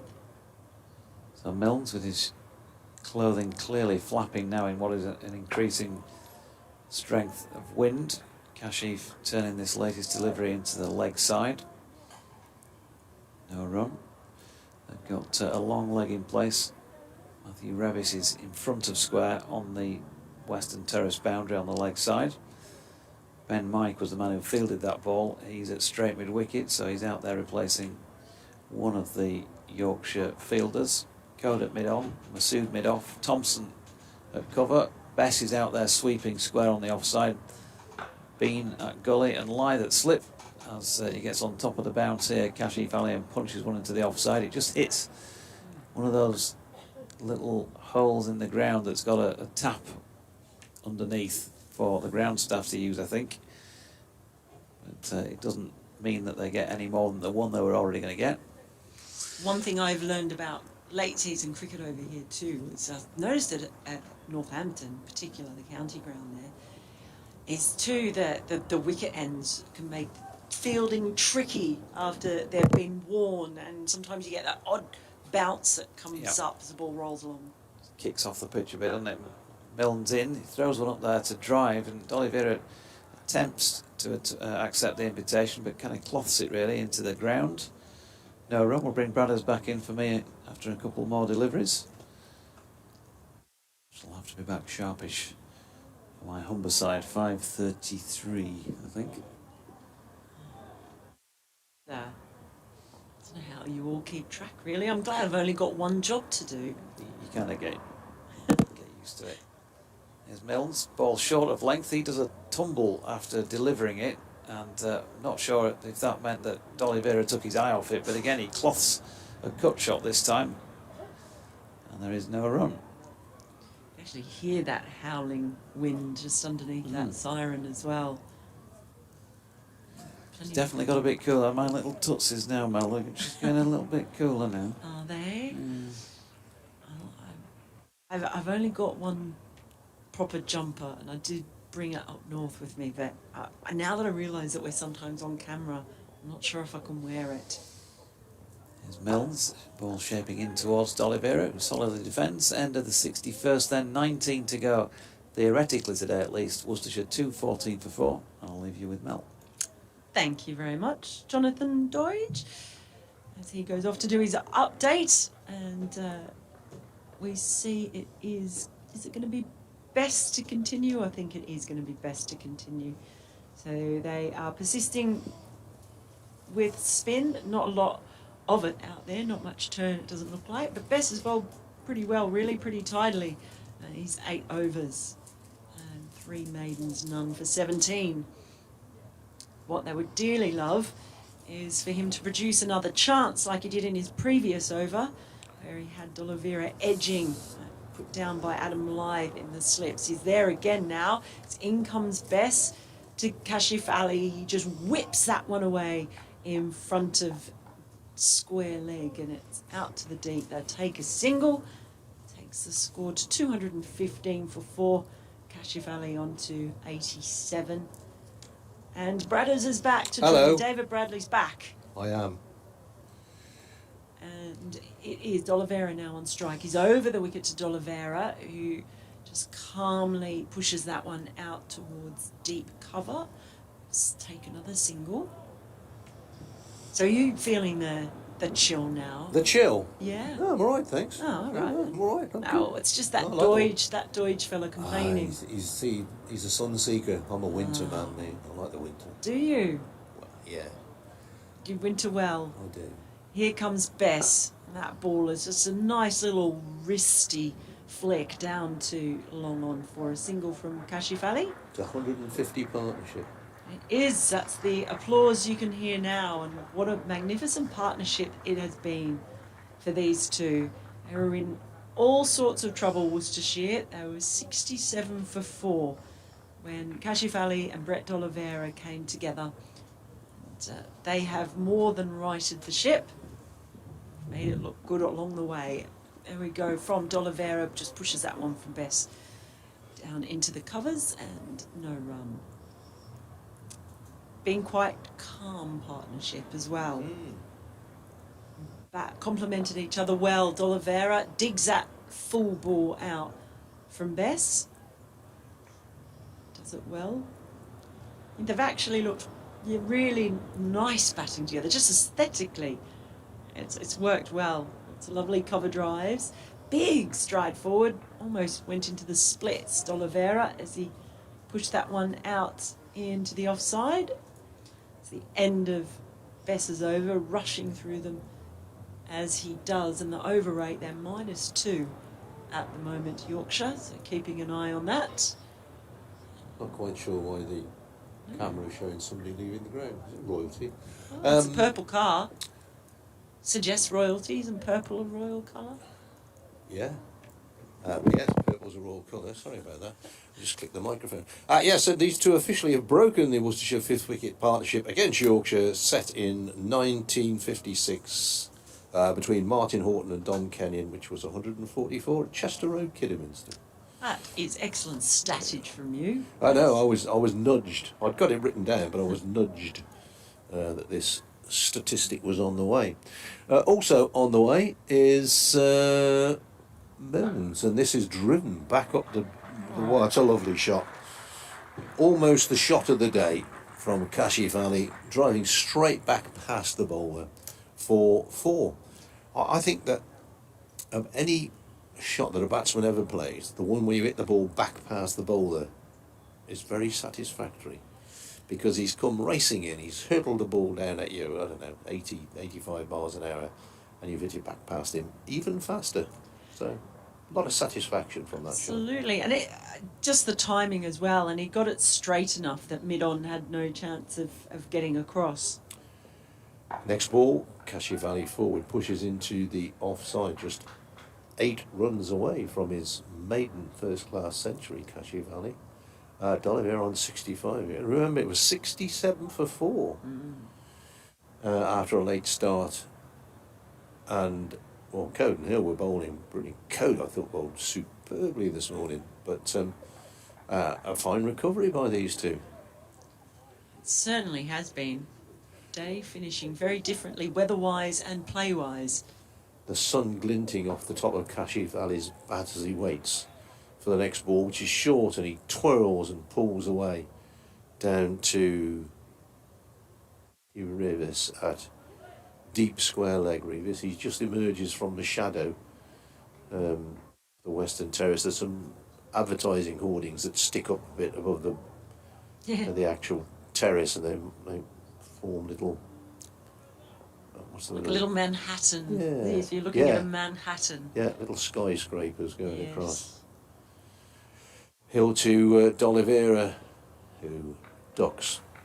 Well, he doesn't really duck, he just sways out of the way and lets the ball go through.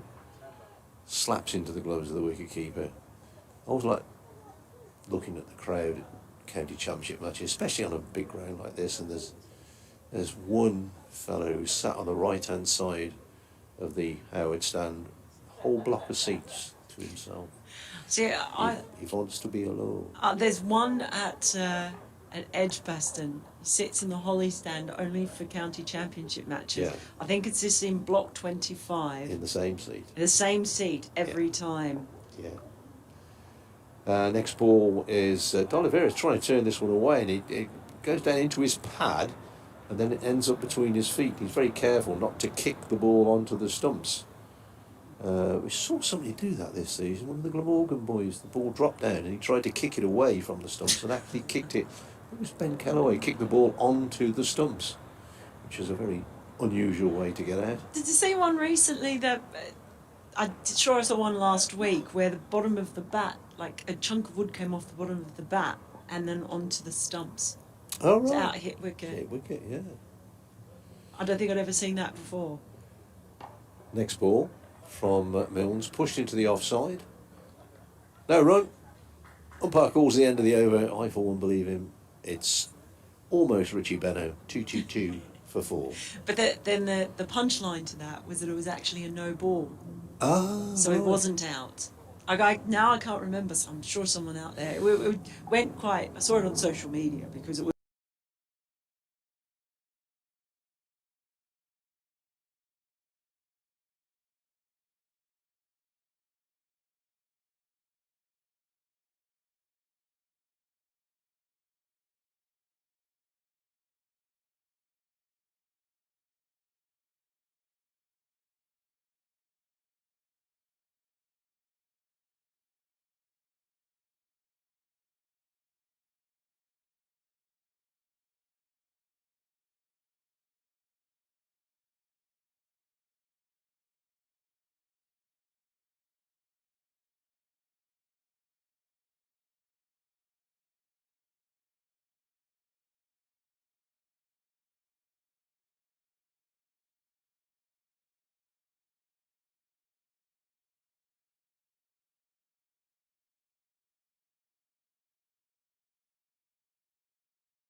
cricket, averages 27. He's there now, and that ball just maybe a little bit of turn into the batter. Plays to the offside, and happy to see that one off. On a plane going past, of course. Bess in, off the back foot, and he's beaten the fielder at backward point. There's another running around, sweeping on the boundary. So they're going to go for a third as well. Allison didn't look keen for it, but D'Oliveira called him through. Wanted to get the strike with 2 balls remaining in the over. It was a nice shot, nicely played. Yeah. Yeah. That'll do. A little discussion mid-pitch between the two batters out there. D'Oliveira now on strike. Bess over the wicket. He just defends that one out. Might be looking for a single on the final ball of the over. Retain the strike. Give his partner some time. But no, he just drops that one behind point, and it will be Allison taking that on. 225 for 5. As Bess finishes his 10th over, 1 for 23. He's bowled well, not always having luck, but when you think he's created that first over, he had D'Oliveira hitting over Shah Massood mid-off, ball just dropping out of his reach. He had a catch dropped by Adam Lyth of D'Oliveira, and then he gets a caught and bowled. He went, well, I've got to do this myself. Just created that bit of pressure, really. But looked at the way he played it and the way he stood after he'd hit it. Kashif, I looked if it stopped on him a little bit. So interesting to see. I mean, this time of year you're going to get all sorts of paste pitches, aren't you? This one would have dried out considerably from this morning. Not, we talk about it drying out. It wasn't soaking wet, but there would have been just a little hint of moisture in the surface. The flags tell the story of how much that wind is howling. Allison facing the next ball from Milnes, which he plays back up the pitch. Ball hits the stumps at the non-striker's end. No chance of a run. I guess that wind might have helped dry it out. Yeah. I guess was why I was noticing. So we got 15 overs and 5 balls. Worcestershire need another 75. Unless they really tee off, they're not going to get to 300 tonight. So we're going to have to wait. Forecast tomorrow isn't great, the weather forecast. Milnes in bowls through to the wicket-keeper. According to the meteorological office, there's some rain around at lunchtime, I think. Let's have a look at this. Met Office, Leeds. That'll be where we are. Rest of this evening looks very pleasant. Tomorrow's Wednesday, isn't it? Yeah. It looks to have changed a bit. Next ball from Milnes. That's flicked away. That's a lovely shot from Allison. Whips that one away through mid-wicket.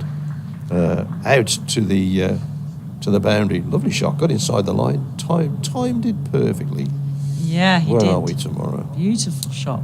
I would say rain around 1 o'clock and around 3, 4 and 5 o'clock. But, excuse me, sneeze in the middle of that. It is only a forecast, of course. It's not necessarily what's going to happen. Well, this morning when I looked at my app on the way out here, when it was drizzling, it said 0% chance of rain. Yeah, and it's raining. It was raining. Yeah. Yeah. I often think just stick your head out the window, folks. You'll know. Milnes in again to Allison, who's forward again this time. Just pushes the ball to mid-wicket rather than driving it. Skies above. Lovely blue sky. Some wispy clouds away in the distance. It's the best sky we've had since all day. Yeah. So it's really bright now, and there doesn't look to be any more cloudage coming our way. Traffic still busy on Kirkstall Lane, folks, if you're thinking of driving up there. It'll all be gone when we have to leave. One hopes. Next ball from Milnes, and Allison lets it go by outside the off stump. Gun barrel straight, that one. Didn't do anything. Didn't swing, didn't move off the pitch. The ball now is... It's 65th over, this one, so probably getting a bit soft now. Although they did change the ball. Yeah. I can't remember at what point. If you're watching the stream, we are seeing some of that traffic on Kirkstall Lane. Oh, there you go. Behind us, here in the university. I find it weird that it's a university on this side. The press box is basically a lecture theatre. Yeah. It's very unusual. I don't know if that being the case anywhere else. Multi-purpose cricket grounds. Next ball is wide of the off stump. Allison bangs it into the ground, doesn't really time it. And it just bobbles out on the offside, where Don Bess is the fielder, and the total remains... In fact, it was Jordan Thompson who was the fielder. The total remains on 229 for 5. Milnes has no wicket for 48, and he's bowled 14 overs. Yeah, seems like just a time now you would imagine that as the captain and the set batter on 65, D'Oliveira just wants to be able to take control of this part of the day. Would love to see Allison stay out there with him until stumps.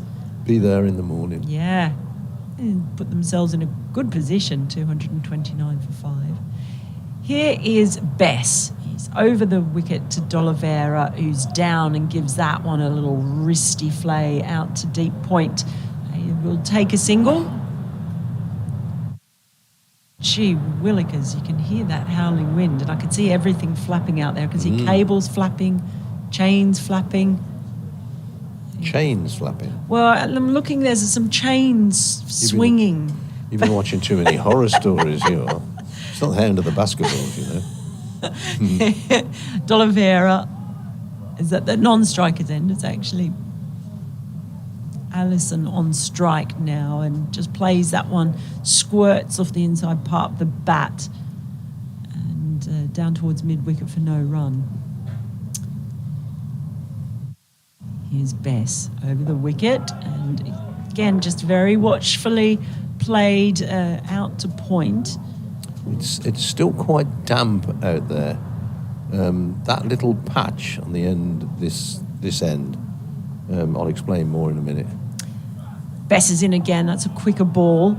You can hear the grunt of effort that came with it, but it's just plugged straight back down the pitch to the bowler by Allison. George Hill's at slip, and he went to go after that ball, and his foot slipped.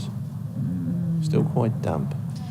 Bess in again, and this one's just carved out nicely in front of point. But there is a fielder in the deep, so they'll just leisurely jog through for a single. It's one ball remaining in Bess's over, and it will be D'Oliveira on strike. Pause, and then Bess. He's in over the wicket. Oh, he's missed that one. He's played and missed. He took a mighty swipe at that one, did D'Oliveira, and was fortunate not to get a little feather on that. It's the end of the over. 231 for 5. Worcestershire with D'Oliveira on 66, and Allison, who will be on strike for the first ball of the next over, on 8. Yeah, that one seemed to bounce a tad more than the rest. Their feed camera, if you're watching it, is now showing the rustling trees. No chains at the moment. No, so in front of us there's a little platform that the cameras are on, and along there are some dangly chains. Yeah, you're spot on. And they've been swaying at times quite violently.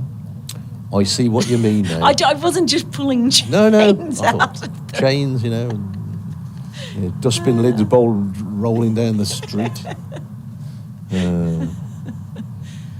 We're having a conference here. Well, we're not, but the Yorkshire team, because it looks like Matthew Rivers is going to bowl from our end. Our end being the Kirkstall Lane end. Yes, indeed. See, I Yeah. still think of the other end. Like, I find it hard to say the Howard stand end. For me, that, and even the football stand never sounded, the football end never sounded right. For me, it's always the rugby It end. used to be the football, and it didn't used to have stand in it at all. Anyway, away he goes.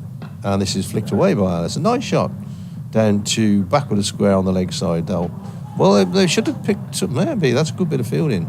Who's that way down there? That is James Wharton.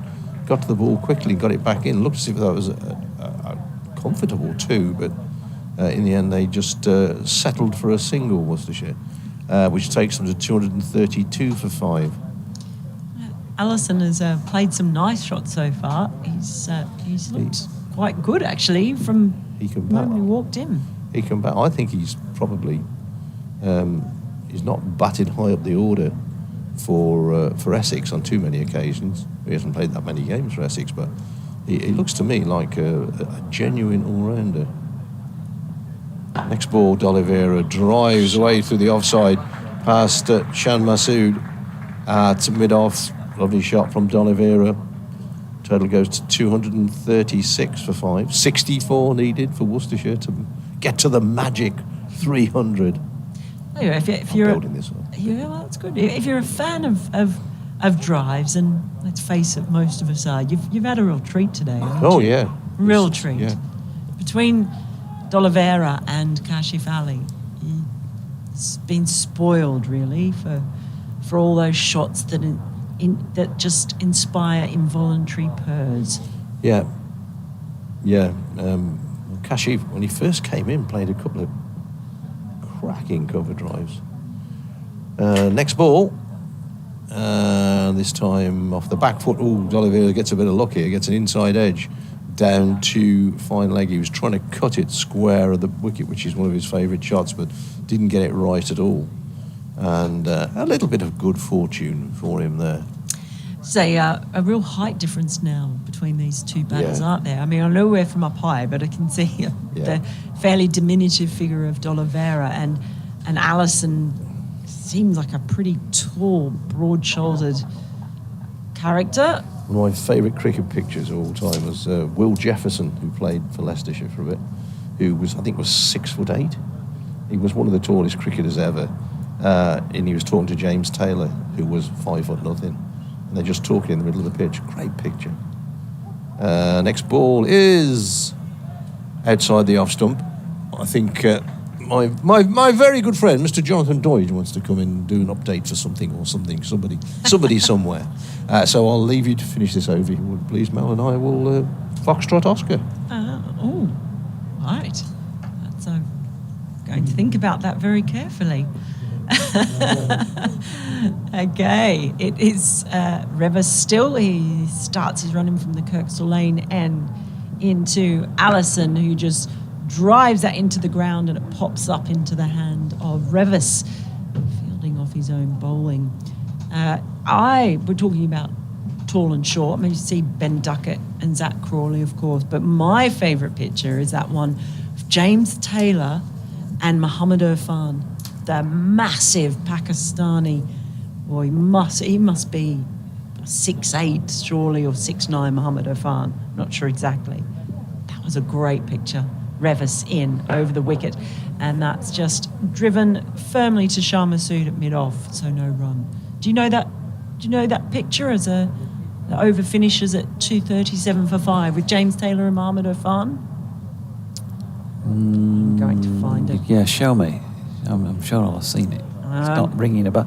But one of my favourite ones was from way back in the day, when I remember seeing a shot of Bob Willis stretching with the England physio, and Bob had his outstretched leg right up on the shoulder of the physio, who's clearly several feet shorter, and he could get his leg up on his shoulder. There's actually there's a number of these pictures I'm going to show you in a second.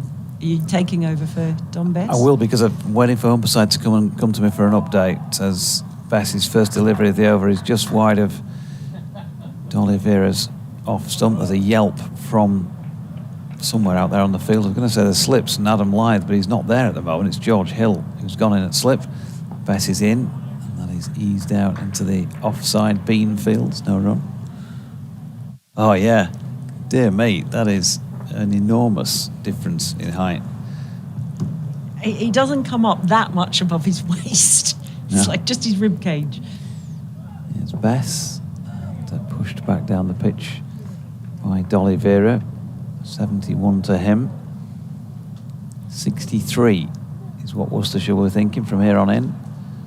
63 more, and whatever's happening elsewhere, they'll have got there in their own right to Division 1 as D'Oliveira props forward, and in comes Milnes to field.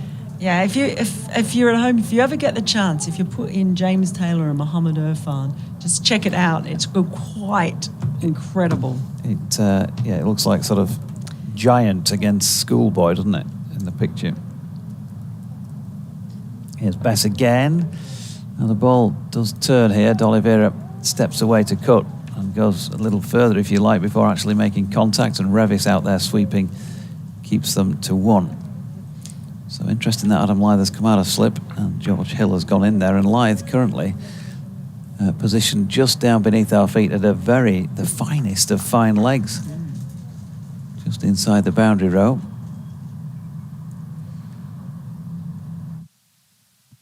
In comes Bess again.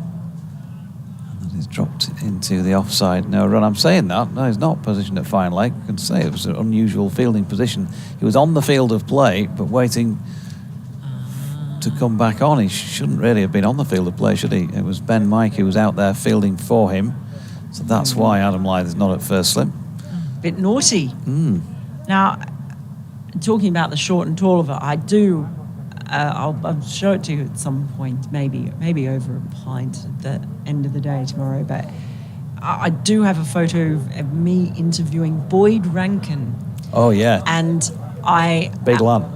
Oh, big! I'm having to hold the microphone almost above just straight up.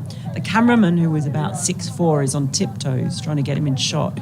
And I look like Frodo's little sister. It's ridiculous. It's Revis who is going to continue. He's over the wicket, just straying down the leg side a little bit, and D'Oliveira just flicking that down to deep mid-wicket for a couple of runs. Takes the score to, is that 242? I have to keep checking if the scoreboard's updated. Maybe it's 240. Yeah, they seem to be on it today. No, they're too quick for me. D'Oliveira moves to 74. Ellison on 9, but it's D'Oliveira on strike. In comes Revis. Short ball, ducks under it. As we said, he's a diminutive fella, so pretty easy for him to duck under that one. What you will see, Mel, is when we get to the end of the day, whenever that may be, we may actually get these 11.4 overs in. That scoreboard display will disappear, as we'd say, like Jack Robinson, quicker than Jack Robinson. Really? Yeah. Someone comes and nicks it, takes it away. As in comes Revis again, and D'Oliveira, he just slaps at that one, sends it in front of point. Fielder comes around from backward point to do the clean-up. I think, sitting here all day commentating, we understand that. They've been up there all day operating the scoreboard, keeping people informed, and that's it. Once the last ball's bowled, done. It just goes gone. black. Right. So you don't mean it's just going to... They won't be lingering for 10 minutes, let's put it that way, just so that you can make your notes about who got what. No, I thought you meant it was going to be a trick of the sun or something that actually makes it go away. In comes Revis, it's full, and it's just sent straight back to the bowler by D'Oliveira for a dot ball. I mean, look, we've had financial crises recently and all of that, and energy bills have gone up, so, the quicker you can get the scoreboard turned off, the more energy you're saving. We are in Yorkshire. Hey, I'm not going to contribute to any stereotypes of that nature. I've just been... Yorkshireman's just offered to buy me a pint. D'Oliveira waits as in comes Revis, and he jumps back and plays this off his hip and turns it square, so they will get a single. That's got to be Hopsy. It is Hopsy. Oh, take it. My mate David Hops. Yes, he's come around. We've had a little natter already. Haven't seen him since before the pandemic. Former colleague of mine. Yes, so we are going to go for a quiet ale, and he did say he was going to buy it. So there you go. See, it's a complete misconception now. You wait till he gets to the bar and he does the old short arms, long pockets. do you know? I don't must believe have it. left my card at home. I'm not buying into it. This is the last ball of Revis is over. He's in, and he's down the leg side, and it's massive dive across by the keeper, but can't quite get there in time. Just gets a hand on it though and stops the run. So I suppose you could say that was a save by Tattersall. Yeah, Yorkshire thought it might have been a chance, but he indicated to, I think it was Ben Code standing at mid-on when he got down this end, that it was more like off the pocket or thigh pad, something like that. Just getting a chance to look on the replay for those who can see it. Yeah, I think it's past the bat and just probably flicked something like the pocket on its way through. It was a good effort by Johnny Tatt. So, Revis 8 overs, 2 maidens, none for 44 today. Bessie's going to continue. 1 for 26 off 12. Humberside forgot me as well. So we'll wait now for another 7 minutes and see if York remember me. As Bessie's in, and that's pushed out into the offside by Allison. No run, 244 for 5. Allison on 10. Are you feeling neglected? Not at all, no. As Bessie's in, and that's wide of off stump, and Allison's shoulders up. No, we went through the One Day Cup recently when one of the stations, I think, completely forgot I existed for some reason, just because it was white ball cricket. I was ready every lunchtime and tea time, but nothing. Bess is in again. That's punched back to him, and once more, no run. So it's a bit haphazard, shall we say, as Bess is in again and solidly behind it. Allison drops it down by his feet, and Tattersall is out to field. That end of day feel about it now, hasn't it?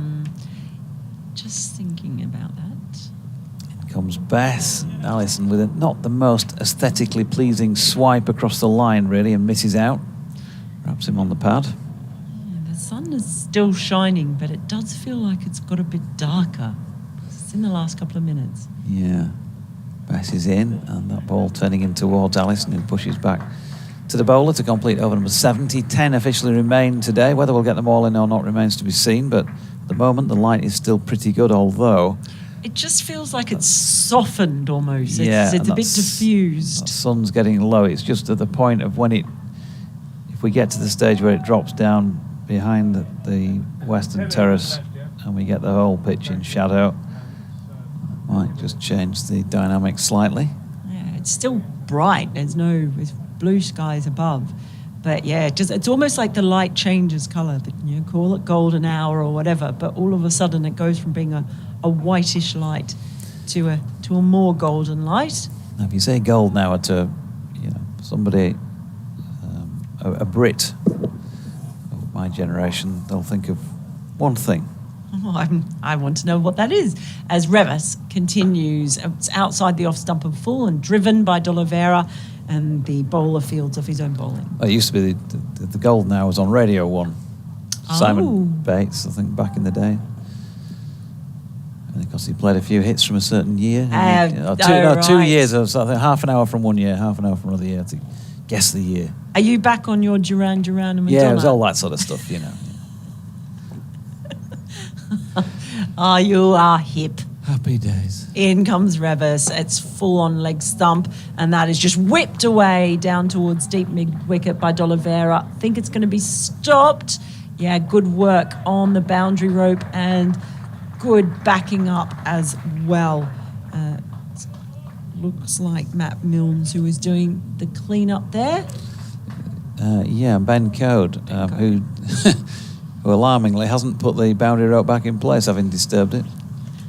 Oh no, nothing irritates me more than a boundary rope. And what he's done, he's basically put such a divot in it. So it's pointing. He's created a point. Not only that, like a little double point.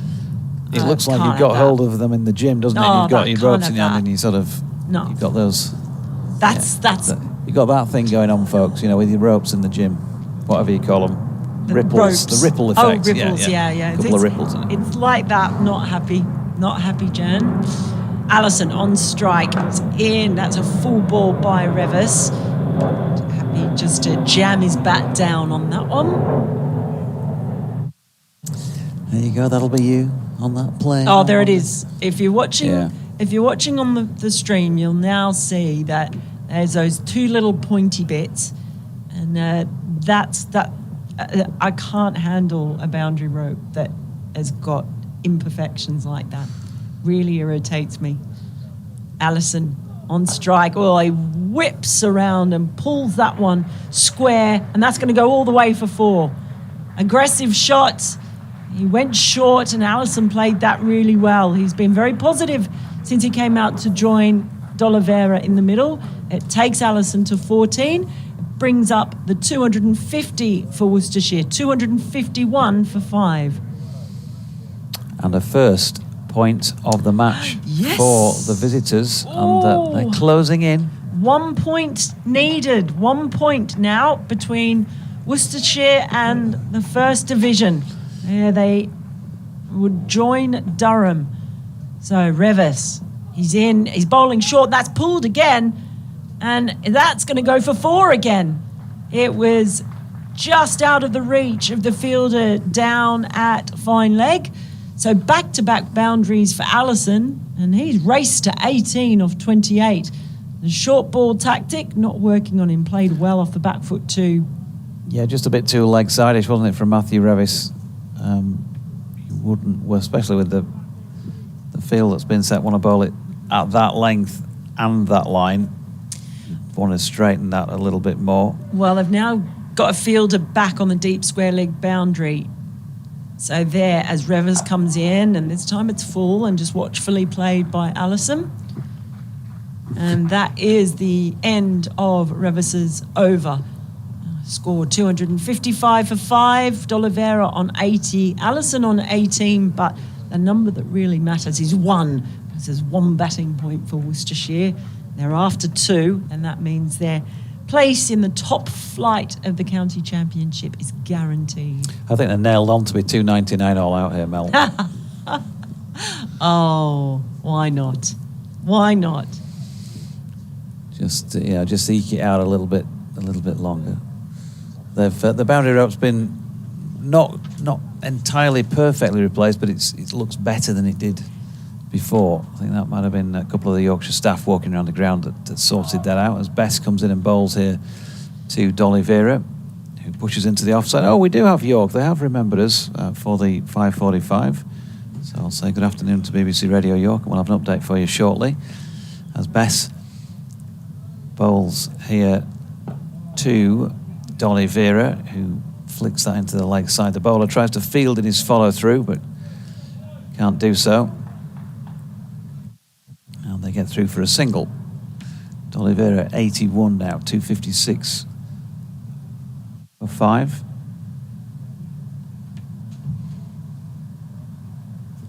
Allison readies himself.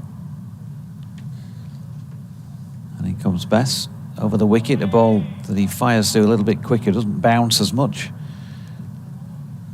Through to Tattersall.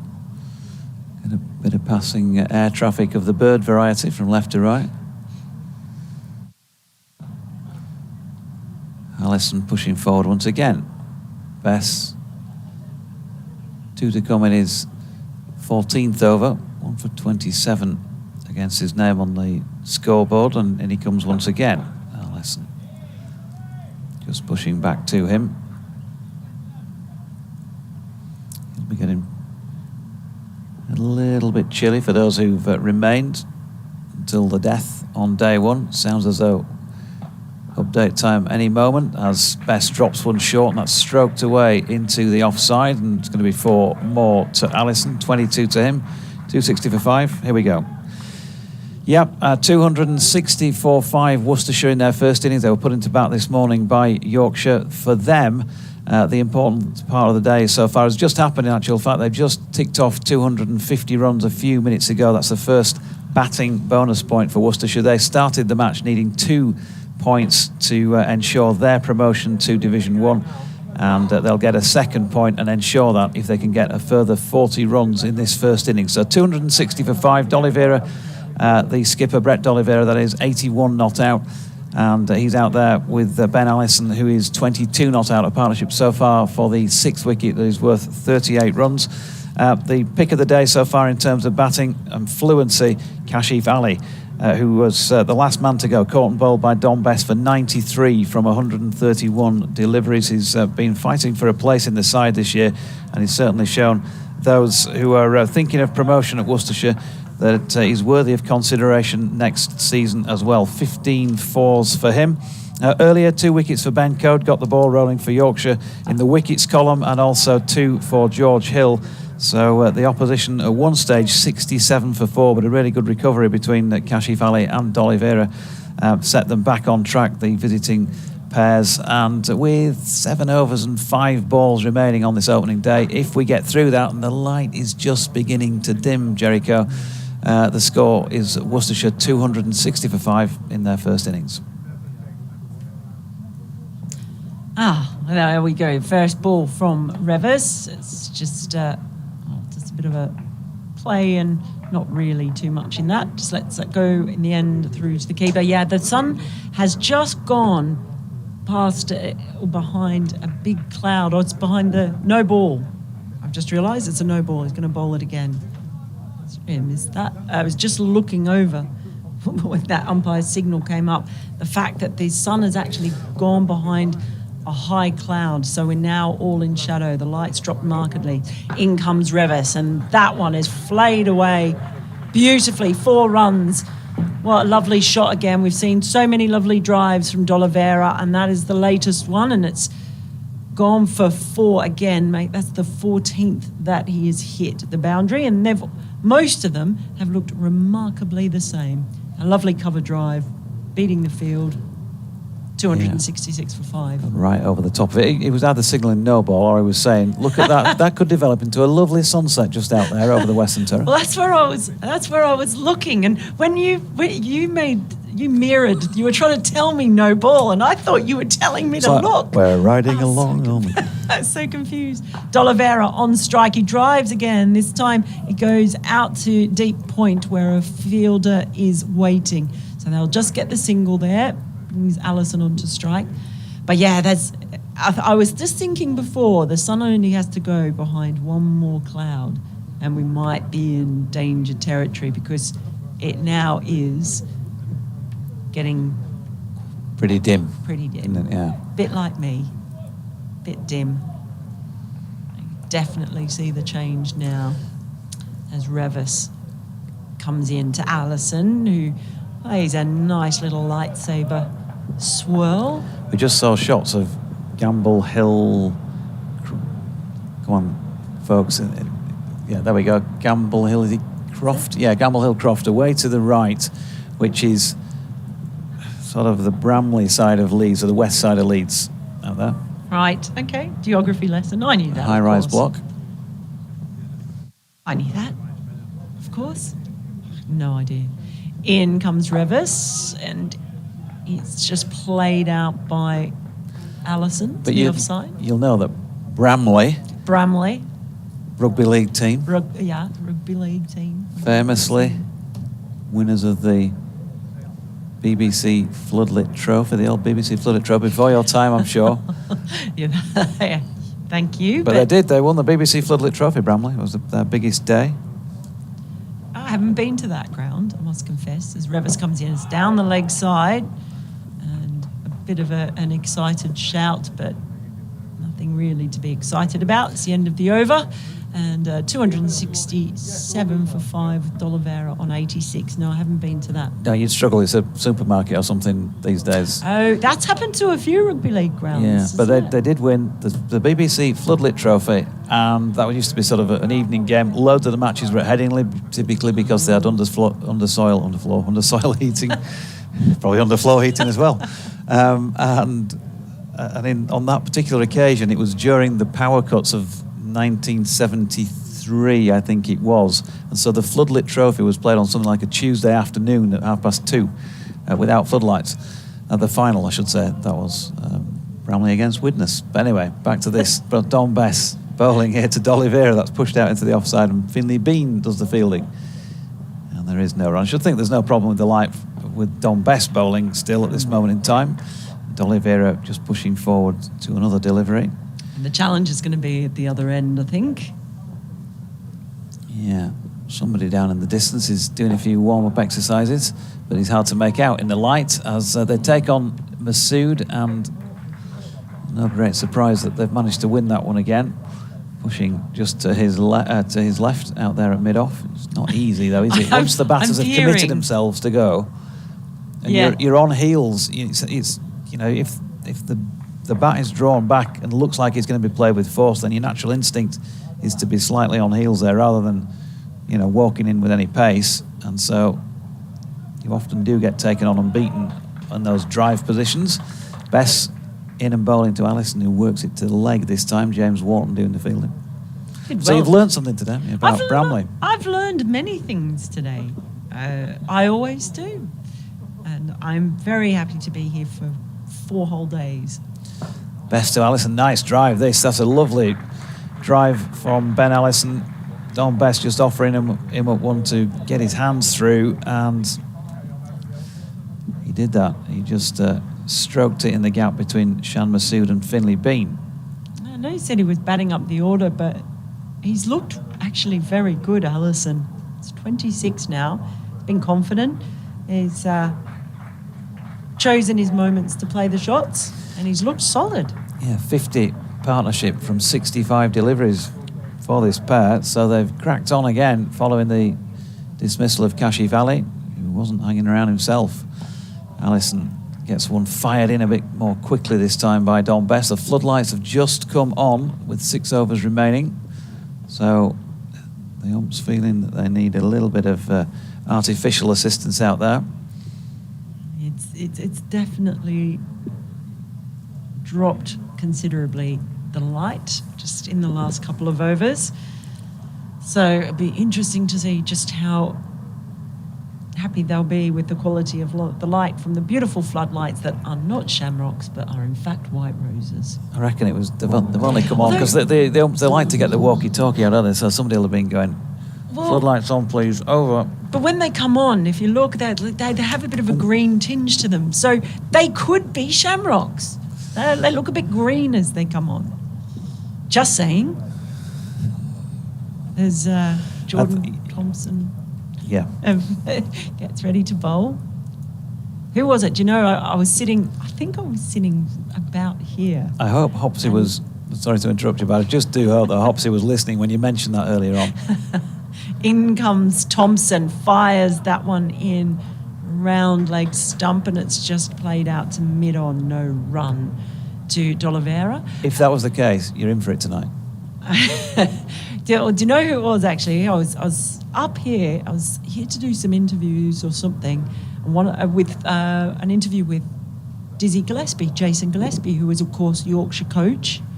And he was the one who told me that I was an idiot. In comes Thompson. It's just prodded again to mid-on by D'Oliveira. So I actually was told that not by a bona fide Yorkshireman, but by another Australian. So that's even more embarrassing, really. He came and did a bit of comms with us during the Gloucestershire game, actually, earlier in the season. Came and did a day. Great man. Yeah. He's one of my favourites in Australian cricket. Is Dizzy Gillespie. Loves Yorkshire as well. D'Oliveira on strike again. Thompson just bowls a good length, and it's happily defended by D'Oliveira, I should say.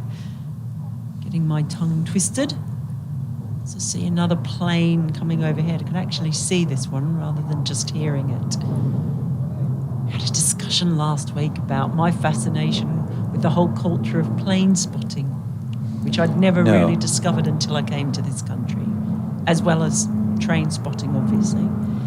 In comes Thompson. D'Oliveira just plays that off the pads down towards deep square leg. They'll get a single. Just check with Evo. Are you free tomorrow to do a bit of commentary? We've got a plane spotter in the box. I'm not It's a one. lovely walk around Headingley if you want to go for a wander for eight hours tomorrow. I am not a plane spotter, but I just never encountered the concept until I came to this country. And I became quite amazed by the various kinds of spotters there are. There was a shop I went into, it's Thompson, into Alison now, drives that firmly, holds the pose, but it's straight to Shah Massoud at mid-off. There was a shop I went into quite early when I came to this country, and it was a shop for spotters. And so you could buy little toy planes and trains and automobiles and all sorts of things. But they also had a bunch of like the DVDs that you could buy that were all takeoffs and landings from Berlin Airport as Thompson is in. And there's a bit of a shout there, but I think there was some bat on it from Alison. Squirted off to the offside. So be advertised as more than 300 takeoffs and landings from Berlin Airport as he over finishes 273 for 5.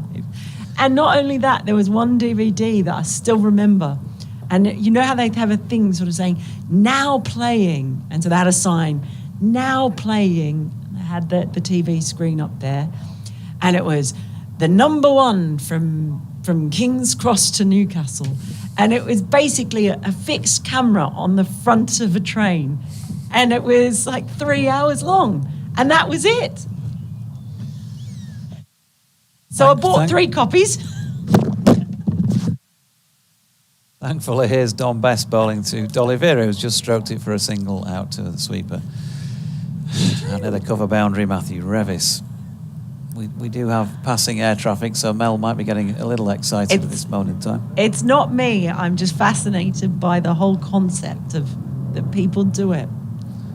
Best to Allison, who drives it just to the onside of straight and takes on the field. Milnes has hit direct, but not out, says umpire O'Shaughnessy. Now, listen, at the end of the day, each to their own. It's easy to poke fun at people, each to their own. No, I'm genuinely find it fascinating. We're all cricket spotters. Cricket is almost like a spotter sport. Watch someone defend 1,000 balls a day and be really happy about it. His best bowling to D'Oliveira, who defends into the offside no run.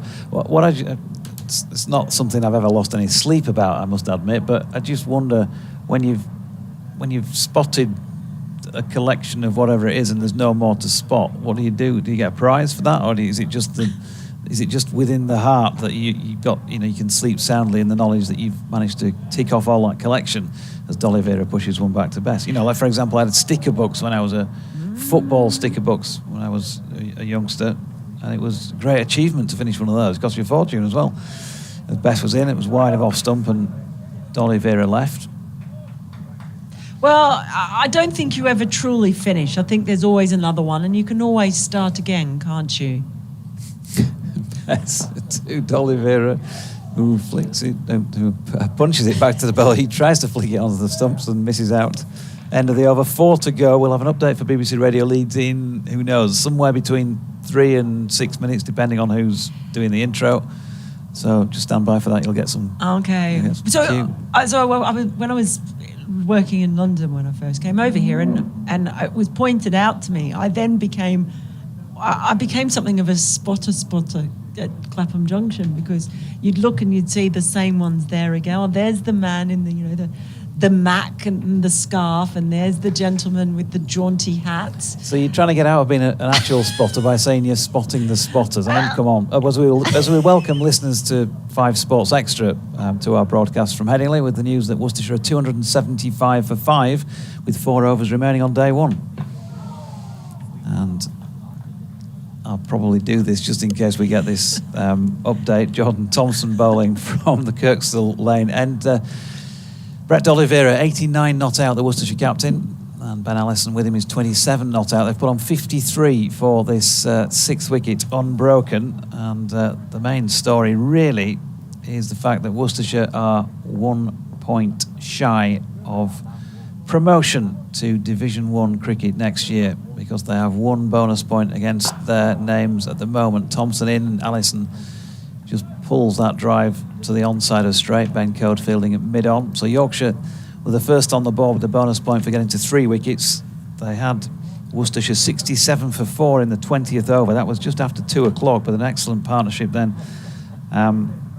between Kashif Ali and Brett D'Oliveira took them to 222 before Ali was eventually caught and bowled by Don Best for 93.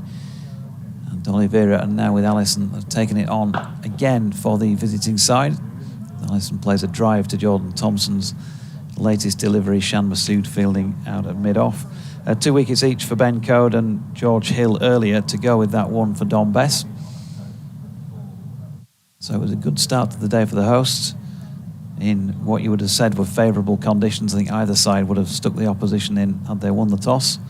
Masood's got a good record at doing that this year, calling right, or I suppose when he's at home, flicking the coin right. Thompson is in, it's short, it's cut away in front of square on the offside. It's not a great delivery by Jordan, who has now conceded 50 exactly. They'd already put it on before the ball even crossed the boundary. Allison on 31, 279 for 5. Mel Farrell alongside myself, Jonathan Doidge. We've also got Dave Bradley as part of the team, although I'm not sure we're going to hear much more from Bradders in the 20 deliveries that remain. It might be the time too. We said there could possibly be 299 at stumps. Allison's batting like he wants to get there more quickly. Here's Thompson. Allison chopping down on this one that didn't look like it might have bounced as much as some others. The floodlights are on, by the way, folks. They've been on for just the last quarter of an hour, 20 minutes or something like that, probably. And we're okay at the moment as far as the umpires are concerned to try and get through these. It was a reduced day because of a late start, so lunch was taken 12 till 12:40. 80 overs were set rather than 96 for the day. And we're almost going to get through them all as Allison drives so straight that hits the stumps at the bowler's end, but Jordan Thompson nowhere near getting a flick onto that. Mel's just going to swap with Bradders, so thanks to Mel for her input today, and we're going to have an update for BBC Radio Leeds any moment now.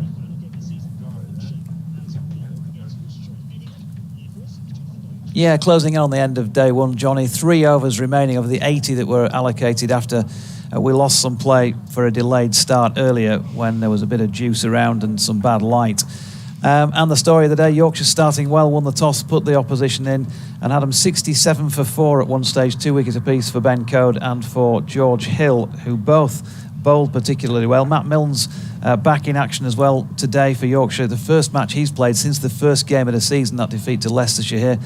He was out with a stress fracture, so good to see him back. He's not yet taken a wicket, but he has bowled pretty well in the spells he's had in the main. If you're going to criticise Yorkshire at all for what they've done today, you'd probably say they've bowled too many 4 balls. There have been plenty of boundaries hit by Kashif Ali, who made 93 as top scorer for Worcestershire.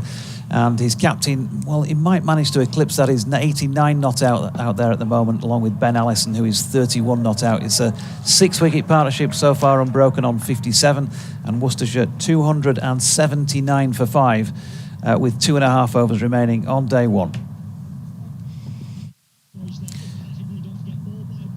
So Don Best continuing from the Howard stand end. D'Oliveira just dropping that one into the offside. There is no run. Bradders searching for the controls to get rid of the noise. It's horrible, isn't it? You want that bit when you get introduced, and then you just want them to go straight away, don't you, afterwards? And they did, to be fair. Yeah. As Bess was in, and that's punched back up the pitch by D'Oliveira. No run. It's worse than when somebody leaves on the next 3 songs. Yeah. And you've got the weather and the travel and all the rest. Or it's the gardening phone in. Yeah. That's not great. My results have not quite flowered this today. Trouble with reclamators. Has turned into the leg side, and there is no run. Just 12 deliveries remain on day one. It's been sort of entertaining in 2 ways, really. It's been a good day. Start with the ball, and then a real good comeback with the bat. Yeah, well, considering we lost 16 overs, 279 for 5. That's a decent day. Pretty good run rate by Worcestershire. It was on the board, 3.58 apparently.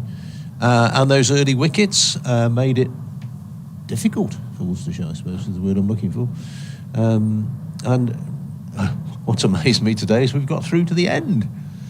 The bitter. With the help of the floodlights, I think. I don't think we'd been out there if the lights hadn't come on. Here's Thompson beginning a new over from the Kirkstall Lane end in bowls, and Ben Allison goes up and plays the ball out on the offside. The bowler himself does some fielding and got a little bit excited then. Whether he thought they were going to take or attempt a single, I don't know. The over rate has been taken off the board in favour of bonus points on the display, so we're not quite sure what it is at the moment. But, I mean, it did feel like they were going to be after half six, didn't it, finishing? Yeah. And they've got through them. Things have speeded up in that respect. What's best bowl? He bowled 17 overs, yeah. So it must have... That's obviously helped. Improved.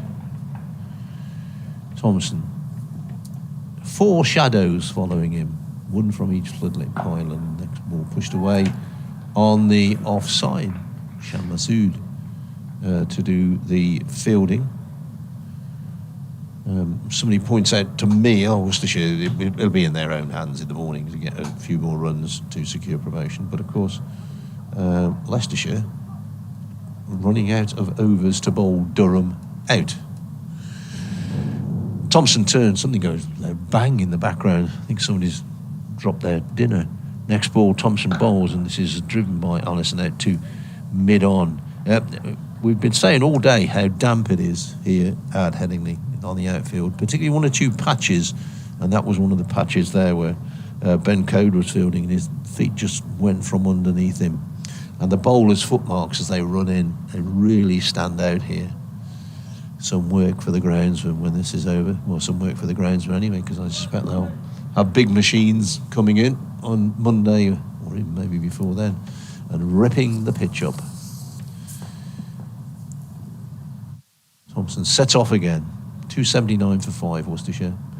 Bowls, this is short, and Allison punches away off the back foot, but can't beat the field.